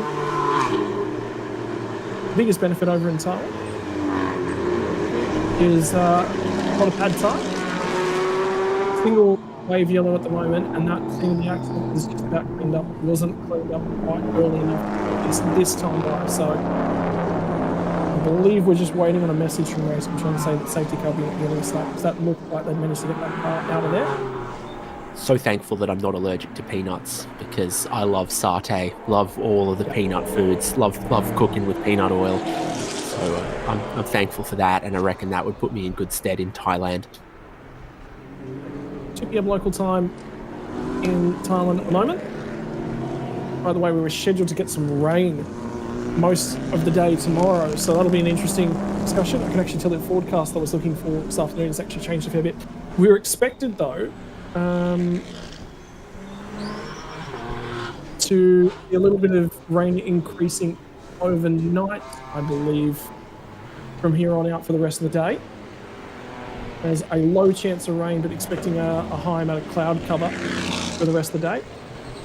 Sometime around midnight to 3 a.m., midnight to 6 a.m., expecting about 30% chance of rain. And then tomorrow, a little bit of die-off and the chance of rain in the morning, back to 20% sort of the minimum. And then around midday tomorrow, about 3 p.m, again, back to that 35% chance of rain. So I would say that there's a good chance we see some spotty showers tomorrow. Not storms by the look of it. So keep our eyes out for all of that.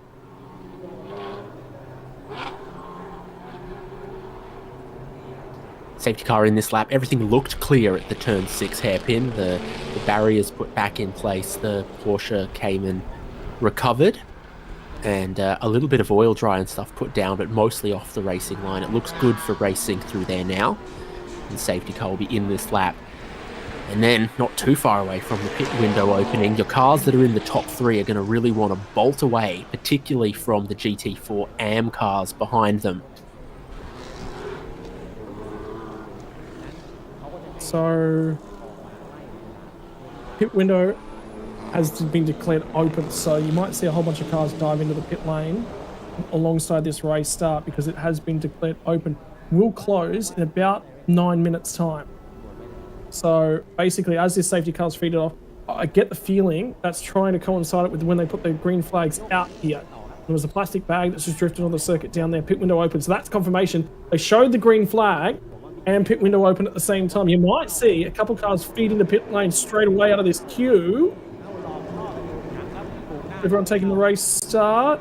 No, that is the Aston Martin diving into pit lane. That's a smart call for them. Yeah, very good move to get out of that traffic, get your pit stop done, see if you can undercut as we go racing again. It is a nice lead for the Supra out in front of Nakib. Mick is under pressure from Prakun though. The Supra is getting a lightning getaway, both of them trying to attack some Porsches here in second and in fourth place, heading up into turns 1 and 2. Yeah, great getaway by Nakib. He's controlled those starts, and both of them really, really well here this afternoon. And we also saw the 65 GTC, the Ford Daytona Coupe, also dive into pit lane at the back end of things. That is Prutarat, who also dived into pit lane from the rear end. So that way he doesn't have to fight his way through the traffic. So smart decisions by a couple of teams as well. Approximate timer.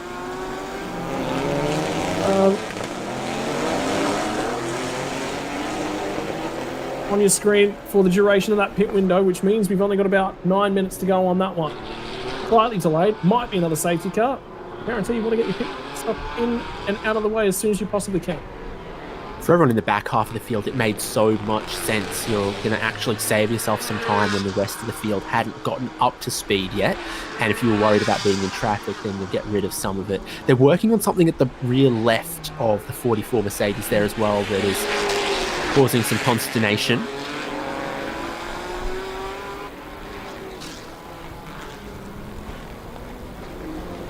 James Kingsford immediately back in the furnace. has a bit of a slide with the tyre pressures still low coming through turn 17.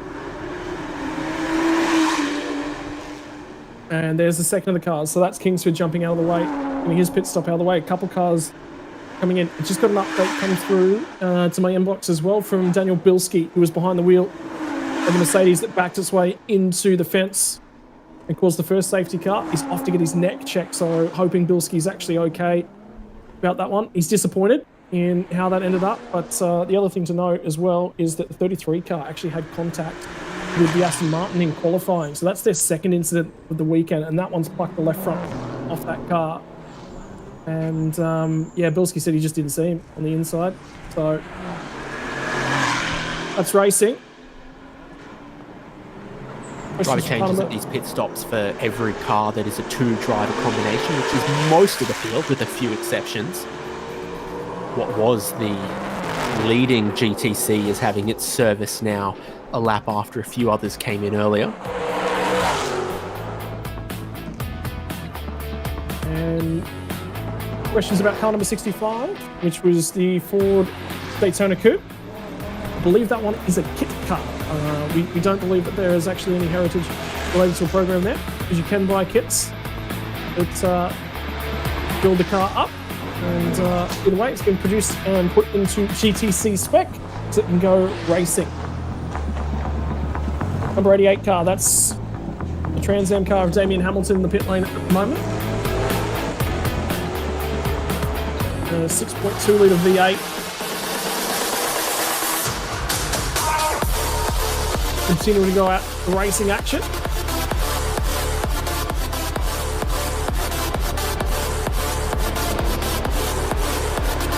In the meantime, pit window is open. And they're all diving into pit lane. There's your race. The car with the longest pit stop time, the number one, 156 seconds of compulsory pit stop time plus compensation time.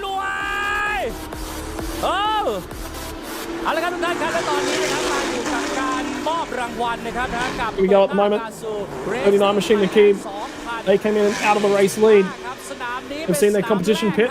That's the GTC Toyota Altis getting its way back out on the track. Carapont, and that's all the Caymans making their way back out as well. That's the number one car. So Cantony Kasiri will now climb behind the wheel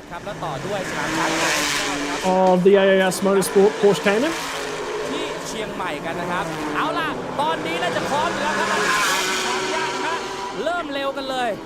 27 minutes on the clock. Halfway through the pit window now and into the back half of this one. Who is going to come out the other side? First half of the race with two safety car periods. Breaking the race up so far means we've not been green flagged for the entirety of our hour. And the question remains, what will happen at the back half of the race? There's the battle in GTC.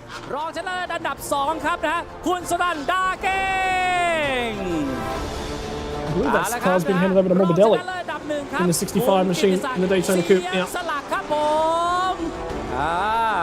Good exit, a bit of horsepower, straight line run down towards turn 8. The Ford goes to the inside.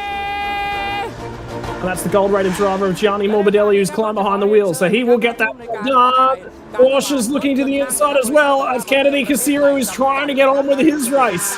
And it has been released by the Toyota. Chris Barasaratna, silver-rated driver for Toyota Gazoo Racing Team Thailand, now behind the wheel of this car.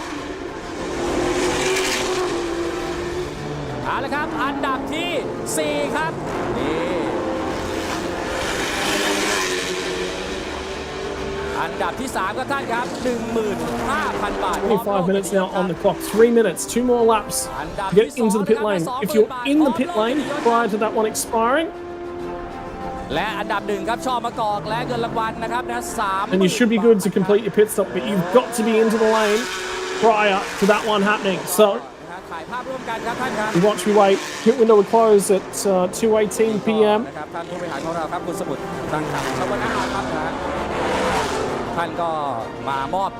So we keep our eyes on the pit window closing timer and wait for the final pit stops to come through. ยิบแชมเปญขึ้นมาเลยเอานะหยิบแชมเปญขึ้นมาครับ I think you just got 2 cars left to pit, and I think when that แล้วแต่ happens, คุณครับจะเปิดไม่เปิด well, James Kingsford in the 98 becomes the outright leader. You can see with the safety cars and the significant compensation time around the pit stops how costly it's been to this number 1 car that was second in the field, because they ended up even behind the GTCs, had to work their way through the GTCs. There'll be more traffic. They're a quick car with a quick driver lineup. That's why they've got the compensation time that they do, but it makes a very, very tall task for the final 30 to 25 minutes of a street race to be able to close that much time and make passes through traffic. So for them, foot down for the moment for the number 1 car of Kennedy Kasiri. What can they do from the position that they are in? Final pit stops coming through. Everyone has now been through the pit lane that's still out there on track. There are no pit stops outstanding. The number 19 car, Grant, will jump to the lane and he will hand this one over to teammate Sudapong on board the number 19 Supra. Out of Toyota Gazoo Racing Team Thailand. This is in the AM category as well, so that will be relevant to the overall.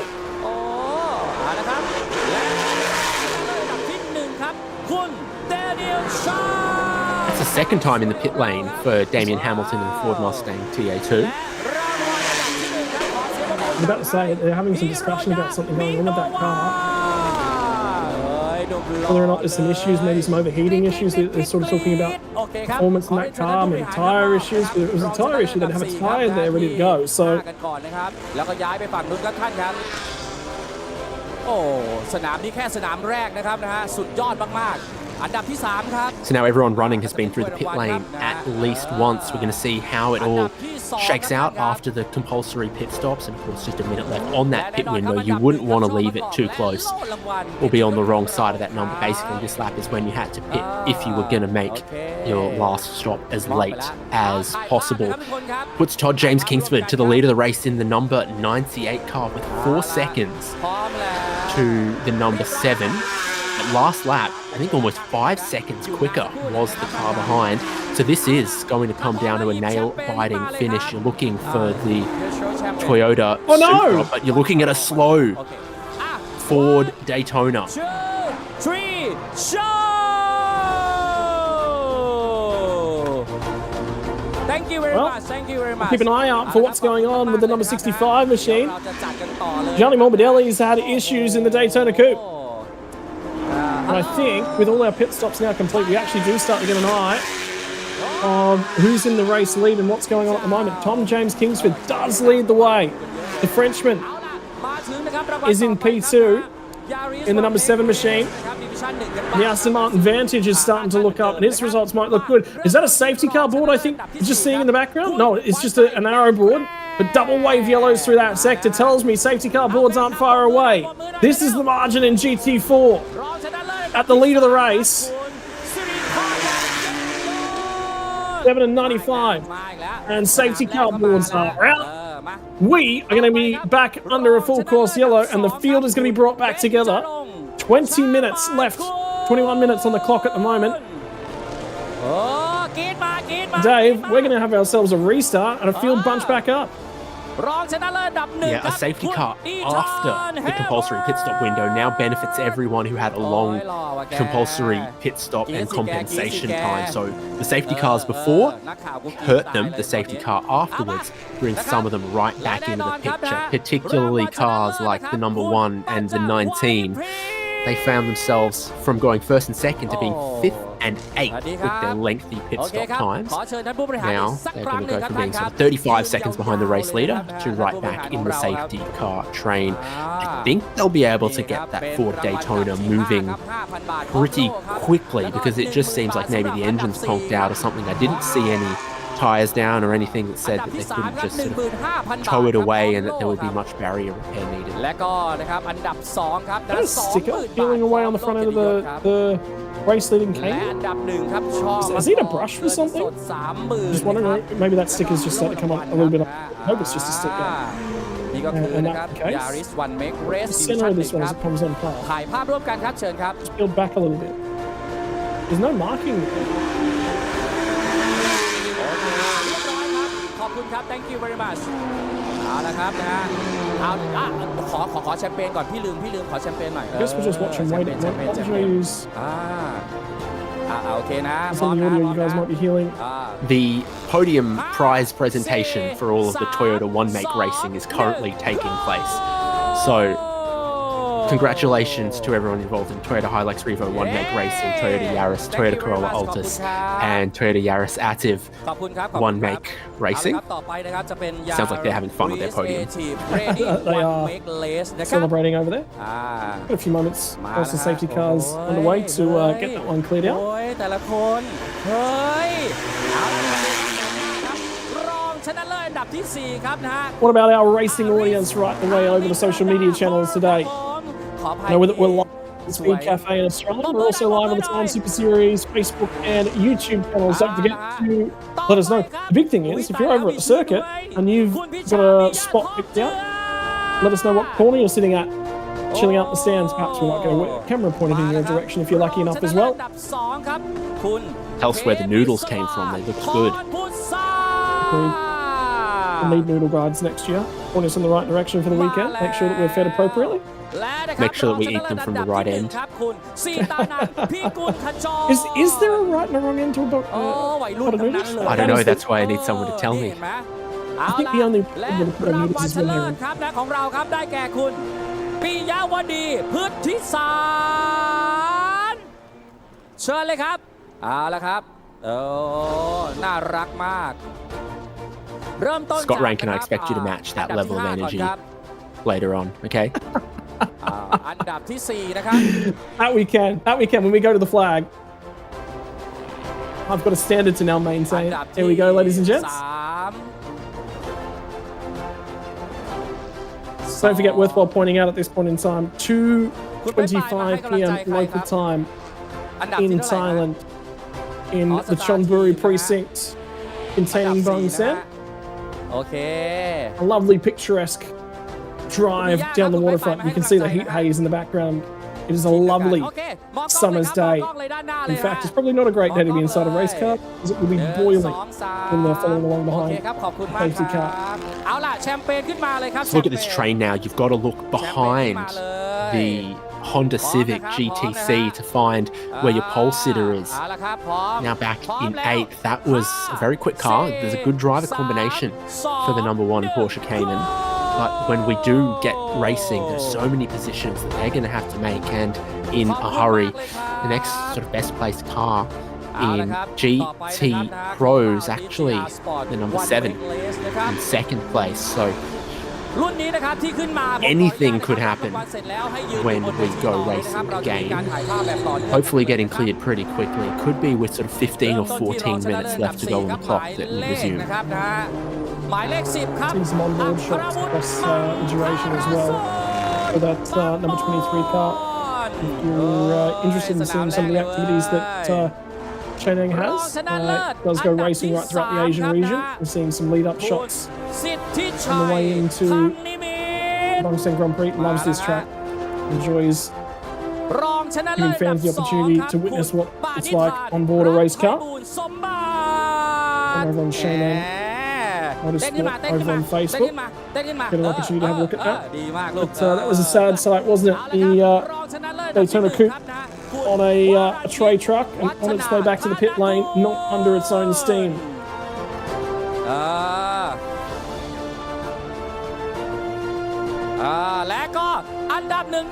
One of a number of retirements from this race, if indeed it is retired, alongside the number 33 Toyota Supra and the number 36 Mercedes AMG that collided at turn 15. Let's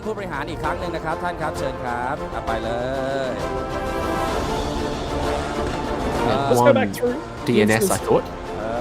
Yeah, the one DNS was the number 32 machine. So the incidents that have gone on so far in this one. Lap number 1, contact between number 36 machine, Daniel Bilski, and the Mercedes AMG behind the wheel. Fao Fong tried to get down the inside in the entry to turn 15. Both cars in the fence. On the inside for Fao Fong, ripped the left front tyre off. He was done for the day. Daniel Bilski made it back to pit lane. That car went no further from there. Rear wing was no longer sitting in a safe manner. A lot of work to reattach that one. retired the car from the race. Since then, we've lost the 99 machine. ถ่ายภาพนะฮะ Decker ร่วม Thorne กันครับมาเลย was behind the wheel. Unfortunately, เอานะพร้อมนะ BM hit the barriers hard as he turned in fractionally too early, coming down from Monkey Hill into the hairpin, triggered our second safety car. And the third one underway right now เรียบ for ร้อยครับเชิญท่านผู้บริหาร Gianni Morbidelli. ครับท่านครับเอาล่ะแชมเปญครับพร้อมนะฮะ And unfortunately, we're also missing Damien Hamilton, who's not returned from the pit lane. So when he came back in the pit lane, discussions are going on with that car. Hasn't returned. ยืนต่อเลยนะครับนะฮะเอาละครับและในโอกาสนี้ Righto, back to green flag racing here in just a few moments. ขึ้นมานะครับนะฮะ As the field gets condensed once more, Todd James Kingsford leads the way in the air entry, but he was being hunted down by Romain Leroux.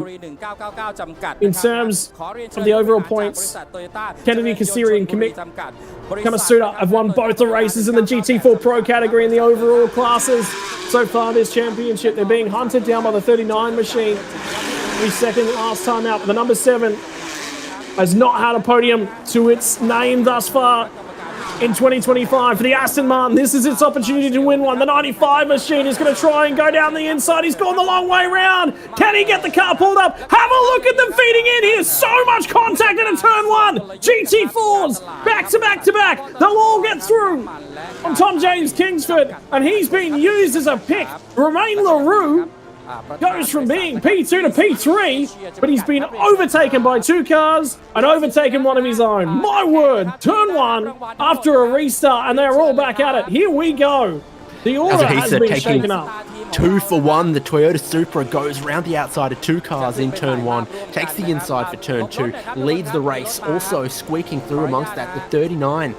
Mitchell C driving that one, so they've moved up big time. They were race leader, restarted well back in the field, but now already through into second. The race leader's squirming around. This could be for the 39 to take, while the number 1 Porsche Cayman is still with much traffic and other cars to work through. Your one-time race leader, the 39, after all of the compensation time and 3 safety cars, is heading back towards the race lead in this final run. And people thought for Kennedy Kasiri trying to cut his way through that traffic, that will not be an easy job, but he'll have a job to do nonetheless if he wants to continue to put points on the board. This safety car's fallen at a great time for them. They won't lose anywhere near as much time as they thought they would have, and they'll get the opportunity to pick cars off as the field got condensed. But for now, it's a 3-way fight. The Podium, Kazuhisa will lead us at the end of lap number 19. It'll be Supra, Aston Martin. All of a sudden, the Porsche Caymans have dropped off the podium. She's won in the Honda Civic, still leads GTC as well in the 7th outright. Got a couple of GT4 cars in between themselves and everyone else in class. The number 1 pole-setting Porsche is up into 5th and looking to make some more moves. So this is an incredibly exciting race on the Bangsaen GP street circuit, and it's a 3-way fight amongst GT4 Pro cars. Kennedy Kasiri starting to pick off cars. There's only one more M car ahead of him now. And Todd James Kingsford will be the next target. No, my apologies, he's got that one done. Right, so it's going to be the 4 Pro cars at the head of the field now, or 4 remaining Pro cars at the head of the field, trying to chase down each other. Kingsford still has control of the M category by a reasonable margin. ขอบคุณมากๆเลยนะครับขอบคุณทุกท่านเลยนะครับนะ Thank you very much เอาละครับสนามหน้านะครับเราก็จะไปเจอกันที่นะครับภูเก็ตนะครับนะฮะใครที่สนใจนะครับก็ติดตามได้นะครับทางเว็บไซต์ของ Toyota ของเรานะครับวันนี้นะครับนะฮะก็ต้องขอบคุณครับ Kennedy Kasiri has some work to do, and he will try and lay down fastest laps of the race in his Porsche Cayman in pursuit of the leaders, because it is critical he makes up time now whilst he possibly can. He's going to be somewhere in the realm of about 11 seconds off the race lead. My apologies, I've got that one wrong. 6.5 seconds he's going to be back off the race lead, so there is time to run that down. Supreme lap time by Kazuhisa on board the 95 machine, leading the way.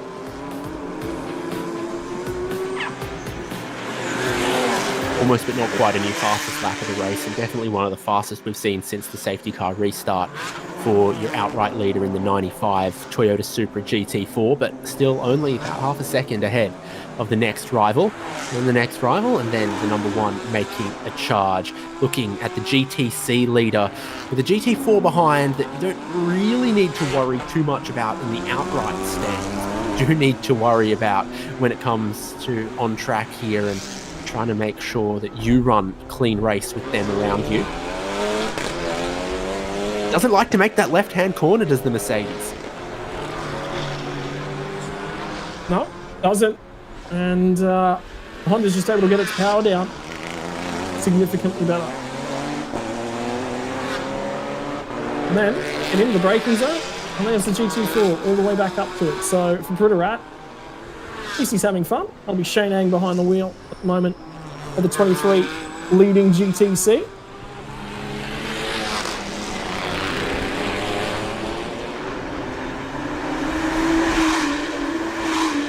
Down the final couple sectors.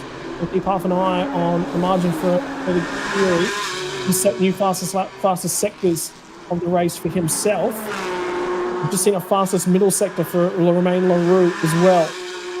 He's just gone purple in the middle sector. How about this battle? GT4 finally gets the job lined up down the inside into the final corner. And Shane Ang takes a look in the rear view, goes, yep, there's no one I'm actually fighting right now. This is the right time to let this guy go, and I can continue on with my race. And that's important in multi-class racing, isn't it, Dave? Particularly when the pace of the cars is quite similar, just generated in a different way.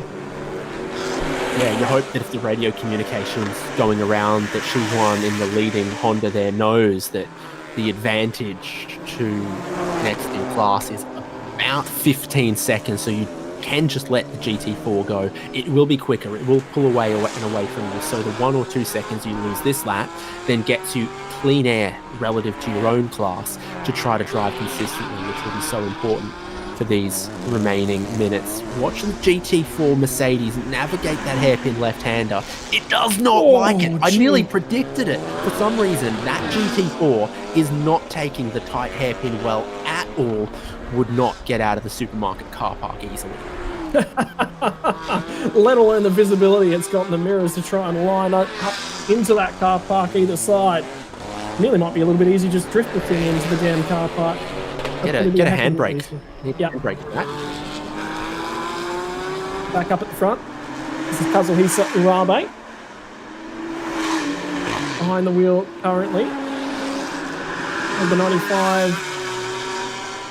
Singing AutoWorks Racing, Supra, being followed currently by the 39 machine and the Wing Him Motorsports Evo Mark II.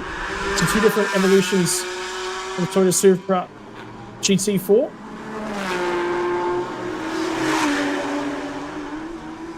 I tell you what, we aren't far away either in the next couple of years, Dave. We're not far away from seeing a Toyota or Lexus or whatever direction they decide to go, reintroduction of their GT3 program either.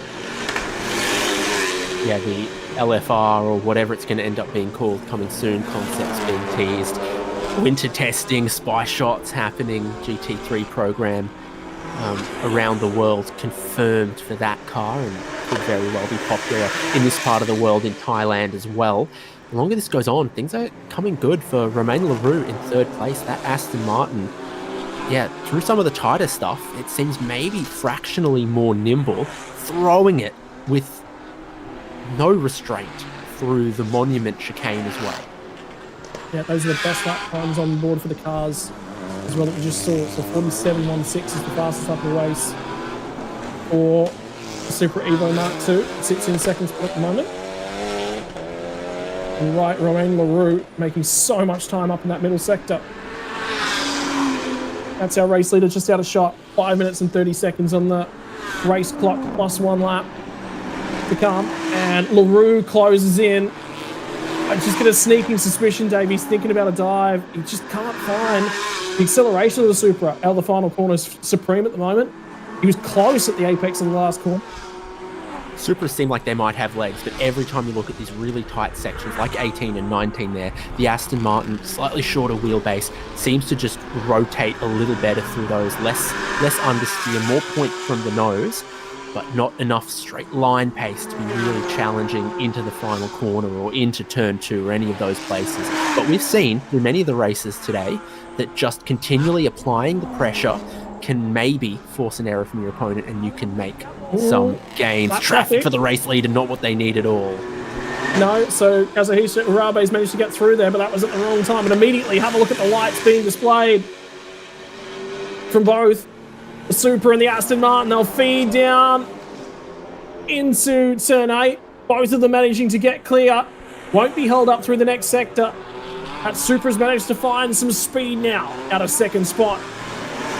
Starting to put a little bit of distance. And then the Aston just creeps up, it closes in just a fraction. Fast and flowing, bravery required down here. Flow it out to the wall for turn 15. And that time the Supra looked a lot tidier, but they've made time towards Kazuhisa Urabe. 4 minutes now on the clock. One of the final couple of corners, Kazuhisa Urabe. Looks quick at the moment. Wait for the most recent lap times. That's the lap times the last time they crossed the start-finish line, so there was some gain. Urabe, about 7/10 of a second. Romain Leroux also found time. We'll get updated here in a second. 42.2, so lap traffic did impact the lap time. 6/10 of a second. Taken out of our race leader, so the gap did close. What did Kennedy Kasiri manage to do that time by? He did a 43.8, so he was more hampered by the lap traffic than both of those guys, and that was deep at turn 1 for the Supra. Only a couple laps left in today's 1 hour race for GT4 and GTC. GT Am lead, his 5th outright. Todd James Kingsford is slowly having his lead evaporated there between 5th and 6th in the outright, but mostly holding on for the moment. And GTC still led by the Honda Civic, with Chi Huan driving that one. The outright podium, though, is the source of our intrigue in these closing minutes. Yep, getting to the Kasiri too. I think there's too little time left on the table now. He's about 5.5 seconds back off these guys. All just looks about set, locked in, except for this battle. Both cars have a reasonable buffer to them at the moment. UTC category. Looks like it's only going to see 2 cars make the end of the race, which is disappointing for Damien Hamilton, because if they can get that car back out there, they only need to do 2 laps. So they need to be back out of the track right now. All they need to do is 2 laps, Dave, and they pick up 3rd in class. It was not clear what the issue with the Ford Mustang PA2 was either. It drove into pit lane for a second time. It parked up and they weren't quite sure, the pit crew, what to do with it or what needed fixing, or if they could do anything. Blue flags out for a couple of cars as there's 1:40 to go. Our top 3 outright heading into turn 2. It's the only other running GTC car. Well, new fastest lap of the race, by the way, for Kazuhisa Urabe. So he is finding comfort with the walls in close proximity around here. 40.711. By the way, Kennedy Kasiri just set his fastest lap of the race, 40.963. Still speed in the Porsche Cayman, but just no track position going his way at the moment. And that long pit stop after balance time added to compensation time, sorry, my apologies, added to his pit stop for winning both of the first 2 races, but it's only the most recent race results that get added to your pit time. But yeah, 2 race wins. That's Buriro International Circuit. Kazuhisa Urabe running well across the start-finish line. And if he crosses with 20 seconds left on the clock, there'll be 2 laps left to go. Another mistake, though, from Evo 2 Supra at the wheel. And he's running deep in critical locations too, Dave. Like, he's not backing it up in places where there's a lot of risk. Yeah, Mitchell Che-Min-ji driving that car in second place, the Toyota Supra, really using all of the road and feeling that pressure. That's why you keep it up. Did you not see the final lap board? Normally they are showing a final lap board, but I didn't see it as your leader crossed the start-finish line with less than 10 seconds to go. There could be a tiny bit more racing left, a little bit of bonus time left in this more than we thought. Yeah, so it's 60 minutes plus 1 lap. There was 20 seconds left on the time. Oh no! Oh no! We'll finish under safety car for sure. That's at the pit lane entry. There's a huge fire from the engine bay of one of the 2 remaining GTC cars. That's the Toyota Altis GTC number 9 machine. Oh my word, that is a huge fire. There'll be immediately everyone deployed to the scene. I'm waiting to see safety car or red flags because they'll just call that one out. Toyota Gazoo Racing Team Thailand, immediate deployment of the safety car. They did not hesitate on that one at all with the size of the fire on that car. And it is great job done by our race control team. Chris Vasaratna in a real hurry, of course, to get out of that car. You saw the minute it come to a halt, the door open, driver looking to exit. And it's an anticlimactic finish to GTC as well as the race overall. But it's punishing heat out there for the drivers and also for the cars. It is. Field immediately arrested on the safety cars, and that'll be confirmation that that will be race over. Race celebrations will begin. And that does indeed look like celebrations for Ying Autoworks Racing down in pit lane, and the other one that will be winning. You know, Dave, there's only going to be one GTC make the finish for this race. Just the one. Team Supersonic by Rongpo Power Units. Honda Civic manages to get to the conclusion of this race. I believe that'll be a shot on board the 98 machine of Todd James Kingsford. The only Porsche Cayman that number ends with an 8. Yeah, he'll win GTM. Wow. Wow. 4 safety cars in the race for GT4, GTC. 1 GTC finishing. And I do wonder how much damage has been done to the Altis. They'll come out of here, the checkered flag will be displayed right here. Romain LaRue, probably a little bit frustrated with the way things played out then at turn 1. He's just in the wrong lane. No, that'll be final lap, my apologies.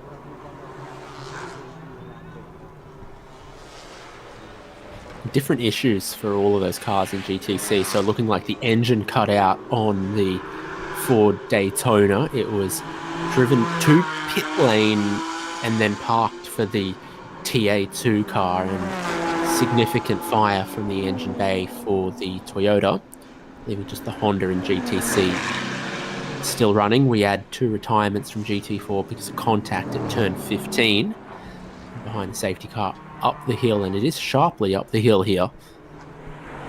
We are going to go.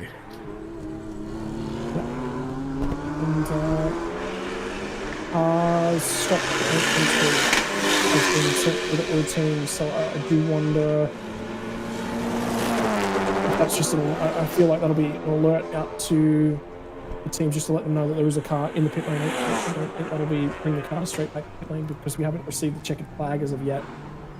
Which procedurally we had to come through. There's a procedure and there's a process to these things. You can't just forego final lap board. If that's part of the procedure, then yeah, we have to circulate 2 laps on the safety car. That's just the way it all works.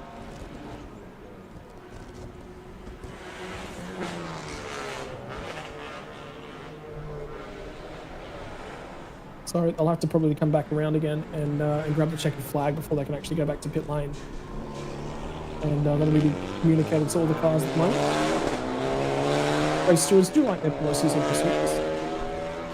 And competitors get angry if they're not followed, so that's why you've got to do it. Like, hey, no, we planned on you following this procedure, which you said you would, and you didn't. So can we get our pit stop time back or whatever?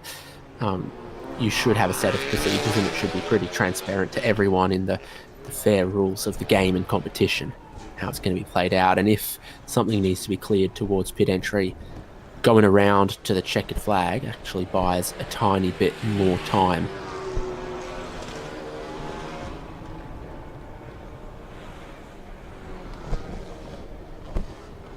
Great opportunity for the guys in these cars to potentially do some running around offline and actually clean the circuit up a little bit too. It's never a bad idea. I'm in race control and probably telling them as well, can you go out there and clean the circuit up a bit for us, because that's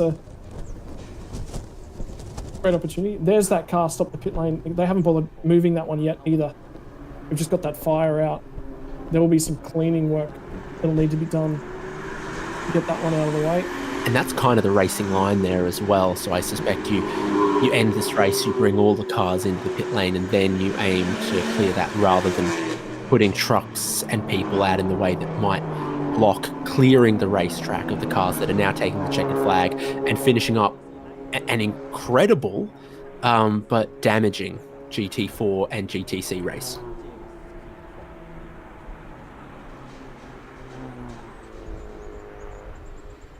Results will come up now. The winners of Saturday's GT4 and GTC race for TSS Supercar, Prakun and Kazuhisa, their Toyota Supra, the outright winners on the podium. With them, Winghin Motorsports and Team NZ. Romain Leroux driving the Aston Martin across at the end there. And then fourth in that category was the number 1 Porsche Cayman. GT Am taken by Todd James Kingsford, with second Shupang Kanjanapas. And this is the podium from GTC. Well, actually, only one of those cars saw the end of the race. Toyota Gazoo Racing Thailand's fire causing the safety car right at the end of the race, and the others retiring. This is the outright results, with the green stripe denoting GT4 and the purple stripe denoting GTC.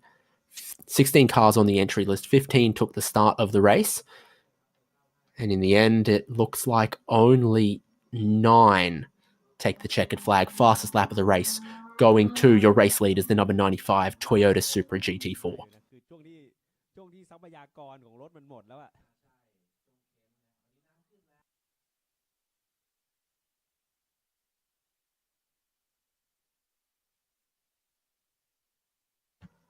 Highlights should also be coming shortly after that 1 hour race for safety cars, and the safety cars before the pit stops, perhaps disadvantaging teams with large pit stop compensation time, but the safety cars afterwards sort of annulling that and giving us a square fight to the end, won by the 95 in GT4 Pro, won by Todd James Kingsford in the 98 in GT4 Am, and won by Chongyi and Xu Huan in the Honda Civic GTC.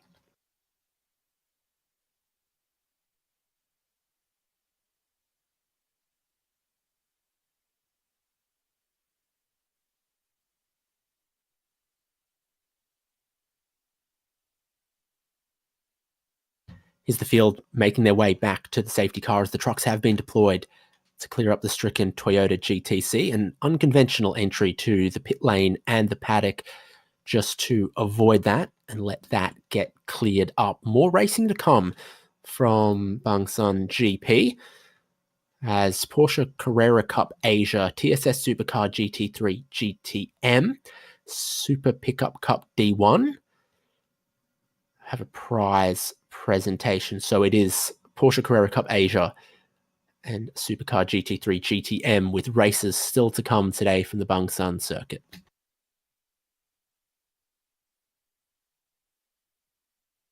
Indeed, just an hour and a half of racing left to go for today, but almost means that I'll just quickly jump in here with Scott Rankin stepping away from the microphone for a second.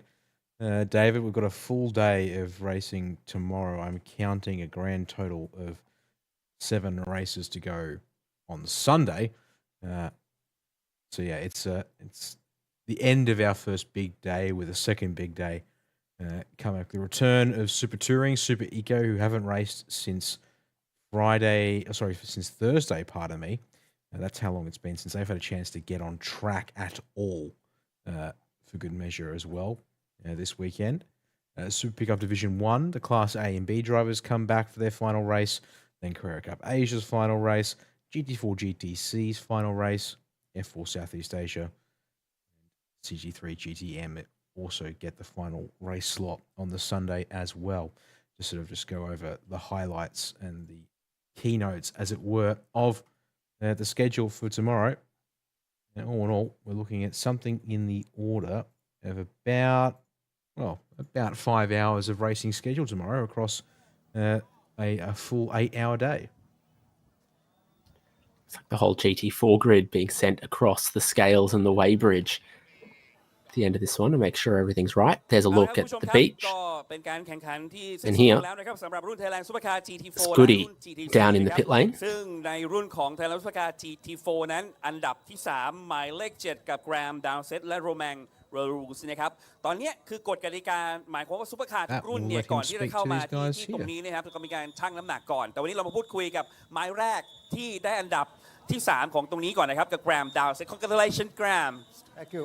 Wow how do you feel in this race It was a great race. I mean, I'm really glad that we actually finished. There's a lot of carnage early on.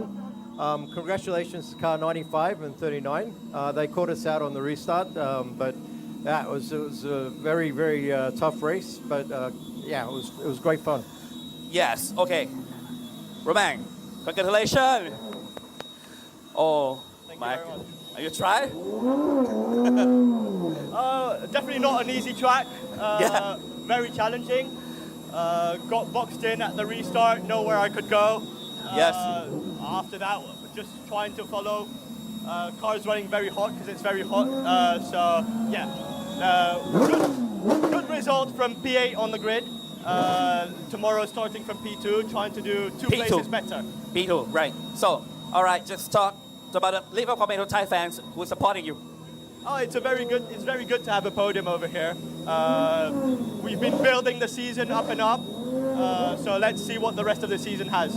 yeah okay best of luck your congratulations too congratulations and you Yeah, it's very special to be here in Bangsaen, and it's great to be on a podium. And hope everyone here really enjoys the weekend. Cheers. Cup and cup.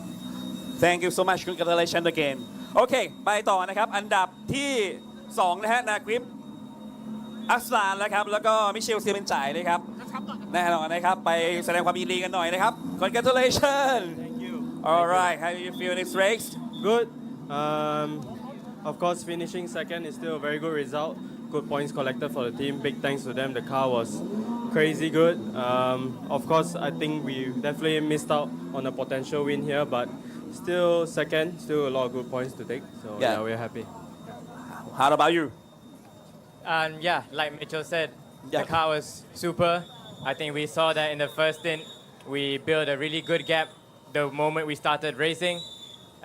It's just a bit of a unfortunate circumstance that we always got caught up with safety cars. But all in all, it's very good that everyone is safe. Everyone finished the race who could finish the race. And it was a good, exciting race for everyone to watch. Wow so what about the next race Next race, we are starting in P3 tomorrow. P3 We have a lot of fast cars in front of us. Yes. So yeah, Mitchell's gonna start it off.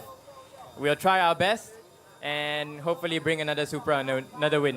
Okay just leave a comment to Thai fans Sorry leave a comment to Thai fans keep watching there's a lot of fans here it's very exciting yeah so support us we're from Malaysia and see you tomorrow Thank you congratulations again และอันดับ 1ของเรานะครับแน่นอนนะครับประคุณพรภาและคัสซื่อสวัสดีนี้ครับเป็นยังไงบ้างครับมีจุดเปลี่ยนอะไรเล่าให้ฟังหน่อยครับจุดเปลี่ยนนะครับก็ผมก็พยายามตามที่ ครับ โค้ชไปนะครับก็พยายามตามไปเรื่อยๆแต่ว่าคนที่เป็นฮีโร่จริงๆของเรสนี้ก็คือคาสูนะครับที่ไล่ขึ้นมาแล้วก็ฉีกทุกคน โอ้โหเห็นเลยจังหวะแซงขึ้นมาในโมเมนต์นั้นคือ you was a great amazing great job today how do you feel in the race Yes it was so good and thank you for support everyone โอเคคุณประคุณครับขอบคุณแฟนๆด้วยครับที่ติดตามครับผมครับผมก็พรุ่งนี้เดี๋ยวเรามีอีกเรสหนึ่งก็ฝากทุกคนเชียร์อีกรอบนะครับพวกเราเริ่มจากที่5แล้วเดี๋ยวไม้แรกก็จะเป็นคาสูครับนะครับไม้2ก็เป็นผมก็ฝากด้วยนะครับครับแสดงความยินดีด้วยครับขอบคุณครับขอบคุณครับแน่นอนนะครับเดี๋ยวเราไปดูกันต่อฮะในรุ่นของ GTC นะครับตามกันมาฮะอันนี้เชนอังกับเคนเนตโฮครับโอ้ congratulations I can't believe you can do it today you never give up today how do you feel for this race we did not qualify well we actually started from the last but of course a very good start by my partner secured the position for us yeah and I know that the super driver, the former F1 driver is chasing, so I have to push a lot harder than what I want to. But lucky that we finished the car in one piece. Not included about the lucky, but things about the ready for your car too, you know. Yeah. Yeah, performing that for just say thank you to Rongpo, right? Yes, of course. And of course, we had some upgrades to the car, which make a lot easier to drive now. Yep. And thanks to our manager, our tuner, Pete, and of course, the super builder, our Pei Longpo, for doing up the car for Super Civic. Okay, for the live switch, just leave a comment to Thai fan who's supporting you here. Thank you. Not sure if you want to support us Singaporean, but thank you so much. Team Singapore. Okay, congratulations again. Thank you so much. โอเคครับคุณผู้ชมครับความมันยังไม่หมดเพียงเท่านี้นะครับเดี๋ยวเราไปดูกันต่อนะครับตอนนี้พักชมไฮไลท์กันสักครู่ครับ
กับบางแสนกลางปีดีแลนเปเรล่าครับ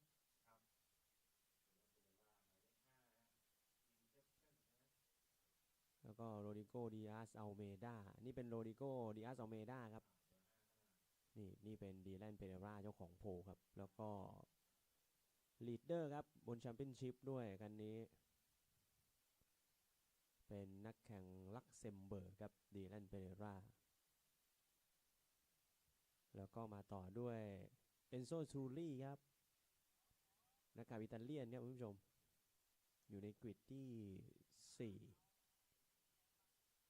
ดีแลนยิปนักขับฮ่องกงครับกริดที่3เวลาดีมากครับ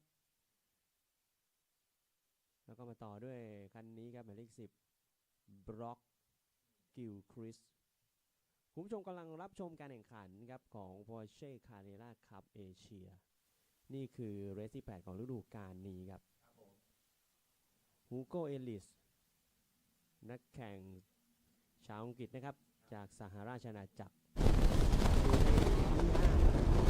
นักแข่งไทยครับอยู่ที่13เลข76เป่าจิโตครับ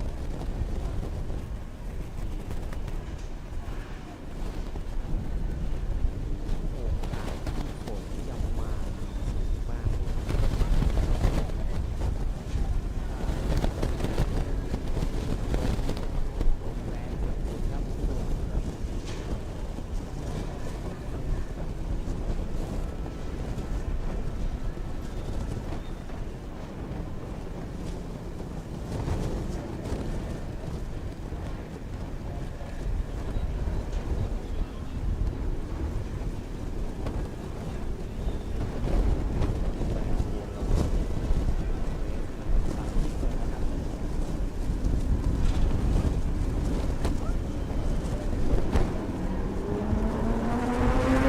Well, welcome back, ladies and gentlemen. This is Carrera Cup Asia's coverage for the weekend, and you can see the Porsche safety car in shot there. And if you have a look at the trees on the right-hand side of the shot, there are clouds and rain on the western side of the bay here in Thailand. Remember, we are on the eastern side of the bay, and on the western side, I can tell you that the Gulf of Thailand is about to be hit by a massive storm at the moment. There's a fair bit of rain going on the western side of the bay. Have a look at the wind. And that is looking down past the run of turn 17. So that's the king. So these Porsche Cup cars will be blown around a little bit from left to right.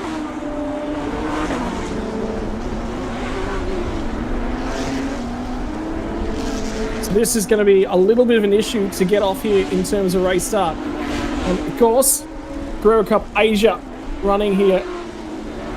Category joined us last year for the 2024 edition of the Bangsaen Grand Prix, and they are back once again. Dylan Pereira had a huge accident on that occasion on the run down towards the hairpin. I believe similar to what we saw in the GT4 action just before.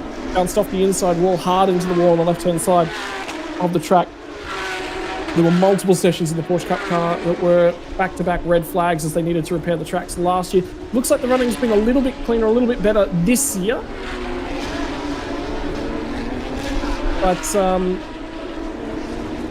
yeah, with those wind and that conditions out on the racetrack at the moment, it's going to be a very difficult time of things. Dylan Pereira took pole position from Rodrigo Diaz Almeida. Dylan, yep, from Enzo Truly. Chico Ellis from Brock Gilchrist, we on row number 3. Bao Jin Long from Ama Harris Jeffrey on row number 4. Rounding out the top 10, Josh Rollage from Li Chao. Outside the 10, Eric Zhang from Yang Chuang. Row number 7 is going to be Mong Kong from Francis Xia. Henry Kwok and Christian Xia going to make up 15th and 16th. 17th and 18th, Chen Shen from Eric Kwong. Juf Zhefeng from Adrian De Silva. Rounding out our top 20, and Jackie Wu and Hubo from the rear of the field. There are 4 Masters cars in the middle of this race. There are Pro cars, there are Pro-Am cars, and there are amateur cars as well. So 4 separate races within a race within this one, and getting the extra siding lap in for, I believe, what is going to be a standing start on the run down to turn number 1 as well.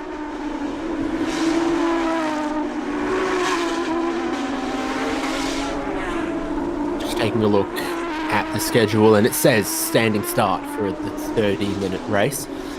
See all these current specification Porsche 992 Cup cars out there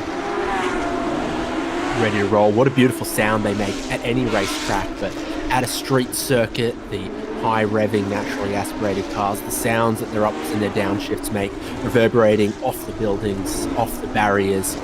It's a real sight for the spectators, but hopefully the spectators are doing okay, because look at the weather that's starting to come across. Suddenly it's windy, and it's bringing a significant chance of rain.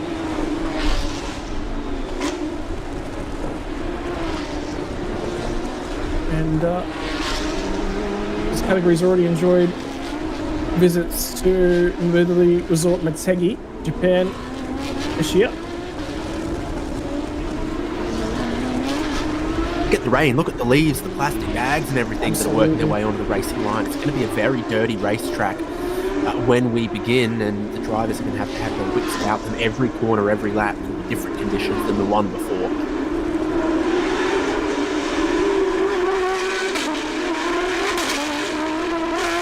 I wonder whether or not they're still doing formation laps at the moment, so you'll see them all into probably their grid boxes now, and burnouts.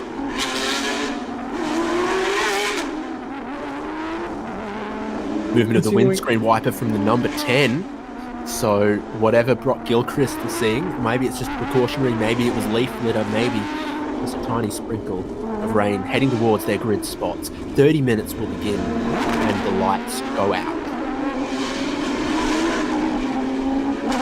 So we'll watch at the moment as they all start to feed in. 22 cars to feed into their grid spots here, David Haynes. This is going to be an interesting one, of course. Porsche Carrera Cup being covered as well by over on their own channel, so we provide you this coverage on behalf of Thailand Super Series as well. Make sure that you guys are being covered for these races. 30 minutes to come here, or 14 laps, 30 minutes maximum time period, and that is rain starting to fall on the track.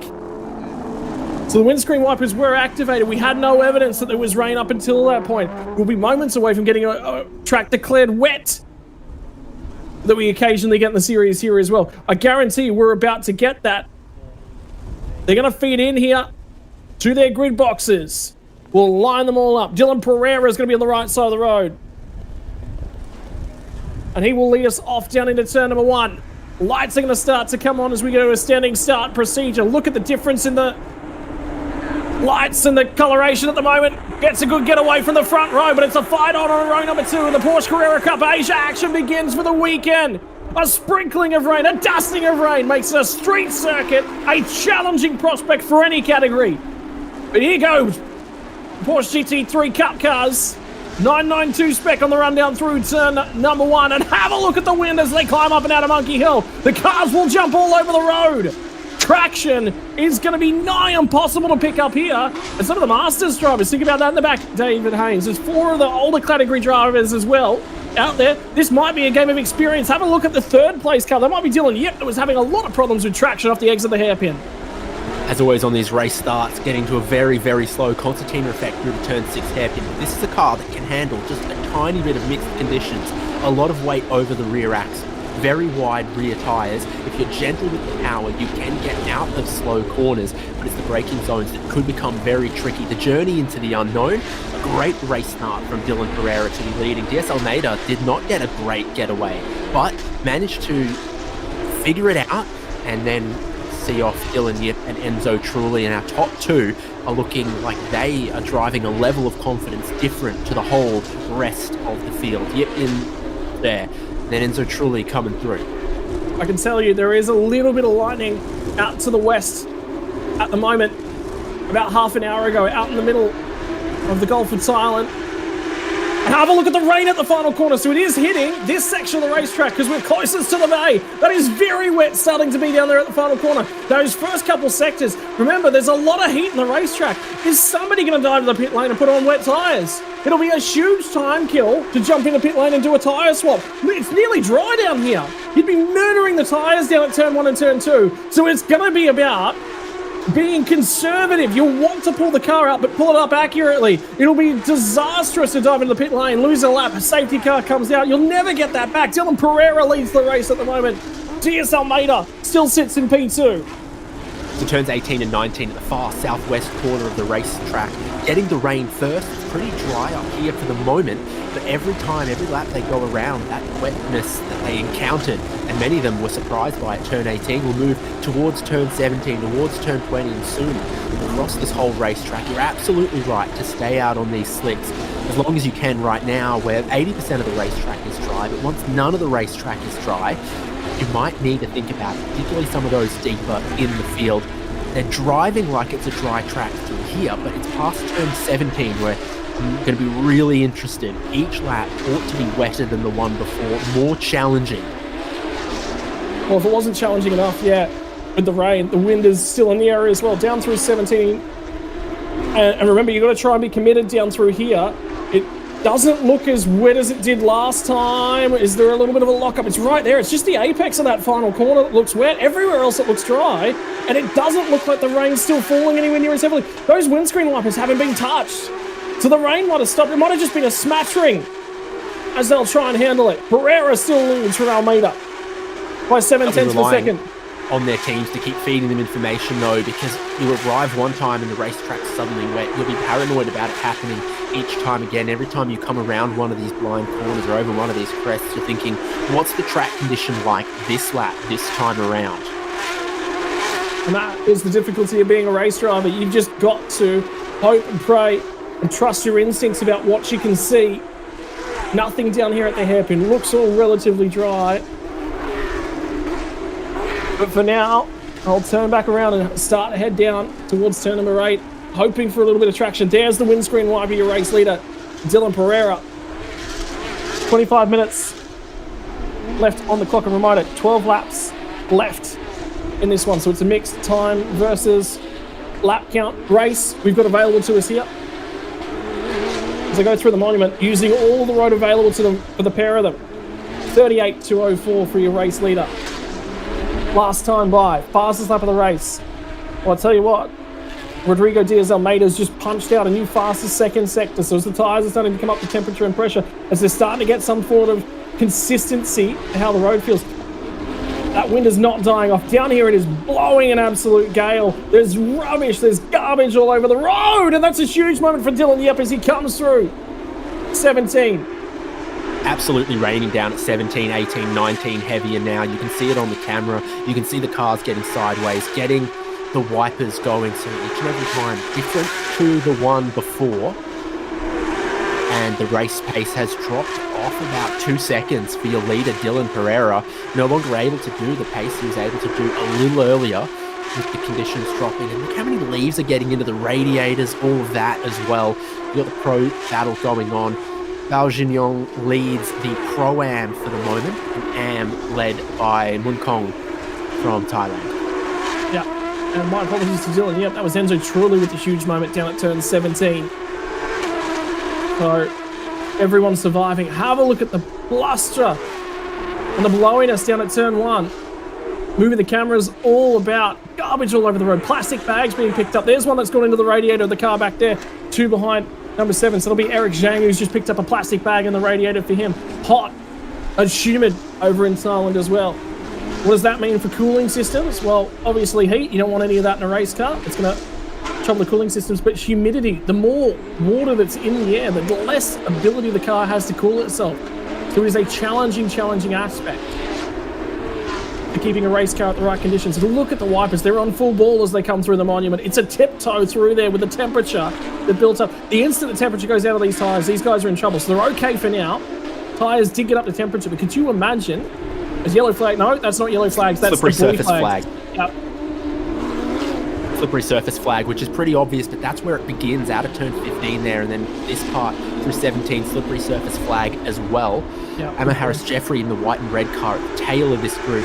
Been very gung-ho. He's been getting the tail out in the traction zone, so he's looking at this as an opportunity to try to gain some more spots.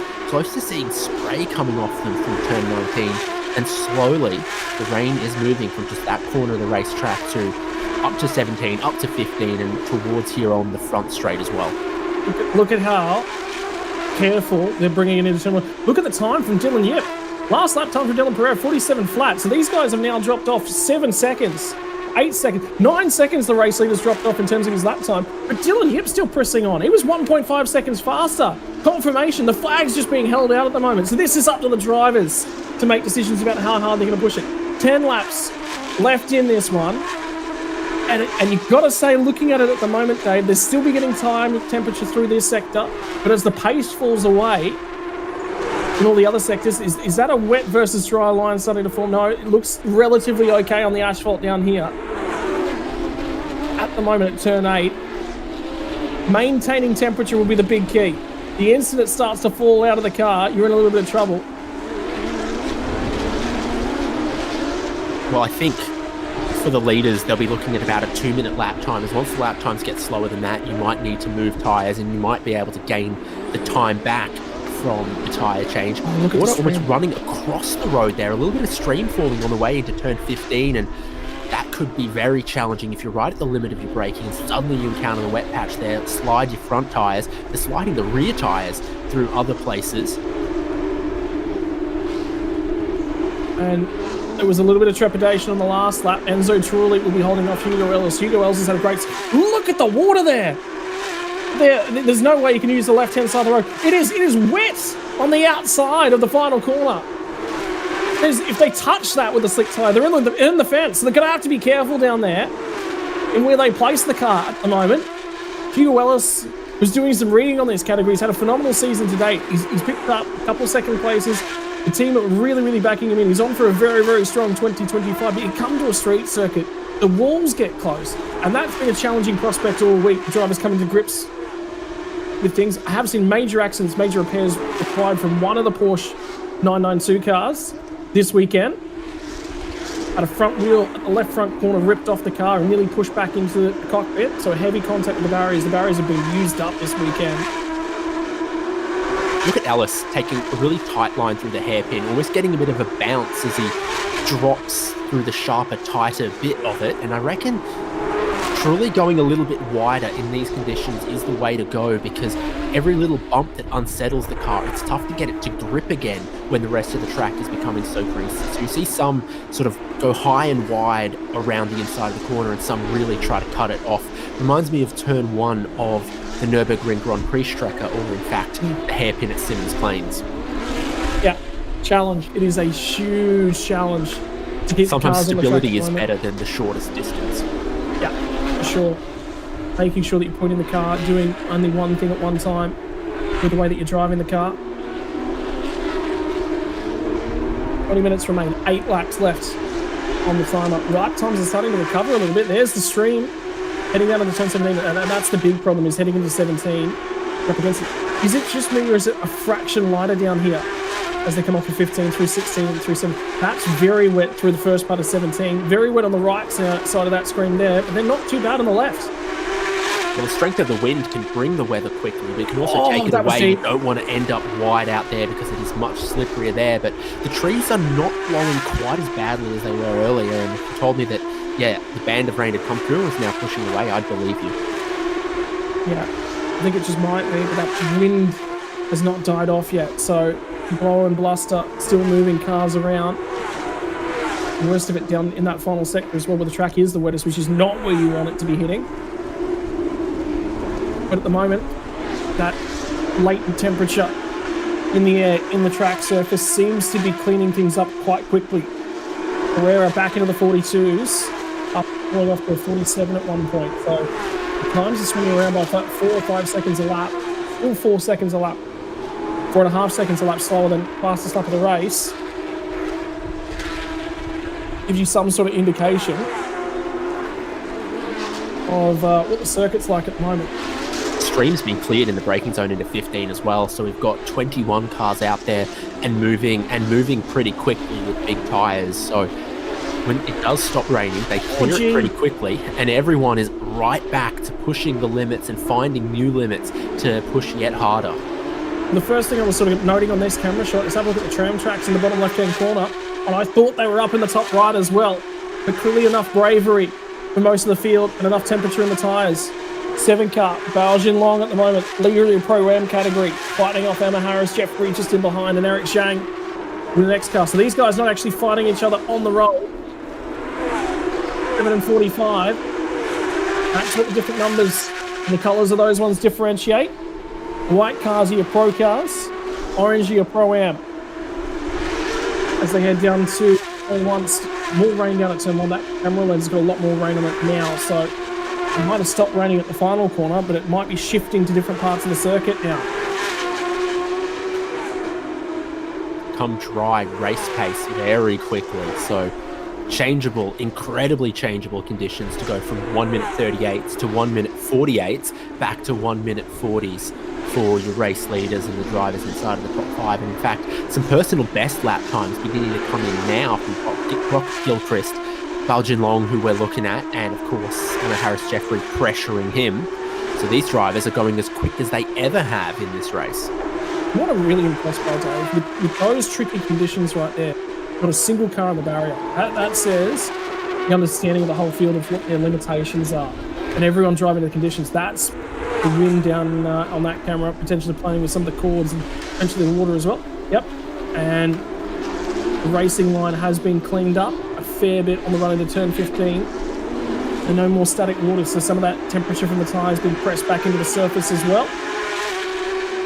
Not as much wind on the run of the final corner as well. So the worst of the conditions definitely going to be behind us. Still slightly damp down here at the final corner. And again, you would not be on the right-hand side of the road as you immediately come out of that one. But recovering in terms of lap time, Brock Gilchrist, Enzo Trulli just ahead of these guys. That means that Hugo Ellis has actually managed to find his way through. Ellis was 1.5 seconds quicker than Trulli last time by. And I'll tell you what, he was 7/10 quicker than Dylan Yip. So there might yet be a fight on for the podium. Half race distance already passed, by the way. It was a 14-lap race for this category. We've already clicked off 8 of those laps.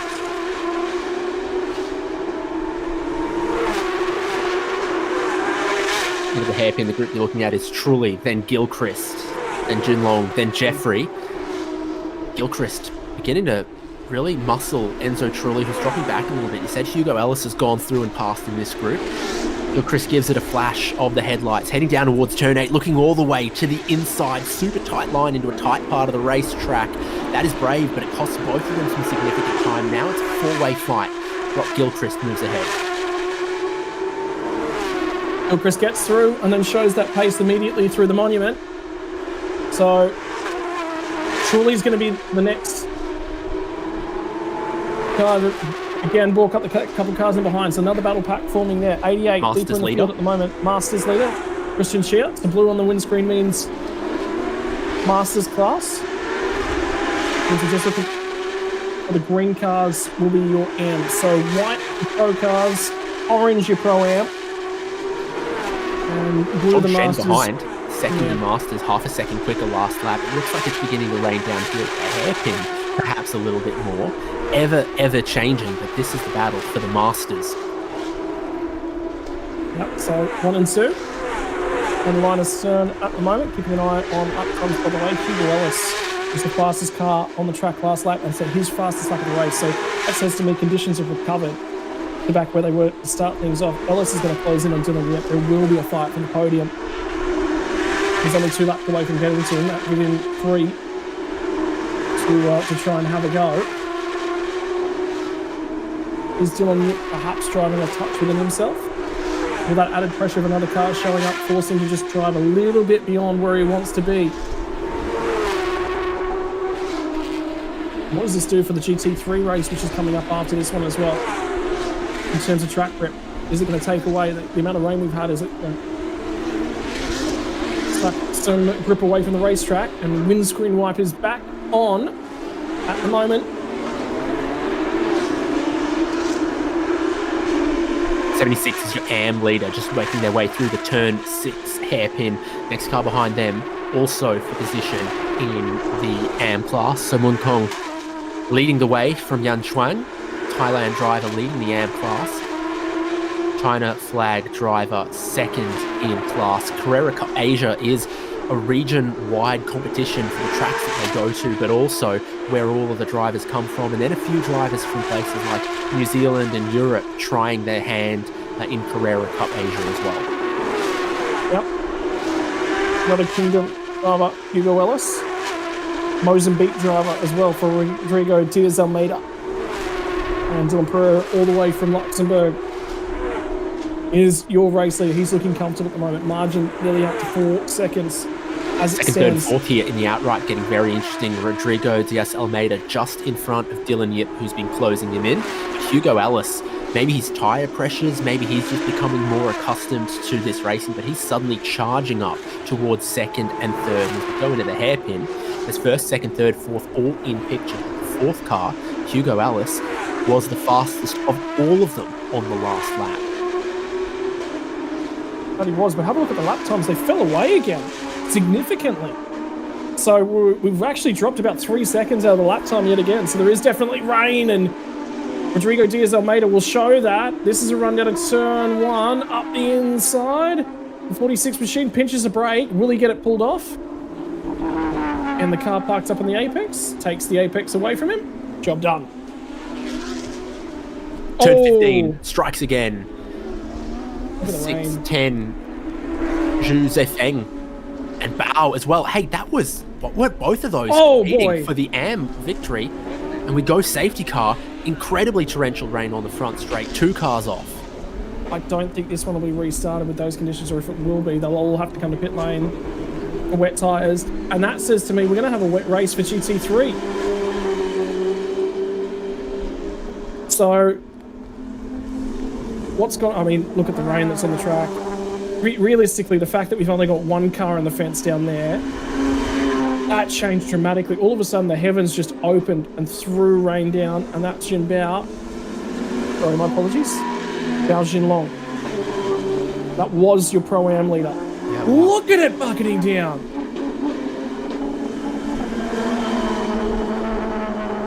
So after just a little bit of rain to keep them on their toes, incredibly heavy rain has come along. Whole field on the slick tyres, and it was impossible for everyone on slicks to stop at turn 15. What was a river has become a stream. There's damage on that rear wing. Yeah, this will not, there's no way this gets restarted. And the GT3s, I reckon we're looking at a GT3 start under pace car with those conditions. Our producer actually just said to us in the year just before we had that series of incidents, it looks wetter and it looks darker down in Sector 3, and he was right.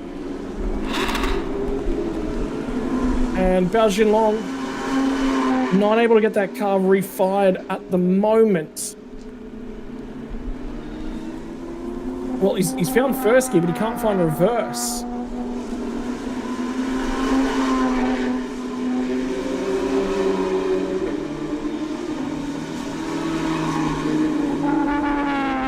Red flag.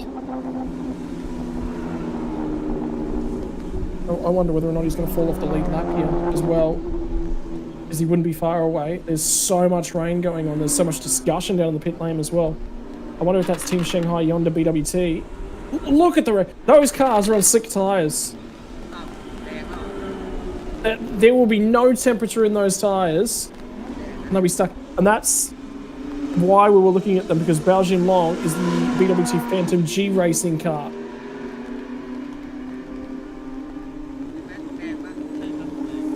Look at the water they're just pushing out of the way down. That's actually not your race leader. That's just a car that the safety car has grabbed. That's his number 16. Shen's now second in Masters, but he can hardly navigate the Monument. The Monument's a boat, and that's what everyone needs right now in these conditions. Look at that! Safety car speed, sideways, impossible to drive with the level of aquaplaning. Even at red flag, they're going too quickly. Bao Jinlong found reverse and got that car out of there. Yeah, red flag, and I get the feeling there's 8 minutes on the clock remaining for this session. There's no way they'll get that race restarted at all. 3 laps left to them.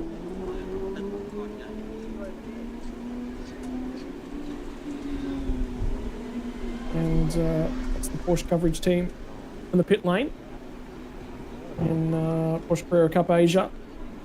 And Session will not just resume, Yep. is the message from race control. Unsurprisingly, they've red flagged to call this because of the conditions. It's bow waves going from these Porsches, and the safety car's going too quick for them under these red flag conditions as well to really have anything that resembles racing. I can see some things have come down beside the track there, and all of the fans would be wanting to take some level of cover in these conditions as well. I think correct decision made. Albeit we'll lose a couple of laps, we'll lose 3 laps from the race, but absolutely correct decision made. The only problem for Bao Jinlong is that red flag came too late for him. He'll fall off the lead lap. So They'll backdate timing and scoring to the last time we had an update, but that will still put the GT3 drivers, imagine them down in pit lane watching and waiting moment, because that just hit immediately, heavily. They're due to kick off here in 20 minutes time. So that is a lot of water. We have never ever been wet racing here since we've been a part of the coverage. So in the last 3 years, this is the first rain. We had rain in the morning prior to warm-up sessions. By the time cars got back out on track, the track was 95% clear. From security footage shots that we saw last year, but we never actually got to witness the rain coming down at Bangsaen. By the time we jumped on broadcast, it all run away, run in opposite directions. We talked about it at length because we were all excited to see what would happen in the rain. And every single time we mentioned the word weather, the weather got further away. So it's good to finally see that we've had some come our way and spice things up. Albeit Porsche Cup categories would not be happy about the amount of rain that's necessarily coming down. Highlights from Porsche Carrera Cup Asia. And Dylan Pereira, Team Shanghai Honda BWT car. The Luxembourgian driver, driving under a Luxembourg license. Dylan Pereira had pole position. Rodrigo Diaz-Almeida and Dylan Yip were the top three on the grid. And that was a worthwhile wander through the conditions in pit lane. That was the 55 car. Didn't get a greatest getaway from Rodrigo Diaz-Almeida, but managed to hang on to it when they got down here to turn one. 3 wide they were for P2. Fed in nicely. Everyone found a nice little gap. Lap 1 was actually not too bad. When they got down there to turn number 2, they all survived up and over the hill for the first time. So, as we encounter technical difficulties at the moment, here we go. Replay returns to us. Look at the late braking. And then, all of a sudden, it got a lot darker down in the final sector. We watched the cloud cover come over. We watched the wind pick up. And we watched the rubbish get deposited on the racetrack. We also watched the field attempt to keep the cars on the island and think about the conditions. What a challenge it would be. Rain would start coming down. Final sector into the hairpin. And the track would just become a difficult prospect to constantly think about and change the way that you drove. That's Baojin Long. That's not where Baojin Long would finish at. No, there were some passes and some great racing. The track momentarily cleared up and we saw racing for Pro-Am, for Am and Masters category, as well as a podium fight in the outright. Moves like that. Moving ahead for Enzo Trulli, but then this is what brought out the safety car and the eventual red flag in the end. A deterioration of conditions, cars simply unable to stop, sliding off the racing track, puddles forming, lakes forming, and just not racing conditions when you look at stuff like this. So much spray, bow waves as they made their way through Monument and turn 15. In the end, we'll see if there's a declared result, but it looks like it goes the way of Dylan Pereira in Pro. Baojin Long will be hoping that the result gets moved back a lap by the red flag. Here we go. Final understood classifications at this point in time. Dylan Pereira from Rodrigo Diaz-Almeida. Dylan Yip. Hugo Ellis was on a charge late in that one. He was very, very quick at the back end of that session. Looks set to take at least one spot on the podium, if not multiple. Brock Gilchrist got past Enzo Trulli and set off into the sunset. Emma Harris, so this is an adjusted order at the moment, so this doesn't have Baojin Long, who should have been in behind Enzo Trulli in 7th spot. So this was the last time they crossed the finish line. Emma Harris from Josh Rowledge. Baojin Long registered in 9th spot there on the timing sheet. And Eric Zhang to round out your top 10 right there. And that's a marshal wandering down the track, having a look at conditions at the moment, sort of taking an assessment of what they're going to do.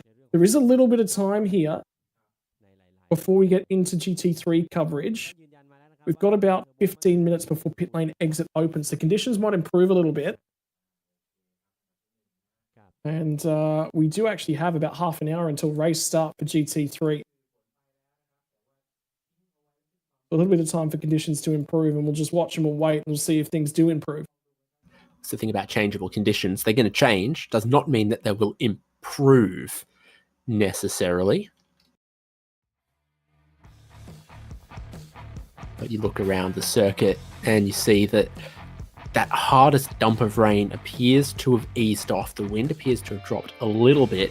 Street circuit's notorious for not drying quickly. We'll see what the weather today in Bangsaen does for us, because if the heat sticks around, then the track actually could dry relatively quickly. So we'll watch the track conditions, ladies and gentlemen, and we'll keep an eye on them in the background. The biggest category of the weekend gets its first race underway in about 28 minutes. So up until then, we watch, we wait, and we monitor to see who is going to emerge from the bloom, from the spray, and with a quick car, and who is going to pay the price of perhaps some margins pushed too far. It is your Thailand Super Series GT3 and GTM to come your way. The combined categories final race of Saturday afternoon.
เอาละครับมาดูในรุ่นใหญ่ที่สุดของประเทศไทยครับ Thailand Supercar GT3 และ GTM ครับนี่จะเป็นหนึ่งในรุ่นที่คุณผู้ชมจะได้ชมการแข่งขันแบบ 60 นาทีเต็มนะครับแต่ว่าจะเป็น 60 นาทีเต็มที่แทบจะลุกจากจอไม่ได้นะครับก่อนเข้าสู่สนามนี้ครับนักขับระดับตำนานครับคุณเต๋อวุฒิกรอินทรภูวศักดิ์จับคู่กับลอรินไฮริดซึ่งเป็นนักขับที่เป็นออฟฟิเชียลของ Porsche เลยพวกเขาเป็นจ่าฝูงบนตารางคะแนนสะสมจากฟอร์มที่ยอดเยี่ยมมากครับและคนที่ต่อกรกันมาตั้งแต่สนามแรกนะครับและก็ทำคะแนนสะสมได้เท่ากันเป๊ะๆครับคือปิติพิรมภักดีและแบงก์กันศักดิ์กุลศิรินะครับนี่คือแชมป์เก่าแล้วก็พวกเขาเองก็เริ่มต้นฤดูกาลได้ค่อนข้างดีเลยทีเดียวครับส่วนคนที่อยู่ในอันดับที่3บนแชมเปี้ยนชิพนะครับก็คือเฮงคิกกับแซนดี้สตูวิกคะแนนสะสมเนี่ยมีอยู่ 27 แต้มนะครับยังมีโอกาสเกิดจุดเปลี่ยนต่างๆได้เสมอครับใน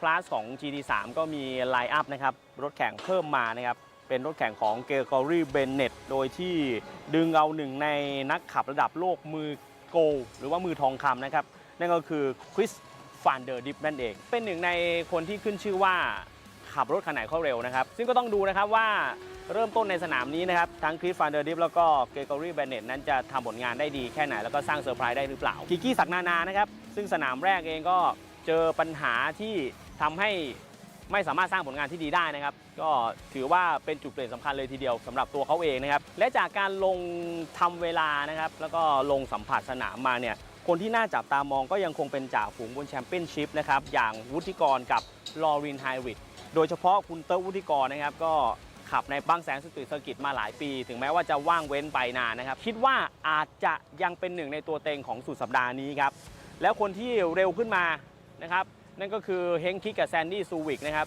แซนดี้สตูวิกไม่ต้องห่วงครับที่บางแสนเป็นสนามเก่งของเขาอยู่แล้วโดยเฉพาะการแซงที่ต้องใช้คำว่ามันเป็นซิกเนเจอร์ของเขาเลยคือการเบรก power slide เข้าไปที่โค้ง2/3นอกจากนี้ครับแอนดี้เติ้งหรือว่าเติ้งอี้นะครับรวมไปถึงนักขับชาวมาเลเซียนะครับก็คืออากัสนันดีทั้งคู่เคยผ่านการเป็นแชมป์ประจำปีมาแล้วแล้วก็เคยผ่านการเป็นแชมป์ที่สนามบางแสนมาก่อนนะครับดังนั้นคู่นี้ก็น่าสนใจภายใต้รถแข่ง Audi R8 นะครับส่วนปิติพิรมภักดีแล้วก็การดันศักดิ์กุลศิริครับเรื่องประสบการณ์กับการแข่งขันในสนามนี้ไม่ต้องห่วงนะครับความคุ้นเคยมีสูงอยู่แล้วแล้วก็ปีที่แล้วพวกเขาประสบความสำเร็จมากด้วยการคว้าแชมป์ประจำปีนะครับสุดสัปดาห์นี้การแข่งขันในรุ่น GT3 และ GTM ยังคงน่าสนใจเสมอครับมาดูสถานการณ์ของ GTM หน่อยครับก่อนเข้ามาสู่สนามนี้เนี่ยสิงห์มอเตอร์สปอร์ตนะครับแชมป์เก่าโดยกิติพลปราโมช ณ อยุธยากับเต้เต้ครับฟอร์มยอดเยี่ยมมากชนะมาทั้ง2เรสที่บุรีรัมย์เลยนะครับมี50แต้มเต็ม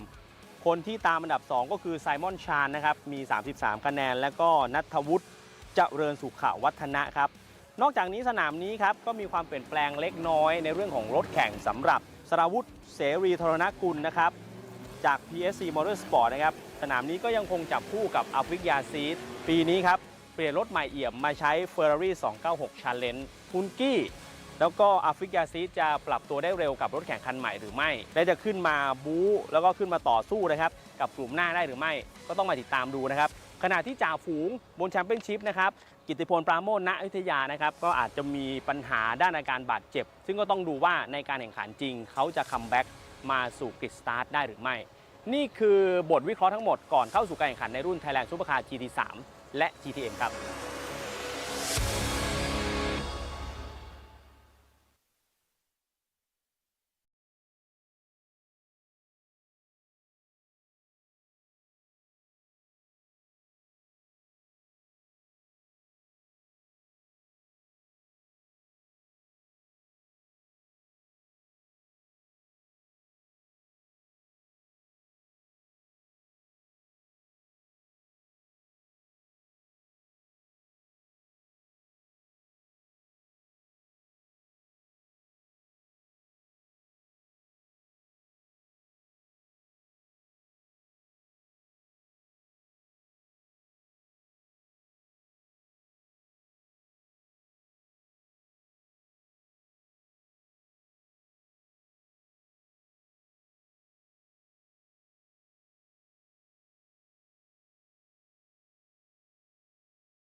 นี้นะครับยังอยู่กับงาน Prix Thailand Super Series 2025 นะครับกับงานบางแสนกลางปี รุ่นที่อยู่ข้างหลังผมนี้เป็นรุ่นที่ทุกๆคนรอคอยนะครับนั่นก็คือ Thailand Supercar GT3 และ Thailand Supercar GTM นะครับทั้ง 2 รุ่นนี้จะขับแข่งโดยใช้เวลา 60 นาทีบวกกับอีก1รอบนะครับจากการคุริฟายในรอบคิวที่1นี่นะครับผู้ที่ได้มาเป็นอันดับ1นะครับเป็นของวินเฮียก็คืออากาชขับคู่กับยี่เติ้งนั่นเองนะครับวันนี้ไมล์แรกจะเป็นอย่างไรไปพูดคุยกันครับตามผมมาเลยครับแน่นอนนะครับสำหรับตรงนี้ Hello Hello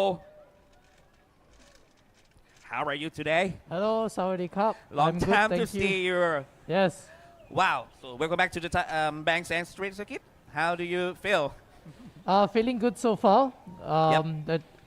Now that it just rained it'll be a bit of a tricky start to the race but Yes. I think as long as we all keep it clean and keep ourselves out of the wall it should be good So what about the turn in Bangsaen Street Circuit? How you feel about the challenging in your opinion? I really enjoy driving the circuit Alright. I know I've been here twice already and I've always had a good fun driving around Bangsaen Street Circuit so I'm really proud to get the opportunity to be here Yes. All right. Leave a comment to Thai fan who's supporting you.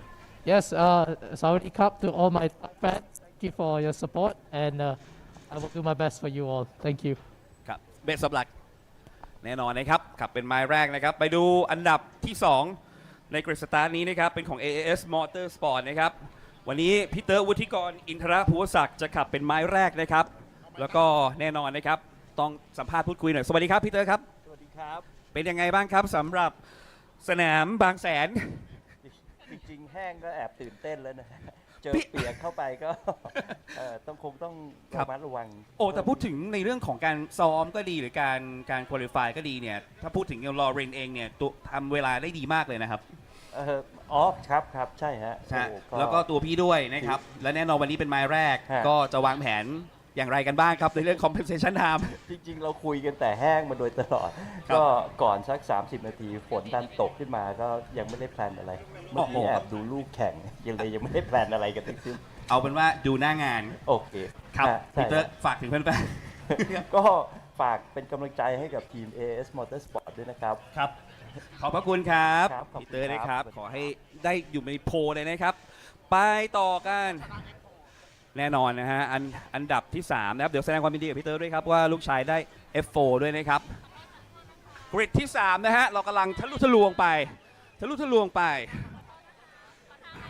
หมายเลข12 TP 12นะครับ TP 12ตอนนี้เราต้องบุกไปหาไม้แรกของเรานะครับกับพี่ต๊อดปิติพิรมภักดีจากสิงห์มอเตอร์สปอร์ตทีมไทยแลนด์โอ้โหสวัสดีครับสวัสดีครับเป็นยังไงบ้างครับพี่ต๊อดครับสำหรับสนามบางแสนวันนี้ปีนี้ก็ถือว่าเราทำได้ดีที่สุดตามรถที่เซตอัพมาครับแต่ว่าสนามบางแสนก็เป็นสนามสตรีทเซอร์กิตที่ต้องบอกว่ารถที่เป็นมีเครื่องเทอร์โบนะค่อนข้างจะเป็นรองเพราะมันจะมีแหลกตอนออกในโค้งเล็กๆนะครับแล้วรถของ NSX Honda เนี่ยก็ใช้เกียร์1ค่อนข้างเยอะซึ่งเป็นเกียร์ที่ไม่ค่อยมีแรงเท่าไหร่ก็เลยจะเสียเปรียบในช่วงตอนออกโค้งส่วนใหญ่แล้วทางตรงโอเคครับอย่างอื่นไม่ได้มีปัญหาอะไรครับแน่นอนวันนี้ขับคู่กับแบงค์ครับผมแล้วเรามีการวางแผนไหมเพราะที่พอเป็นเวทเรสเนี่ยมันก็จะมีความแตกต่างจากที่เราซ้อมกันอยู่และควอลิฟายครับก็แน่นอนว่าสตรีทเซอร์กิตนะครับความปลอดภัยเป็นสิ่งที่สำคัญที่สุดฉะนั้นวันนี้เราก็พยายามที่จะเพลย์เซฟนะครับไม่เสี่ยงมากจนเกินไปแล้วก็พยายามเก็บคะแนนในสนามบางแสนทั้ง2สนามให้ได้ดีที่สุดครับพี่ต๊อดครับมาบางแสนสิ่งแรกที่พี่ต๊อดคิดถึงคือเรื่องอะไรครับต้องไก่เหลืองครับไก่เหลือง อยากให้พี่ต๊อดเชิญชวนแฟนๆนะครับที่กำลังชมรายการนี้อยู่ให้มาร่วมสนุกกับเราที่นี่ครับก็แน่นอนใครที่ดูทางถ่ายทอดสดนะครับหรือไลฟ์สตรีมมิ่งเนี่ยก็พรุ่งนี้ยังมีอีกวันยังไงก็เชิญชวนทุกท่านนะครับมาเที่ยวงานบางแสนเพราะว่านอกเหนือจากแข่งรถแล้วผมว่าเหมือนกับมาพักผ่อนได้เอนจอยได้สนุกสนานร่วมกันครับผมยังไงก็อย่าลืมติดตามนะครับแล้วก็รถหมายเลข12ด้วยครับขอบคุณครับ TP 12เป็นกำลังใจให้ด้วยครับขอบพระคุณครับพี่ต๊อดครับโอ้โหสุดยอดนะครับปิติพิรมภักดีขับคู่กับแบงค์กันตศักดิ์กุศิรินะฮะแน่นอนนะฮะยังมีอีกคันนึงนี่มาดูกันหน่อยนะฮะวันนี้ไม้แรกไม่ใช่ใครที่ไหนเป็นพี่จ๊ะวรวุฒิพิรมภักดีจากสิงห์มอเตอร์สปอร์ตทีมไทยแลนด์สวัสดีครับพี่จ๊ะครับเป็นอย่างไรบ้างครับสำหรับสนามในวันนี้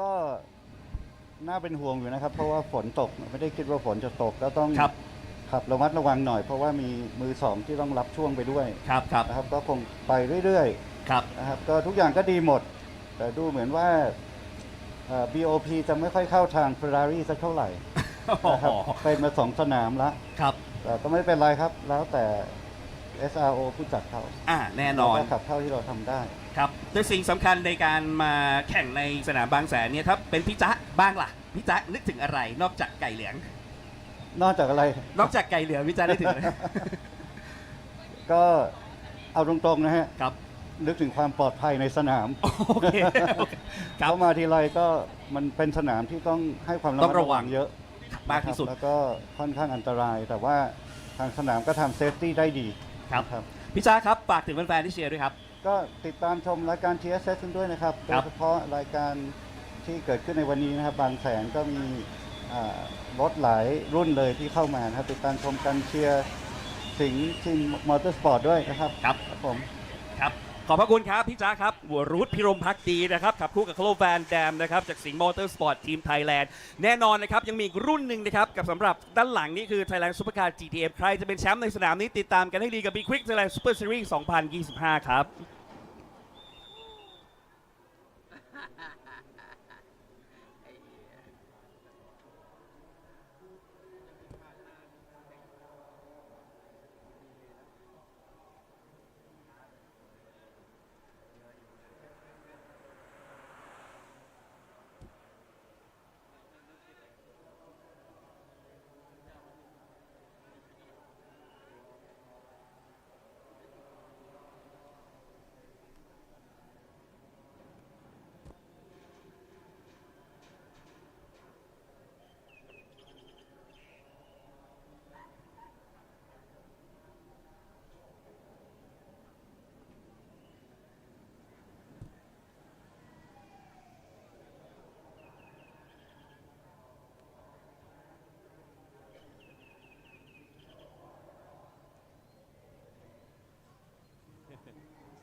ต้องโอเคแล้วโอเคแล้ว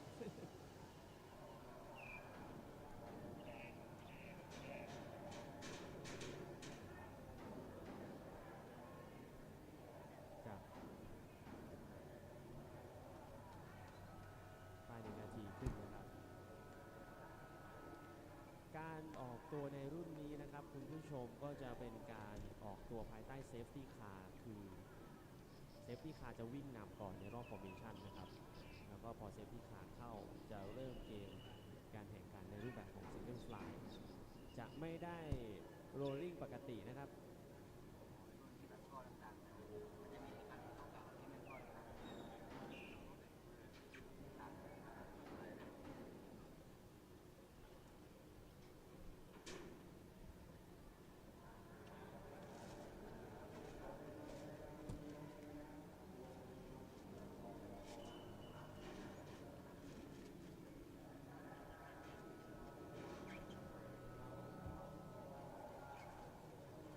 Hello, ladies and gentlemen, and welcome back. You're going to be joining us right before we roll off to start the formation laps for the GT3 and GTM race. And as identified on the screen, an update has come through from race control. This race will be started behind the safety car, and as they roll off a pit lane here, the race clock is going to get started because there's no point in having them out there circulating for 2 laps. Clearing water. They're going to be starting behind the safety car anyway, so you may as well just start the race clock, which means we are already underway with the final race of the afternoon here, David Haynes. Yep, GT3 Pro, 1 car in GT3, and 2 cars for GTM and 2 cars for GTM Pro. Looking like everyone on the entry list has rolled out. We're going to use all these cars to try to clear some of the standing water around towards the turn 15 section of the race. And the circuit, there's been quite a bit of rain. They're keeping up, probably with Thai, not the English commentary, and hopefully staying dry because the amount of rain out there has been significant. And I am going to make reference to one of the cars that is unfortunately not out there at the moment. It is the car who has won both of the races so far in 2025 in the GTM standings. we are led to believe that we didn't actually have confirmation of exactly which Ferrari it was, but we heard that there was a massive accident and injury to one of the drivers this weekend with a brake failure on the run down to turn number 1. We've now understood that car to be the number 25 out of your GTM category, which is the Ferrari 488 Challenge car that has been run by Singer Motorsport Team Thailand. And Kitapol, Promosh Na Ayudhya, and Superkit Gendrit Trenum, the 2 drivers that in that one. And unfortunately, they're not out here anymore. And I'm based upon the information that we've passed about that car, we strongly believe that will be the case. They've had a brake failure down into turn number 1, massive injuries for the driver. We do hope the recovery process is okay, and they're back getting that car serviceable again, and hope to see them back at racing in the future. So unfortunately, there has been a major accident. There's been a number of major accidents on the run down to turn number 1 this week. We had major barrier repairs on Thursday afternoon, which led to when we joined the action on Thursday afternoon, basically we were massively behind, and the same as on Friday. But we lost the first race of the weekend, was pushed across to the Friday for the TSS Super Pickups. So anyway, more information surfaced. We can finally sort of announce that, yeah, unfortunately, there was some major injuries for the drivers in that one. In the meantime, though, as we get underway with this race, and race time has officially started, this is the 3.7 kilometers of the Bangsaen Grand Prix circuit in wet and tricky conditions at the moment, starting behind our safety car. This is the sector we ride on board. The 37, this is 77 at the moment. The 20 turns to the Bangsaen Street circuit. And it's 3.74 kilometers in length. The challenge will be navigating it with a rudder instead of a steering wheel, because these cars right now are out there clearing water away so that they are no longer boats and they start to resemble race cars.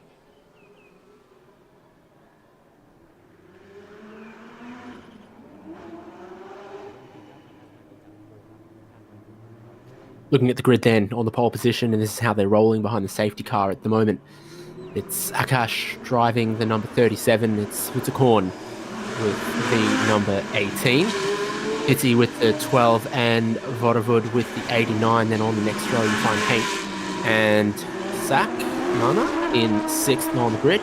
Gregory next. And then Saiwai, Nadavud, Saravut and Manat is the 11 cars we have in this race. Still trying to clear off a bunch of the standing water, and in GTM you've got those 2 Toyota Supras from Thailand looking super cool.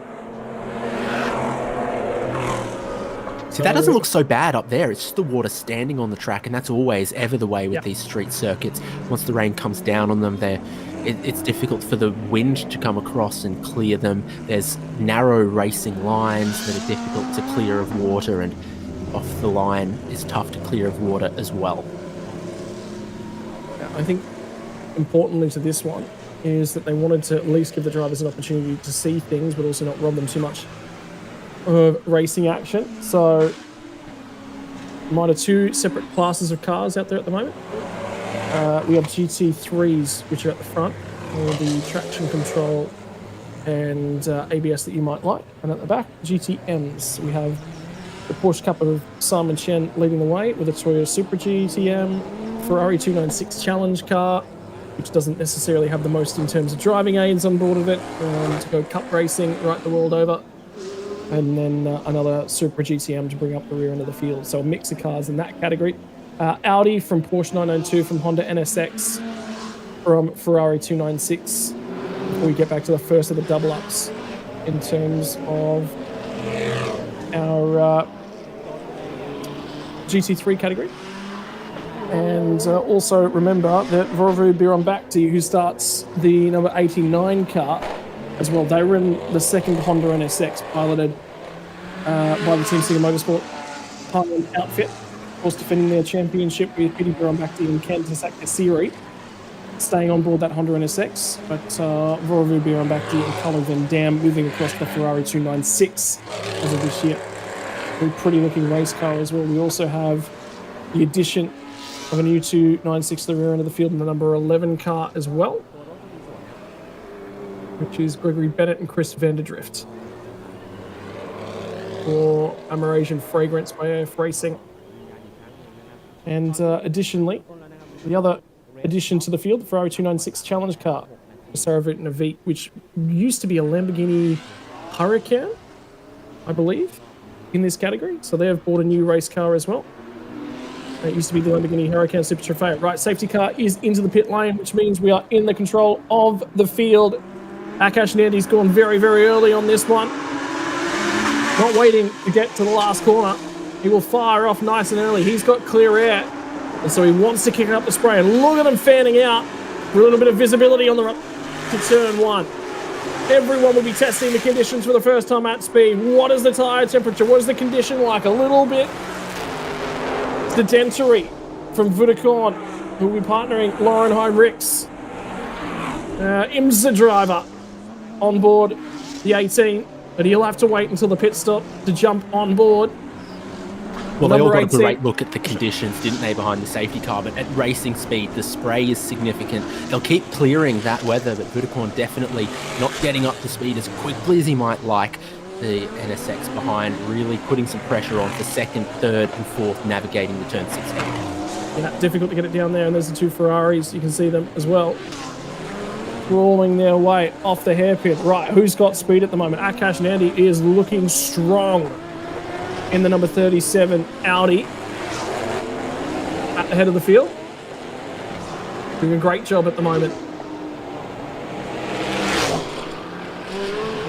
They make their way through the monument, a little bit sedentary, still looking to clear some of the puddles. Look at the amount of standing water in the middle of the road. That is going to get picked up. And moved around goes the Honda. And Broadside in a dangerous position on the exit of the monument, heading down towards turn 15. That is so dangerous, but there's space either side for the cars to go through. Hopefully everyone notices and respects yellow flags, but after challenging for second place, it's a little mistake in one of the dampest parts of the racetrack that we're going to see a replay of, and it's been super costly. So there's a bump on the exit of the monument. There's also a bit of water there, and the rear has gone around, but so lucky to keep that off the concrete and armco. I'm going to say that's a combination of 4 factors. Cold tyres, big old puddle, and the yellow line and that bump are the 4 factors that contributed to that one, because the rear end of that car just got away from him. That's the number 12, which is Piti Bhirombhakdi. That's your defending champion from 2024, who's finally managed to get that car rolling again, but they are a long, long way behind the field now as they get back on the way. I think the safety car, though, might bring them back into play, and he will manage to get the car pulled up nicely and accurately turned in. So that one just got away from him. But a great job to keep that car out of the barriers. You would think rotating the car where that went around, that would be a car in the barriers with a hefty damage repair bill. No, it's still back out there, and it still can score points today. It's number 37 Audi that leads the race right now with an extended lead in these damp conditions. Shinandi doing an amazing job in the Audi R8 LMS Evo, pulling away from the rest of the field, with the podium now being Vodacom and Vorovud, and the damp water still sitting so heavily in many of these places. This is the tricky part, to go across the painted lines there as the track snakes and kinks in multiple ways in the braking zone towards turn 15. Yeah, almost 5 seconds now going around and continuing to extend, with compensation time in the compulsory pit stops still to come. The most advantage you can build now before the pit window opens will be very, very beneficial come the strategy playing out in the middle of the race. Well, worthwhile pointing out as well is that in this one, it could be a crossover from wet to dry tyres at some point as well. Although that'd take a lot of water being cleared and a lot of heat in the air, but this is Thailand at the end of the day. It is the middle of summer, albeit 4:15 p.m. local time at the moment. This is the Porsche that sits in second place right now, the number 18 car. Vodacom behind the wheel as they feed down into turn number 1. Has the Honda NSX, sorry, my apologies, Ferrari. It was a Honda NSX last year. Still rain falling on the way down to turn 1. You see that as well on the camera, but much lessened as they start to clear some of that standing water.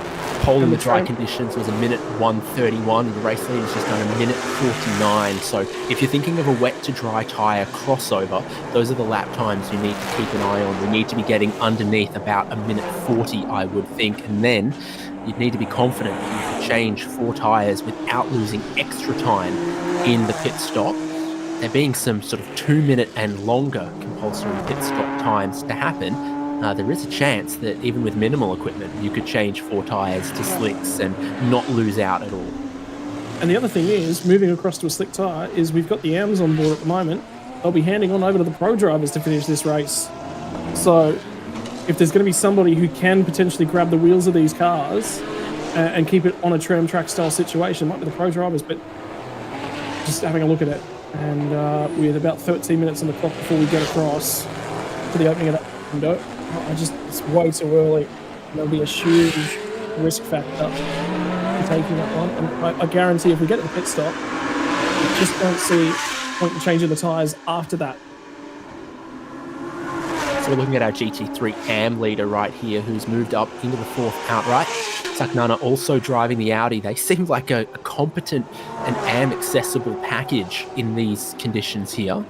And it's going pretty well for the 786, last lap a 155. No real competition in this class, but the way the compensation time works, you absolutely can try to compete and fight against the GT3 Pro-Am cars if you have a clean race, because your compensation time in the pit stops is going to be less than theirs. Yep. Curious as well about Podium and back to how his drive back through the field is going. Because his most recent lap time was 150.811. Well, Sarah ahead of him just ran a 202. So he's about 12 seconds faster a lap. We just haven't come through sector 1 timing, I think, as well. So the start finish line, it's not sector 1 timing. And no gap between those two cars. So he's already caught the back end of the GTM field. He'll pick off one car and then he'll focus on the ones ahead of him.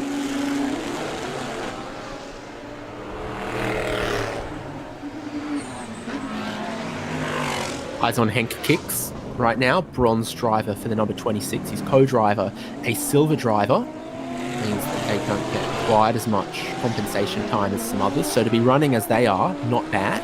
Typically, you think of the Porsche GT3 as competitive in slippery and wet and damp conditions. So we'll see if it comes alive. Everyone trying not to brake on the road markings on the way into turn 8. That's very, very advisable when the track is still this wet. Yep, that it is. And for now, it's make sure that you can keep the thing on the island. I think we'll be talking about that for a long period, is how much risk are you willing to take at the moment. And well, for championship standings in the GT3 class at the moment, it's a dead heat between the 18 and the 12 car. So Viticorn and Lauren Reeks are going to be leading the championship if things were to finish the way they are. Both of those cars were the first and second in the first 2 races of the season from Prix International Circuit.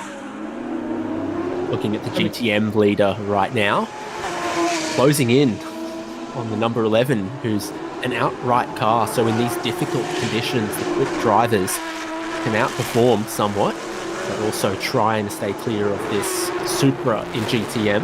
Number 24 closing in. Strengths and weaknesses between the Supra and the Porsche Cup car are going to be quite different, even if they're both classed together in GTM. So maybe the Supra gains a little bit from the wet conditions, as that looked very wide at turn 2 from class leader Sai Wai. And he got in the fraction hot, turn 1, off the line, and there's PDB Rumbakti recovering after his mistake, and look at the rear end of that car dancing all over the place as it climbs up. We've got Monkey Hill starting to catch up to the next 2 GTM cars as well. Last lap for him, 50.377, and the GTM cars ahead 58s. So he will catch them at the back end of this lap, which will be challenging, unfortunately, for the GT3 driver. Does it look like more rain at turn 6? Yeah, it did look a touch wetter down there, didn't it? looked like it was drying out towards turn 15, but across Monkey Hill and at turn 6 there might have been a teeny bit more rain falling. This is another battle in GTM. It's going to be 3rd and 4th in that category. The challenge spec Ferrari is going to be a menace in a straight line, as they typically are. But this is the part where the driver's skill, the tyre conditioning and all of that becomes so important, and you can outperform your machinery on a street circuit. You can outperform your machinery in the wet, but let me tell you, we've got both of them today for this race. Yeah. It'll be a challenge. And the big thing will be scoring points at the back end. We've seen so many safety cars. There's Pity Birumbakti picking off Natavude. So his next target will be Simon Chen. So first, the GTM cars now clear in this second pack. So P2 and GTM now picked off. His next target will be number 11 car. At the wheel of that one will be Gregory Bennett from America. The Ferrari 296 challenge.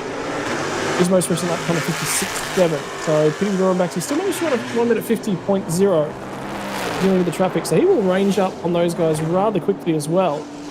In actual fact, they're only just ahead here of Simon Chen in the Fly Monkey Motorsports Porsche. There is the Ferrari.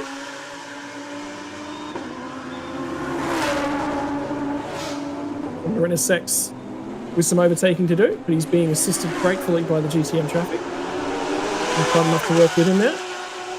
Jumps out from behind him, looking for a little bit of clear air. Gets it.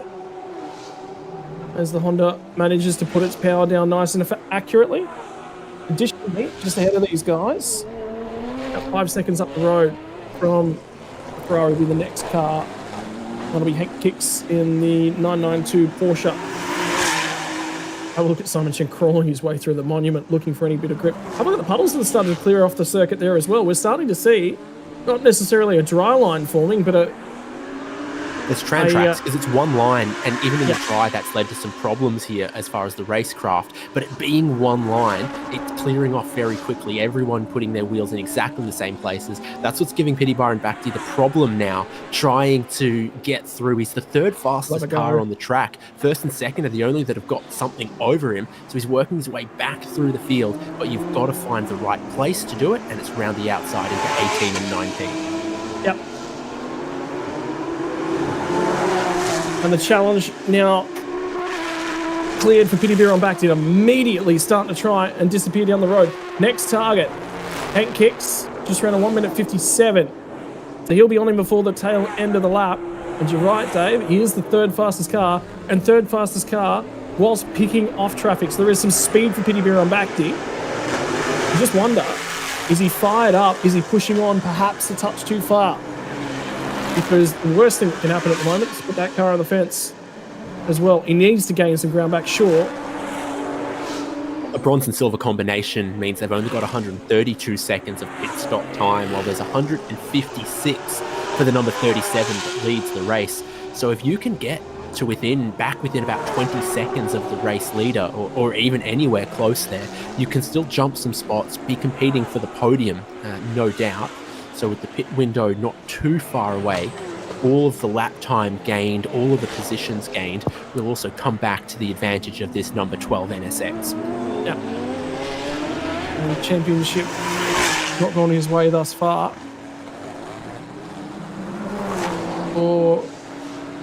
Sorry, my apologies. I take that back. Pity Birumbakti is actually doing extremely well in the championship thus far.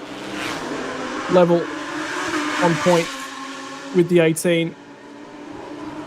But they're in second at the moment, and Pity Birumbakti is struggling to find the opening. He'll line it up out of 17, point it down towards turn 18, the hairpin. He'll actually be covered a little bit by Hank Kicks. He'll move to the middle of the road, and that crossing in an awkward spot on the run to the final corner. In wet running, dry running not too bad.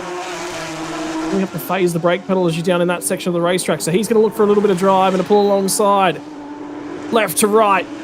Lights will appear in Hank Kicks' mirror. And he'll get to the inside of the run at turn 1. Kicks is offline, touches the yellow, so he was a little bit cautious on the brake pedal. That's worked out for Pity Rombacti. One more spot picked off now. Another 1 minute 50 for him. Still continuing with the third fastest driver on track. New fastest lap for Vodacom as well. He's starting to find some time. Took 2 seconds out of race leader Akash Nandi on that lap. I wonder whether or not that might have been traffic affected for Nandi. There might have been on that most recent lap. Looking at the absolute gaps, I'm not sure, because 11th outright is only a minute behind the race leader. We've had no pit stops yet. We're looking now up at the 37, your race leader, and how the Audi is going. It fired out of the blocks really well. And the thing you always wonder in these wet conditions and a wet race start is you can fire out of the blocks really well with high starting pressures on your wet tyres, but then as we go on, they sort of overinflate, they balloon, and then, you know, they overheat. You begin to drop back a little bit, while others can come back towards you if they started on lower pressures that might have been a little bit more dicey early. You can see the last lap times were in the timing column.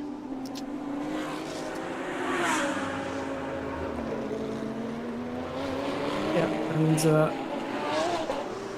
it'll be interesting just to keep looking at it. And we will be looking at that all race. Look, I guarantee you'll see some activity around all 4 wheels of these race cars because the track is drying and conditions are improving.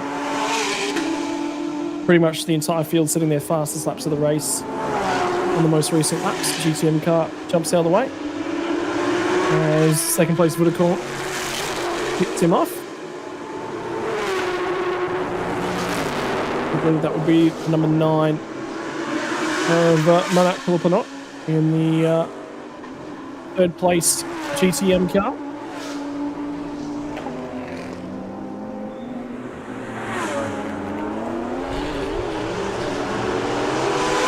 The longest pit stop time will be for the race leader at 156 seconds. You're looking at the number 18 that's going to have 141 second minimum pit stop time. So that's what Vodacom has to race for right now, is to try to stay within about 10 seconds of the race lead.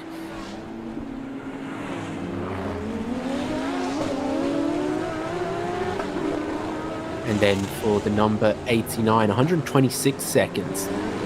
So Vorovod also plenty to race for, and there's always that character to these races where the field might stretch out a little bit, but you look at what the compensation times are and how they're meant to work, and it means around about that middle of the race it all comes back together again. And then for a lot of these cars, we're going to get a fresh set of drivers and potentially even a fresh set of tyres, so keeping an eye on how the conditions progress and what sort of a racetrack the pro drivers are going to inherit.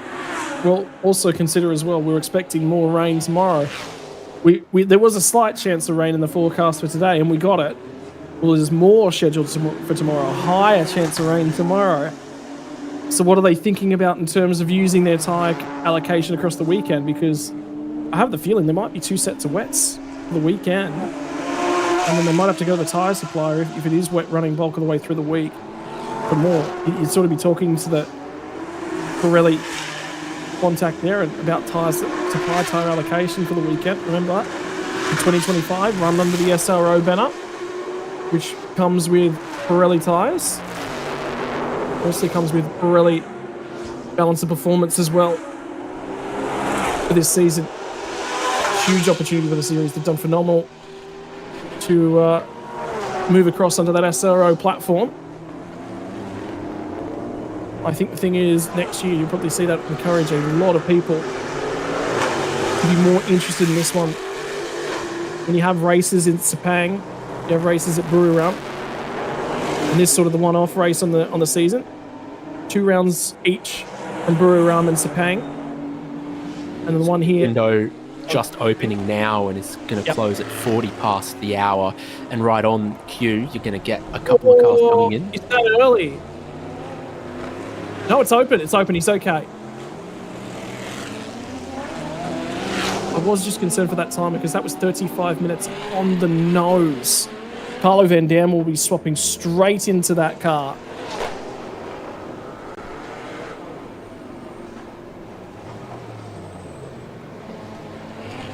yeah, of course, going from AM drivers to silver drivers, gold drivers, platinum drivers, the earlier you can stop in the window, the earlier you can get your quicker driver in. The only hiccup to that in this race is, well, the track conditions. Maybe if you could stay out deeper in the pit window, you can evaluate the track conditions more carefully, decide what you want to do. They're looking at that front left tyre. We'll see if many changes happen, but it still feels right now to me, it's looking too wet to go to slicks right now. There's just a couple of places that are looking too dangerous. I was estimating a crossover time of about 1:40, and we're still not close to that. The fastest lap of the race is 1:45. But hey, pro drivers, maybe they can handle it. We'll see. Pressures adjustment, definitely a good thing to do. Sandy Stuvik climbing on board the number 26 Porsche, having his boots scrubbed on the way into the car. So he's all ready to go. They are all throwing the pro drivers in. There's one of the Audis already trundling out the other side of pit lane. Kantasak Kasiri will climb behind this one. Guarantee there would have been a few apologies on the radio from Pity Birumbakti, but he did get back into the gas pedal and he did start climbing his way back through the field. It'll be a shorter stop for this car compared to the competition. Well, we thought a tyre change was on the cards, but this is definitely the wets staying on basically all of these cars, but getting a repressure. So just measuring the pressures and then maybe dropping them a little bit for the conditions that we're experiencing now. But teams thinking that treaded tyres to the end is probably the way to do it. This will be a feat jumping behind the wheel of the brand new to this series Ferrari 296 Challenge car. Its first outing. Great to see it out here and a part of this one as well.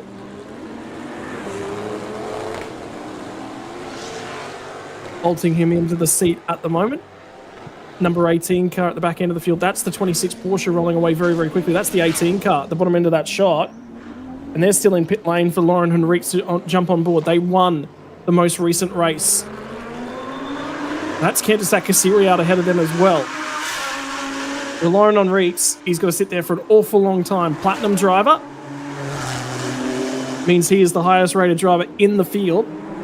And success compensation of 15 seconds as well from the last race at Buriram. There's an awful long time for him to sit there, and he's just basically had to watch the field go through.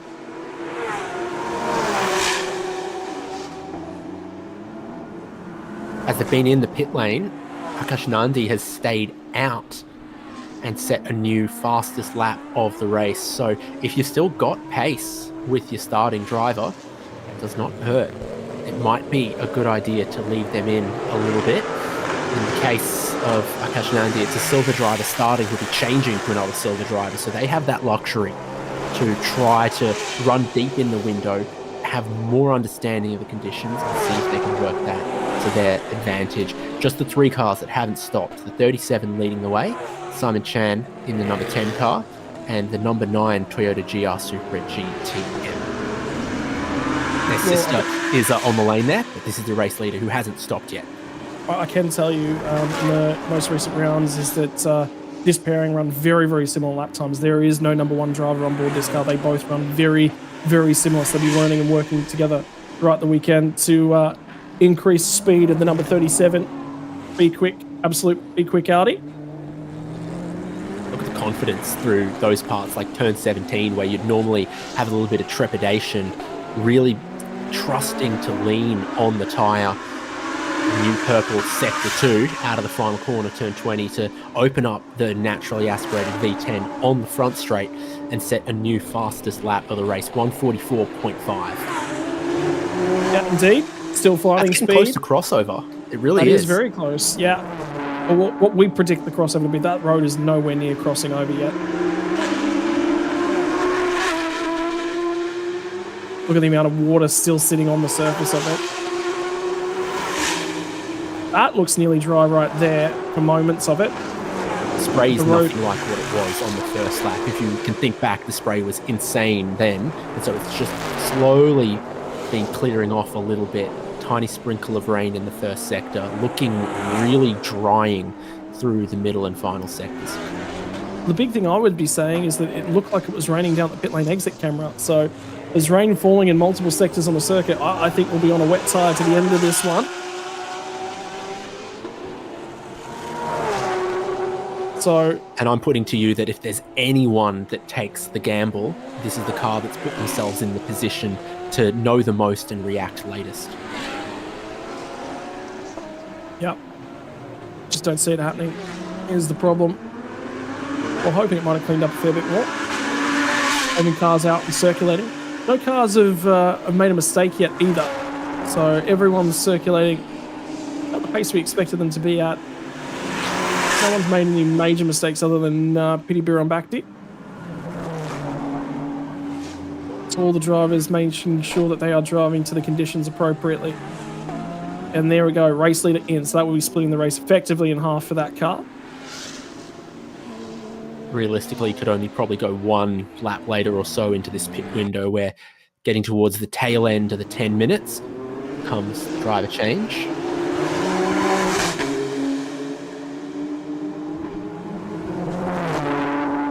Akash Nandi climbs from the car. This car, of course, run in other GT3 series in the Asian region. Regularly seeing shots of it participating. With the Win Here sponsorship on the front grille. And that's a pit stop from everyone in the field as the GTM leader stops. The GT3 Pro-Am leader currently serving their time. There goes one of the GR Supra GTMs. So everyone's been into the lane, but not everyone out of the lane just yet. I suspect for the crew of the number 37, quick as they've just been, they're going to have a lot of work to do after their long stop here. We'll see who cycles through into the race lead in the outright. Yep. And that is the number 9 with Nanapong now on board, returning to the circuit. Driver swap now complete for those guys. 37 Audi. Windscreen wiper. Madly trying to improve visibility for the driver. Watches and waits.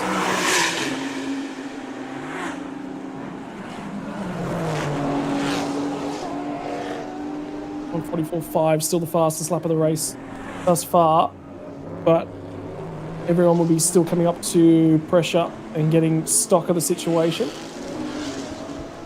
Just 108 seconds was the pit stop time for the Porsche Cup of Simon Chan, so he even goes ahead of the 37 that pulls away out of its stop now.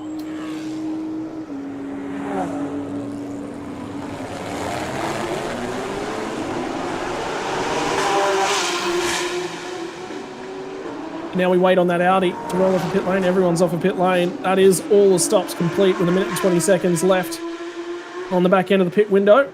This is going to be close with Lauren Heinrich, who's had a couple of laps to get accustomed to the car and accustomed to these conditions.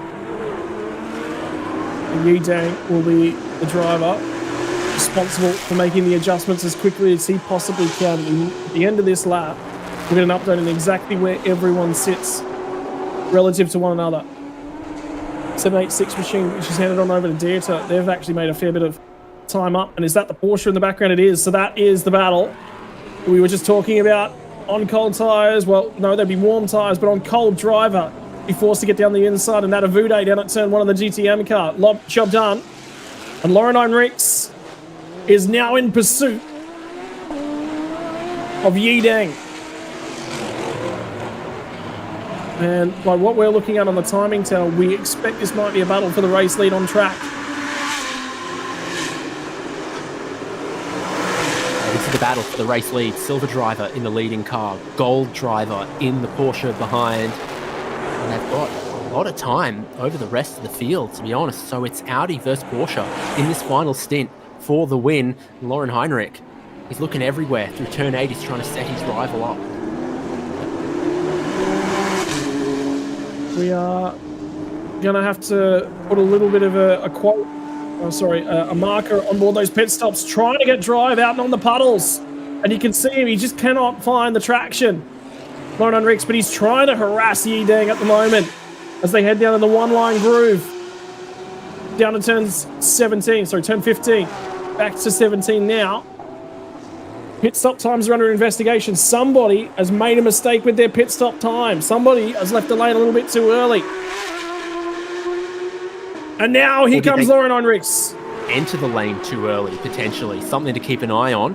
The Audi looked so strong initially in this race. Both teams, both cars have had the opportunity to re-pressure their wet tyres for this second stint after the extended running. Heinrich looking for a slipstream. He's just eating a face full of spray towards turns 1 and 2. But the visibility's not too bad at the moment, and this is again Yi Dang still trying to bring himself to the conditions. He's going to get to the outside as Lauren Heinrichs allows him to run a fraction deep, turns it back underneath him. He'll try and put the power on the Porsche. Just about gets into the back end of the Audi. And with 23 minutes on the clock, race on for the race lead from the streets of Bangsaen. When the rain came down, we were waiting for this one to get interesting, get spicy. And here it is. Can't overtake there, can't show the nose, can't pull alongside through the hairpin. Now what are they going to do down the back straight? Towards turn 8, Heinrichs looked pretty strong in the straight line braking zones here. He's looked to offset himself when he can. This time he's not close enough to do the same. Through Monument, he really gained last lap. Then he had to go offline into the wet stuff. So track position on a street circuit is king. Track position in these wet conditions is king. To place yourself in the driest part of the racetrack. He doesn't make the same mistake again. He'll be looking for 15 or 18 as passing opportunities. Lauren Heinrich looking to take the race. Well, there it is.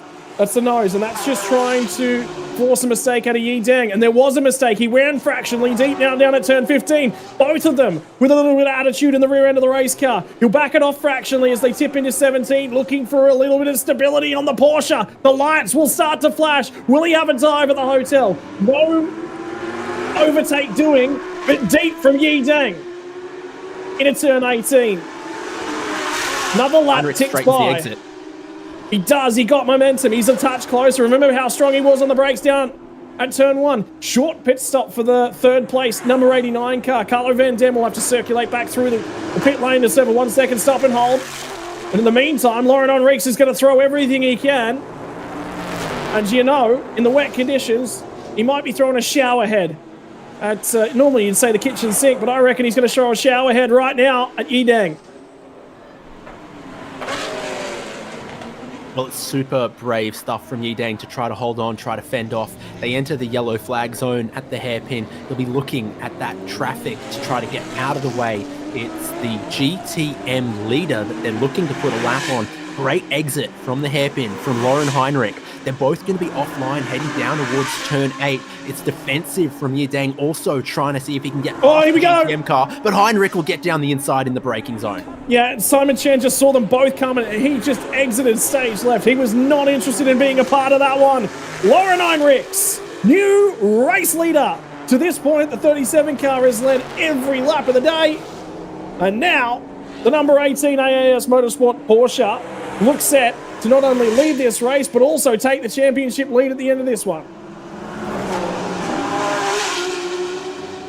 Well, it felt like an inevitability. You're looking at the clock, like 25 minutes remaining. How long can you hold an incredibly accomplished international Porsche racer behind you in conditions like these? It was a stellar fight, simply amazing stuff. But now Lauren Heinrich gets into the lead of the race, looks to go put some advantage on. For these two, looks like their pit stop times are in the clear. It's the Ferrari of Carlo in third that might face some kind of penalty and is only just ahead of the GT3 AM leader. Dieter has gotten into the 786. Now what you've got to do in these conditions is keep it on the road and look to make it to that checkered flag, because all of this hard work and running in a podium position, you simply don't want to throw that away and dent up the race car on Saturday with another race to come tomorrow. Yeah, there's no reason throwing away a race car on a weekend worth of points in this one if the result's already done. So there was a huge margin back to P3 for these guys. So for Yi Dang, put the points on the board, don't put it in the fence. If you can keep up with him, obviously, that first lap, there's Carlo Van Dam. He's come in to serve the 1 second stop and go, which will be the remainder of the time he was required to serve at his pit stop. Yeah, Ouch. Effectively, it's the drive-through penalty plus serving whatever you left over, but in this case, it equates to the 1 second stop and go. Possibly here, the pit lane delta time obviously very significant, where the pit exit and the pit entry are right together. The kind of times that Lauren Heinrich's able to do. He's flying now that he's released far less spray, getting temperature and heat into those tyres. Purple Sector 1, Purple Sector 2, heading towards 18 and 19, the last real corners before they then keep it flat through 20. Well, I'd be laughing too, don't worry. I think this is headed for a new fastest lap of the race for Lauren Heinrich. Showing what's capable on the streets of Bangsaen. We'll set a new fastest lap of the race, 1:44.154 for Lauren Heinrichs. So run down to turn number 1 now. He is starting to light the afterburners in the Porsche. 4.5 seconds. Already the race lead for Heinrichs. I'll tell you what, the M car is now up to P3 as well after that pit stop for Carlo Van Dam. They've dropped down the order. So for the Singer Motorsport Team Thailand outfit, with the spin for Piti Bhirombhakdi and pit lane timing errors for the 296 Carlo Van Dam Voravud Bhirombhakdi car, they have had a torrid day at the office. But the benefit here is that they actually brought a Ferrari 488 a couple of years ago, back in 2023. And that was the last we ever saw of that car because it went very hard into the barrier down at turn 15. And that was it. We never saw that car again because parts were starting to run out of availability of Ferrari 488. Last year, they showed up with a pair of Acura NSXs. This year, back to the one of the Acura Honda manufactured cars. There's a couple of cars beginning to play themselves back into this race now. We've had the driver changes, so maybe their AM driver that started the race wasn't particularly confident and fair enough in the initial conditions. But now the driver swaps brought in some drivers with a lot of pace. This will be one of them now up into 3rd place. 786. Dieter Schmidtmann now really lapping quickly, putting in a PB for this car last lap of a 149. But the problem they've got behind them, coming back into this race, a 4th place car, Kuntersak, a 145. It's on the timing column, top left of screen right now, 4 seconds quicker last lap. Chris Vanderdrift in the 11 Ferrari, also really quick last lap. So the final podium position will really come into question if some of those quick pro drivers that served long compensation times really can be seconds and multiple seconds per lap quicker in these now intermediate conditions. I believe that's Saknana and Henk Kicks having a bit of a laugh down in pit lane. They're both glad they're out of the race cars and enjoying being in the pit lane. Job done for the day. There's the gap 3rd to 4th and how quickly it's closing. It's 1.5 laps away from being closed up. So 6 seconds behind at the last timing measurement, but with a 4 second per lap closing speed, this battle for the final step on the podium is just minutes away.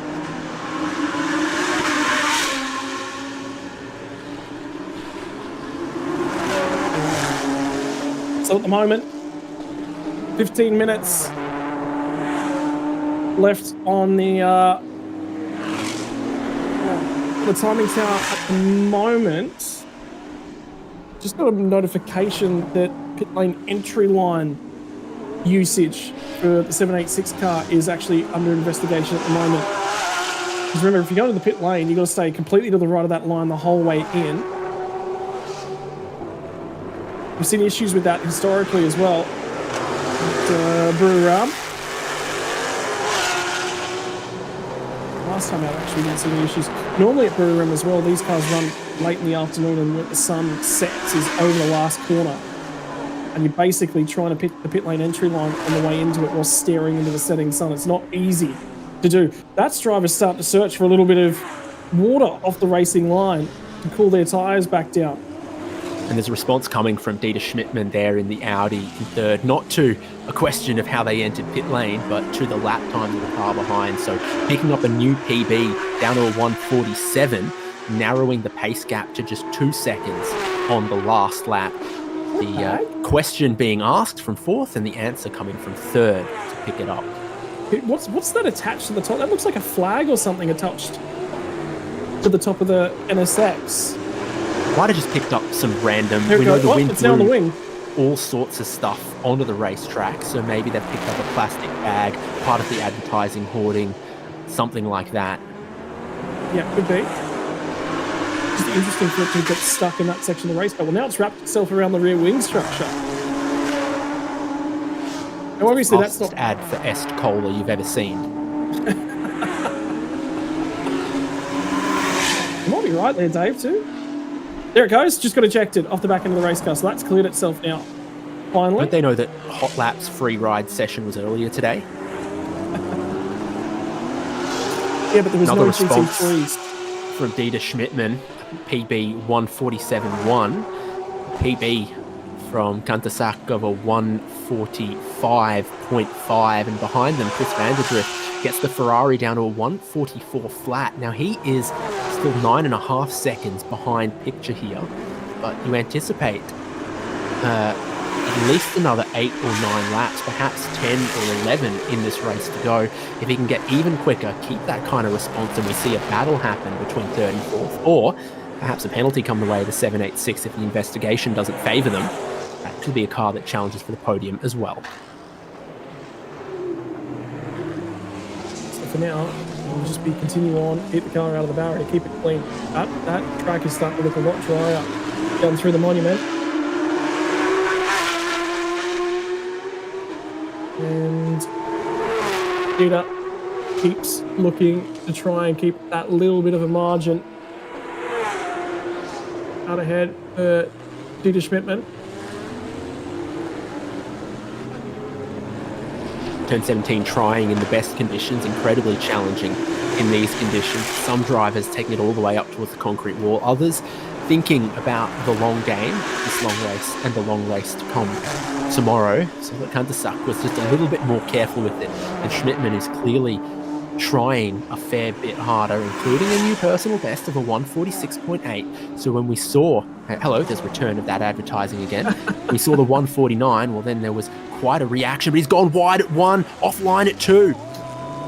And that's just going to open up the door, and through goes Kantasak Kasiri. And the Honda makes its way back up inside the top 3. Great job. Unfortunately, small mistake. Dieter Schmidtmann still leads, still the only car circulating in GT3 AM at the moment, so we'll still win the class.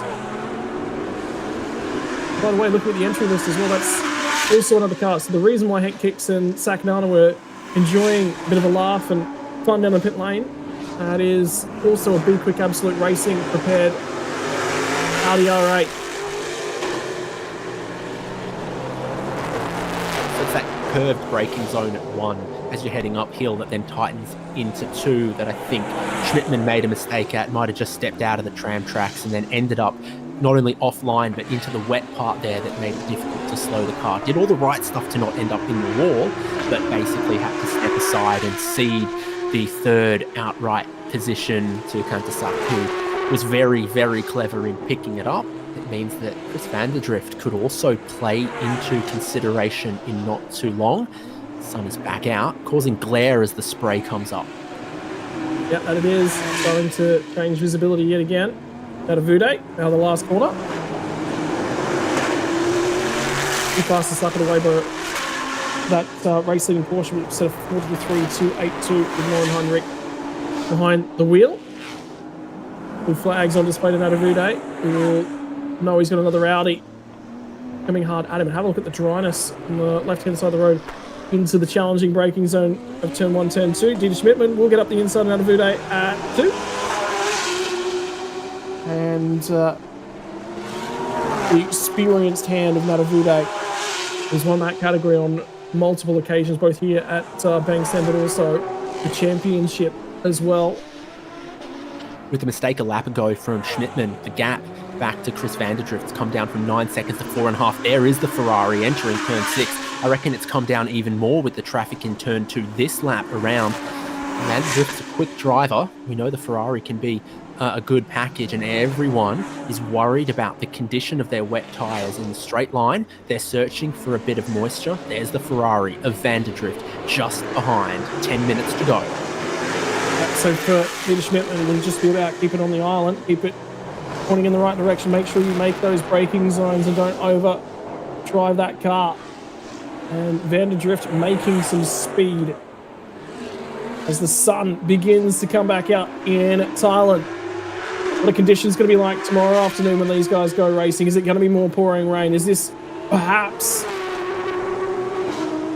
little bit of an introductory session for the conditions they'll be dealing with tomorrow afternoon? Again, monsoon, and that is a racetrack that is starting to look dry on the run to the final corner. I'm starting to see the rear of some of these cars move around, not because the track's wet, but because I think the tyres are too greasy. So there's a few places on the dry line where the rear was just moving around a little bit. Here they are on the front straight, searching for water. They've all been doing it towards turn 8, picking up just a nice little bit of spray around the track. Dry here into 1. Dry. Yeah. Up the hill it's dry. Right here it's back to wet again.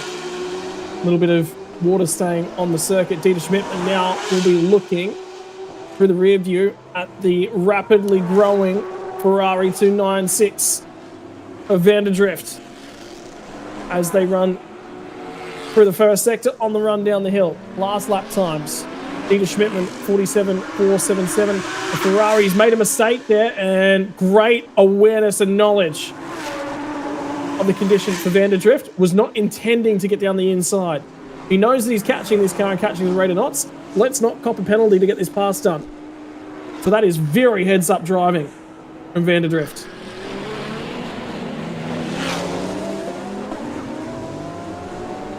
Race control update says the pit entry is fine for 786, or at least not worthy of a penalty. So this is play on, and it's 4 positions.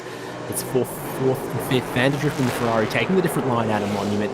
A couple of left-hand kinks in the braking zone into 15. This is where it's looking dry on the exit, and the Ferrari just squirms a little bit with the wet tyres, not finding enough wet and finding a little bit of heat. Same through 17. Everyone on the same line needs to be careful through there. Increasingly dry down towards 18 and 19 as well. Yep, Rip's going to be on that dry line. Vanderdrift just about gets there into the back of Dieter. Run out of the final corner now. Back to the start-finish line. 7 minutes on the clock. Both will go hunting for a little bit of wet stuff to cool down the tyres. Stop the tread blocks moving around if they can. Take a little bit of heat out of the surface of the tyre. And Vanderdrift closes at 1. Nearly there at 2. Can't find the drive that he's looking for. But he'll be aware of the mistake that Dieter Schmidtmann made last lap on the run down the hill. Couldn't overtake there. He backs it off. See how he backed it off just a little bit before they get into this crest of the hill situation down here. He's not pressing up as much. This has been great racing from, oh, look at the traction and the slide from the Ferrari. I think those tyres are hurting. But a great race from the bronze and silver drivers. Dieter Schmidtmann here, a bronze, fending off gold-rated Chris Vanderdrift. We saw just great work from Yi battling Lauren Heinrich, a silver versus gold driver in that battle. And it's great from the more professional drivers that they're trying to make their moves clean. And it's great to see the bronze and silver rated drivers be able to get their elbows out. Once again, on the side of the racetrack, look at the tram tracks. You just cannot get off here. Was he in hot? He was in hot! In the 786 Audi, he'll brush the Tech Pro, but he'll keep on driving. He just brushed it a touch deep in there in the Audi. And Vanderdrift will skate on through.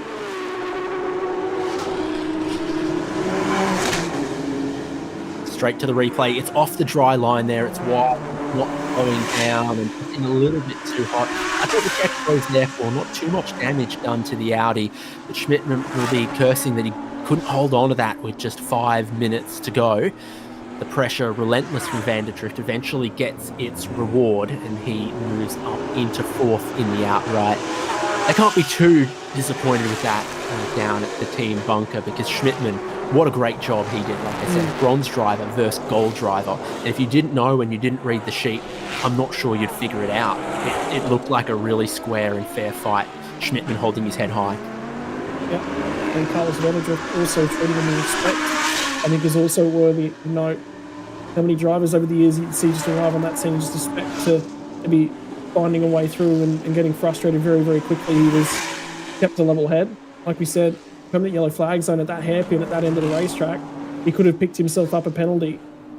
Is that Simon Chen crawling around the racetrack? That car looks slow. No, he's picked up the throttle nicely on the way. Last lap 152 for the car behind, a 146. This is the lead gap and it's closed 6 seconds. Chan is under all sorts of pressure from the Ferrari challenge car. And he was in hot, nearly running the same line that Dieter Schmidtmann did a few moments ago on the way down into turn number 15. The Ferrari is right on the rear wing of the Porsche right now, and he might have carried a little bit more speed through the exit. He's going to move to the wet side of the racetrack, covered to the middle of the road from Simon Chen. Moves back, looking for the dry line. He'll try and turn it back underneath. Contact made out the exit. 3 minutes and 50 on the card. And does the Ferrari challenge car have a little bit of horsepower in a straight line? He is going to dip out from underneath the rear wing. And Kantazak Kassiri's on with his race in the background. Ferrari challenge car gets ahead at the braking zone. On the dry line, will have a little bit more grip. Pulled the car up nice and accurately. Job done. Moves to the lead for GTM. Well, unclipped, the Ferrari 296 challenge car should have almost 700 horsepower. Porsche Carrera Cup car, not the same horsepower figure, but a very refined race car. Gives us a change for the outright lead in GTM. And it was just a really good move. And I wonder if the tyres, the wet tyres, are maybe overpressured and giving up a little bit on the Porsche for Simon Chan. Well, I think it's also the driver change as well. Simon Chan's one driver for the whole race with a low compensation time in that Porsche, whereas the GTM Pro Ferrari challenge car, the faster driver, is in now and being able to exploit all of the benefits that the 296 challenge car has got with a best lap 4 seconds a lap quicker than Simon Chan's been able to do in his Porsche Cup car.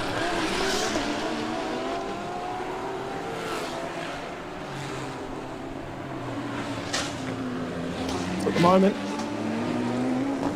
watching on, this is not a battle on the racetrack. This is inter-class interactions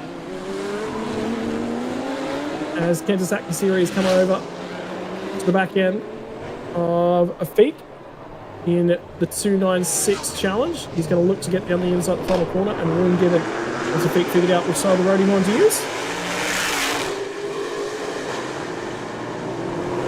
Traction out of the slow corners, speed through the high-speed corners, much better for a GT3 car that's got more refined assists, less weight, more downforce than the challenge car. But it's a rocket ship in a straight line, and it's a beautiful looking Ferrari in those colours, and now it leads with minutes left on the clock for Saturday's race. Vantage Drift fancies third here. Yeah, he's right there, you're right. In fact, that time that Kantazak Kassiri lost behind the challenge car, he's been catching that entire time. So now he's going to get closer and closer and closer. He can't do anything about it right here, but he will gain, and he will flash that 296. There'll be two sets of Ferrari taillights crawling off the hairpin, both of them crawling. And he's looking for a little bit of assistance because his race is on the line here, and he is going to get some help from Afik. The number 9 car just down the road as well. This is Nanapong behind the wheel of the Lexus Super GTM. So hopefully a little bit of help from the traffic and he can gain time, but he definitely lost out in portions there.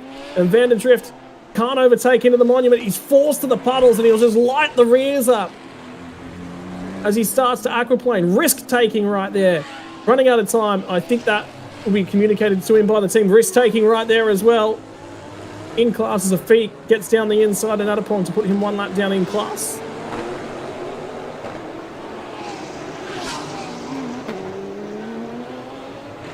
And that seems to start to finalise most of the battles we're seeing out on track at the moment as well. Eye on the clock, eye on our race leader. So just navigating turn 15 now. Clock about to run out for Lauren Heinrich in the 18. So I think it ought to be the final lap board this time by the start-finish line. Because the 1 hour that began when they left the pit lane behind the safety car ends now. Yep, so they'll come out of the final corner. Time has elapsed. Time has expired. You'll put the power down. Lauren Heinrich. Final lap board has been displayed. One more lap to go. Has a handy margin. Still looking to cool the tyres in the run into turn number 1. And that is now a dry racing line in the run to turn 1. If you were brave, you'd think about a slick tyre, but with time expired, there's no point in slapping that on. Final racing lap of day number 3 of racing action from Bangsaen GP. And tomorrow morning we will be back with more. What will the weather be like for tomorrow as well is worthwhile pointing out and having a think about. Super Touring will kick us off tomorrow morning from 8:15 local time. That's Simon Chen jumping out of the way as well as they run down the back straight away. He'll drop in behind these guys. Somebody's car alarm going off in the background as well, so I hope no one's losing a car. I hope Lightning McQueen's okay. There's one car we don't want being stolen out from the fan engagement area. Final time through the monument. Lauren Heinrich will twist and wind his way past the monument. Turn 15 for the final time. And there is a car that's got in the barrier. That is the 786. Well, he moved that barrier earlier, and now Dieter Schmidtman's found it again. He's got it out. He's going to go the lap down. The leader heads towards the checkered flag. We're going to have a look, and it's because of the traffic. Oh, that's a heavy hit, but Attack Pro maybe saved him there. Final lap of the race, there'll be no opportunity to get a safety car out. That car's pulled itself away, and we'll cross the start-finish line at least. Race winner from Bangsaen GP Saturday, Lauren Heinrich will get it done. Yi Deng will come home in second place. We watch and we wait for him. 786 does manage to get that car back out. Doesn't look too badly damaged on the front right end of the car either. Great defensive work from Yi Deng. Has earned himself a lot of respect from the international racing community with the way that he drove that car in the second half of the race today. Hold off Lauren Heinrich for as long as he did. Made him work for it.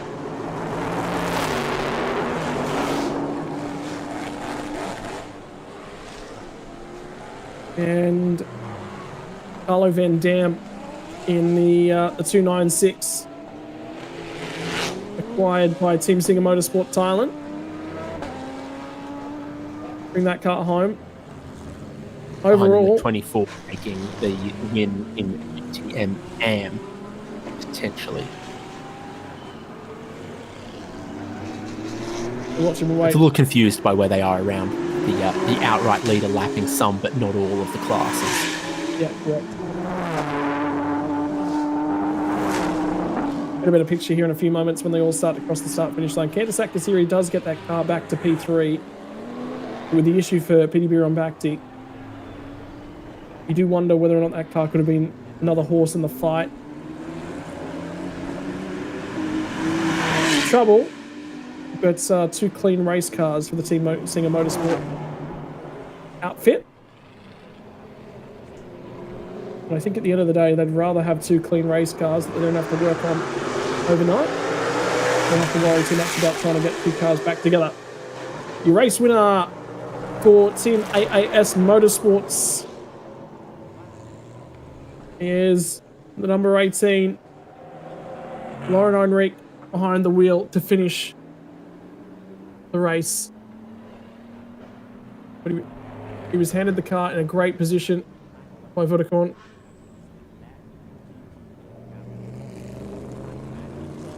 A great job all around.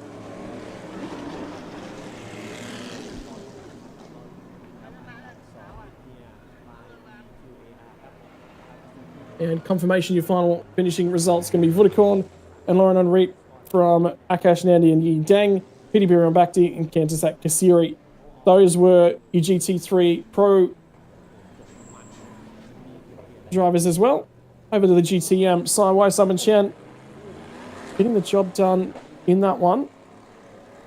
By the time that we're looking at, although I thought that 77 car might have fought their way through in the PSC Pro 488 Challenge, so something might have happened to them in the dying stages of that one. Because by our timing and scoring, they've lost that place.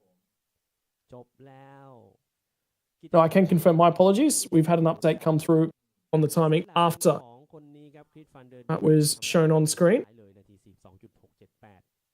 มาช้าไปนิดครับเส้นแหลมของเขา And I can confirm for you that the 77 machine of Afik and Saravut did actually come home with the win for GTM Pro, followed by Simon Chen and Natavude, your top three in GTM standings, David Haynes. That is Saturday from the Bangsaen Grand Prix, over and done with. A drying track, and you can see it is a dry line on that track now. Rear tyres starting to overheat. But how was that for a first weekend commentating in Thailand Super Series? Back again, of course, tomorrow with more racing action. But I believe that'll be your work done for the weekend. Enjoyed yourself, I hope? Well, if they'd started a race anytime in the final 20 minutes of that, you'd have started on slick tyres. But because you're running the wets, you've just got to run them out best you can. And that's what everyone did, trying to manage their way to the end, and a great win. AAS and Vodacom being rewarded for putting their faith in a global factory racing superstar like Lauren Heinrich, as he delivered for them at a difficult circuit in difficult conditions. Yep. And big thing will be now they'll settle themselves in and enjoy things. But I believe we'll have our highlights package on the way here in just a few moments, Dave. Why don't you talk us through to the end of the show here this evening? Well, I reckon the best way to round it up, the best highlights would be an hour long, because that was a highlight, non-stop battles across all of the classes, weather constantly changing, different compensation times in the pit stops in the middle, incredibly wet at the start.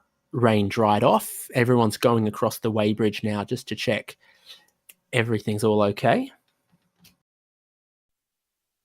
นี่ครับรถแข่งของดิเทอร์ชมิดมันครับโอ้โหเสียหลักไป3 ครั้ง 3 ครานะ Righto, so getting things handled. But take a watch.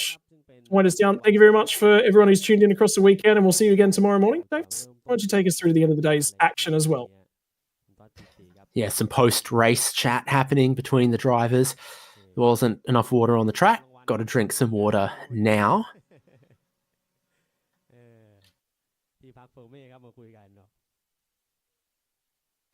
We'll soon get to the highlights package and wrap up the last race of the day, one of the most exciting races of the day, TSS Supercar GT3 and GTM.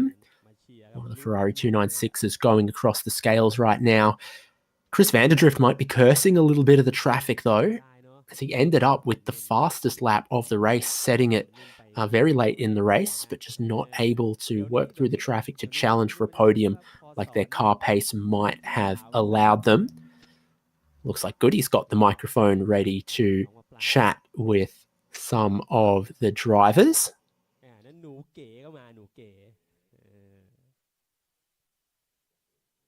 GTM car's about to go over the weighbridge. รถแข่งของพี่วัวครับจบอันดับ3นะครับในคลาส GTM ครับขับคนเดียวอะแข็งแกร่งมาก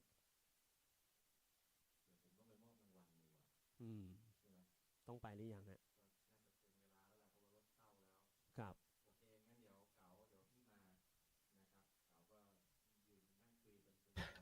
That is a very worn-looking wet tyre on the front left. It's seen a little bit too much dry track. That weather came over. Incredibly gusty, heavy rain, and clearing out to an otherwise beautiful afternoon that we hope the spectators have all enjoyed around the track.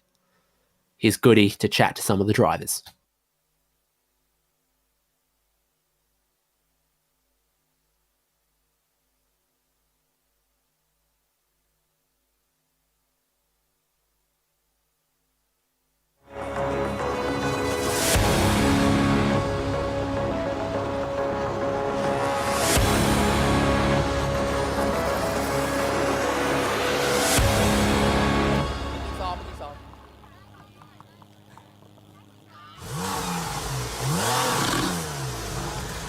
เอาละครับคุณผู้ชมครับจบลงแล้วนะครับสำหรับการแข่งขันในรุ่นของ Thailand Supercar GT3 และ Thailand Supercar GTM แน่นอนนะครับสำหรับในรุ่นของ Thailand Supercar GT3 ผู้ที่เข้ามาเป็นอันดับ3เป็นของสิงห์ Motorsport Team Thailand โอ้โห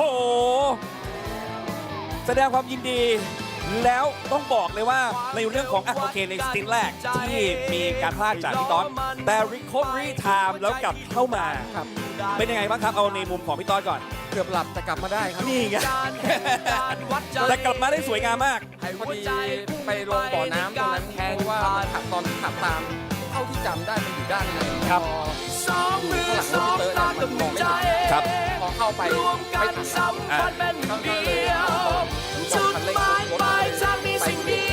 แต่โชคดีนะว่าคันที่ตามมาเนี่ยเขาออกไปได้ด้วยสวดมนต์หลายท่อนเลยครับ เพราะว่ามันนั่งมองมันแล้วมันอยู่ตรงกลางแข่งขันโชคดีที่อยู่ตรงกลางเพราะว่าไปได้ทั้งข้างหน้าและข้างหลังค่อนข้างที่จะโชคดีครับโอเคพอหลังจากนั้นมีการกลับเข้ามาทำอันเดอร์คัทแล้วก็เปลี่ยนตัวเป็นแบงค์ก็ต้องมีการไล่ขับเที่ยวบี้กันเข้ามาแซงเข้ามาจนอยู่อันดับที่3แบงค์เล่าเหตุการณ์หน่อยครับคือจังหวะตอนที่แบงค์ออกไปเนี่ยก็คือจริงๆแบงค์ก็ยังไม่ได้เห็นภาพมากว่าตอนนี้เราไปกับมันแล้วตอนที่ลงไปก็พยายาม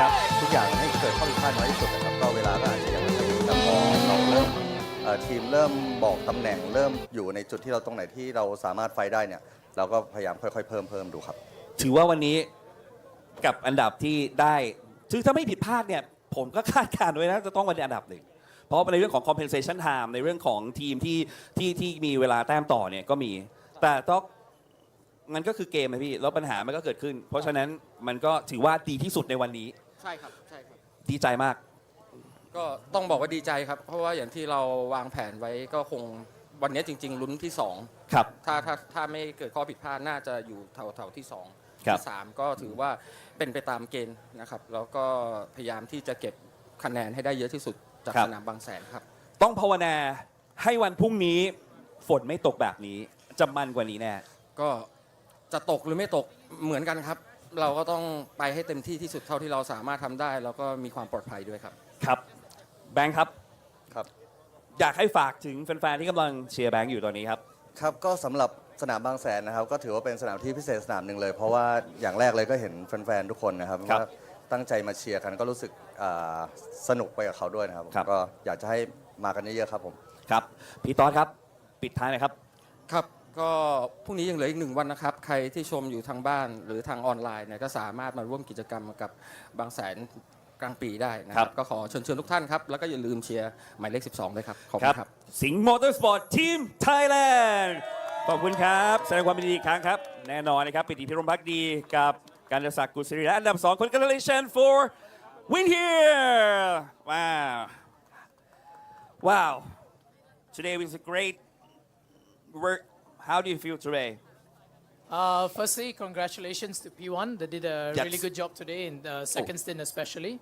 But for me, my first stint was really good. Pace was there. We managed to open up a big gap.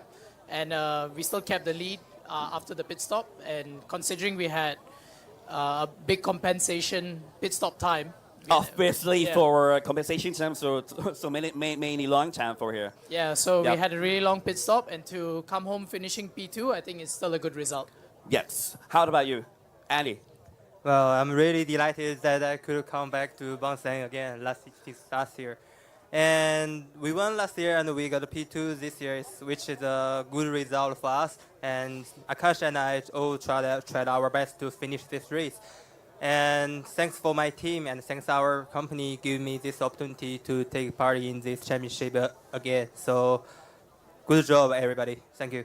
And thank you guys for make many people for happy to join me up today. ขอบคุณค่ะ Congratulations again.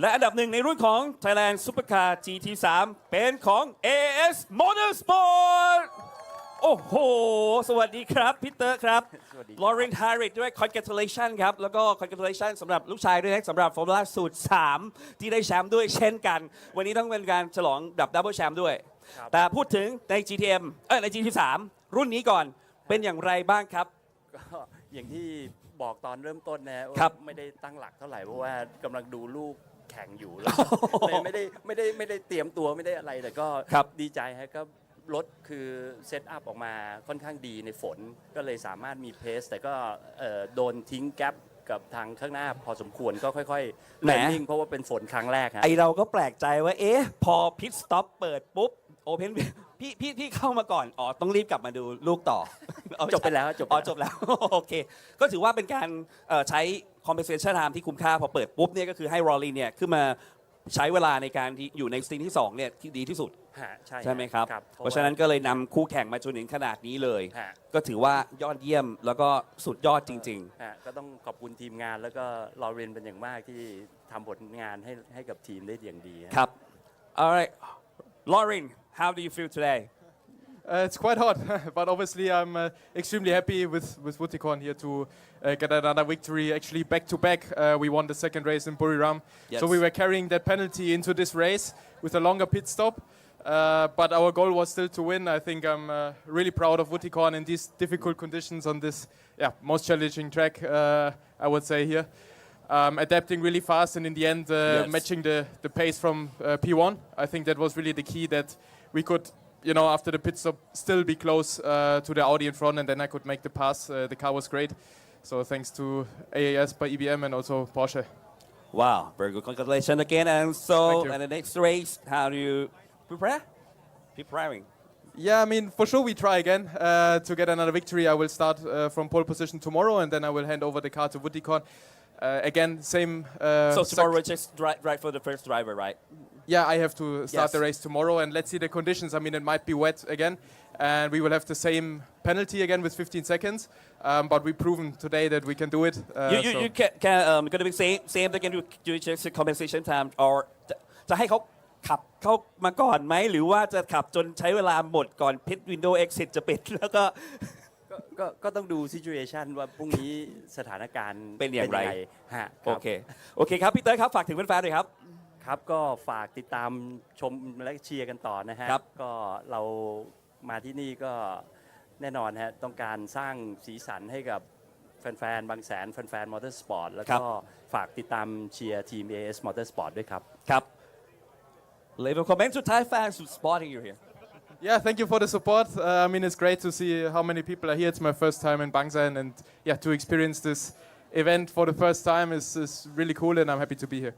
Okay, congratulations again ครับ Thank you. เอาขอเสียงปรบมือให้กับ AS Motorsport ด้วยครับ โอเค ไปต่อกันในรุ่นของ Thailand Supercar GTM กันบ้างนะครับ ซึ่งแน่นอนมีอีก 3 อันดับนะครับ เดี๋ยวเราจะไปอันดับที่ 3 กันก่อนนะฮะท่านผู้ชมฮะตามมาครับอันดับ 2 ก่อนแล้วฮะ 3 ยังไม่มา Simon Chan congratulations Hi Thank you. Wow I saw you all the time about almost the last stint. You just remain stable for the races. But Ferrari 296 will be coming here and push over. And then, how do you feel in this race? Like you said, I think it's a wet race. I've never been to a wet race in Bangsaen. Really? Yeah. So a wet race in Bangsaen is always need to start out cautious, right? I think just storming, but he's so much faster than I am. So I was just trying to maintain my pace. Hopefully he didn't catch up, but he was just catching The up. problem right? that you just do the base. All right. So congratulations again, and talk to the Thai fans who supporting you here. Thank you very much. All right. Bye. Congratulations และอันดับหนึ่งนะครับในรุ่นของ Thailand Supercar GTM เป็นของ PSC โอ้โหตามคำสัญญาเราต้องย้อนกลับไปเมื่อปีที่แล้วว่าพิกกี้บอกว่าเดี๋ยวมีความลับเป็นแบบ Secret Project แล้ววันนี้ก็มาเปิดเผยอย่างเรียบร้อยแล้วว่าเป็น Ferrari 296 Challenge ครับผมก็ เป็นยังไงบ้างครับ ก็ตื่นเต้นมากครับ จริงๆ วันนี้ออกไปที่เป็นครั้งแรกที่ขับสนามบางแสนแล้วฝนตกมีแต่เกือบแต่ปีนี้ตกเลย ใช่ ก็ค่อนข้างตื่นเต้นมากๆครับ เพราะว่าแข่งที่นี่มานี่ก็เป็นปีที่9ครับก็ไม่เคยได้ที่ 1 เลยครับเนี่ย แต่วันนี้ ได้ที่หนึ่ง ที่ 1 แล้วโอ้รู้สึกยังไงบ้างพี่ ดีใจมากครับ โอ้โห สุดจริง ว่า ๆอาฟิกต้องบอกอาฟิกด้วยนะอาฟิกก็คือแบบขับเร็วมาก แล้วก็แบบพุชแสดงไซมอนมาจนได้ที่ 1 เลยครับอาฟิบอกว่าjust safe be safe แล้วก็ bring the car back to him ว่าถ้าเกิดแบบถ้าฝนตกครับแล้วก็ bring the car back to him นี่แหละเป็นสิ่งที่เราทำได้ดีที่สุด How about you Afik Yeah, I think Today was incredible. We won the race. I think this is first time we won the race together. Yeah. Yes. Yeah. So with the new car, the car was fantastic. Thank you to the team for their hard works. We received the car last week, so we just did two days of testing in Bira. So we come here straight away race. So and then we won. So it's incredible. Thank you. Wow. Okay. So for the next race, how do you prepare? Because tomorrow we have the first race in the first driver. So tomorrow both of us will have a new tire. So I think it's going to be fun. But let's see the weather. It's going to be rain or dry. We'll see. โอเคมาดูกันว่าพรุ่งนี้อากาศจะเป็นยังไงพี่กี้ครับฝากถึงเพื่อนๆหน่อยครับ ครับยังไงฝากเชียร์ด้วยนะครับพรุ่งนี้ก็มาทั้งครอบครัวเลยคุณพ่อก็มาก็มาเดี๋ยวเพื่อนๆก็มาทั้งโรงงานเลยครับโรงงานก็ขนกันมาก็มียางใหม่ทั้งคู่ครับพรุ่งนี้ก็จะขับเต็มที่ครับถ้าเกิดแห้งนะครับเร็วแน่นอนนี่นะฮะติดตามกันให้ดีนะครับสำหรับ PSC ว่าจะเป็นอย่างไรนั่นเองนะครับขอบคุณมากและขอแสดงความยินดีอีกครั้งนะครับขอบพระคุณครับขอบพระคุณครับแน่นอนนะครับคุณผู้ชมครับความมันยังไม่หมดเพียงเท่านี้นะครับยังมีต่อให้ชมกันนะครับในวันพรุ่งนี้นั่นเองนะครับเดี๋ยวตอนนี้ไปดูกันต่อกับไฮไลท์ครับ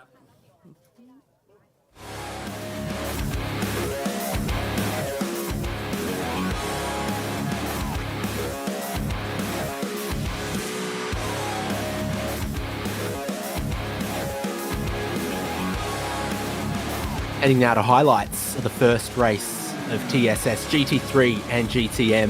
An incredibly wet start behind the safety car, spray everywhere, whole field on wet tyres. Beginning with the AM drivers, a super difficult challenge for them. They did all they could to navigate cleanly to then get to the pit stop window to hand over to the pros. It wasn't completely clean sailing though, including this big moment.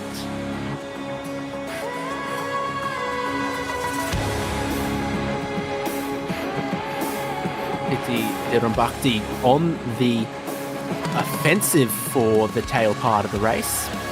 At the compensation time, there were some AM drivers with a lot of pressure from behind after the pit stop window. Simon Chan doing his best all alone in the Porsche Cup car.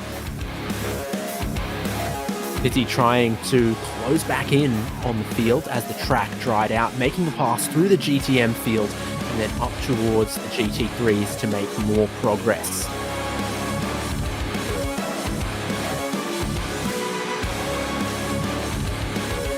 When the pit window opened, it was about repressuring the wet tyres for a drying track, making the drier changes, and as best you can, trying to serve the compensation time. One team getting tripped up by that and falling just 1 second short, and then come back into the pit lane again.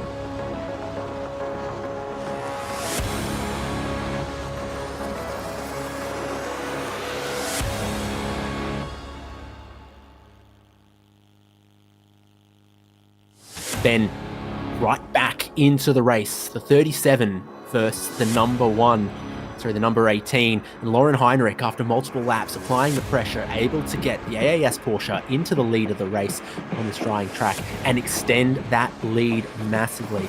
Serving penalty was the 89 after the pit stop window, and then dragging a little bit of track debris around was the NSX before a mistake from Dieter Schmidtmann saw him drop back and out of the podium positions. Just a small one there, but then a larger mistake later on as Chris Vanderdrift applied the blowtorch, rearranging the pro barrier down at turn 15, but able to get around towards the checkered flag. The lead changed outright in GTM, the pro leader going past the AM leader Simon Chan, and then a much more significant mistake from Schmidt as he tried to lap GTM traffic. Win outright for AAS Porsche, Lauren Heinrich and Wutterkorn taking the first race win with another 1 hour race to come tomorrow. That begins to wrap up English coverage today from Bangsaen GP. It's been David Haynes with Scott Rankin and Daniel Yeaman. Our pleasure to bring you some amazing racing in changeable weather conditions from a growing jewel of global motorsport. Thailand Super Series and the Bangsaen GP. coverage will resume tomorrow at 8:15 a.m. local time. That's 9:15 a.m. Sorry, that's 11:15 a.m. Australian Eastern Standard Time. And do the conversion if you're anywhere else in the world. We hope you'll join us again tomorrow for many, many more great categories. And Sunday will be jam-packed at the Bangsaen GP.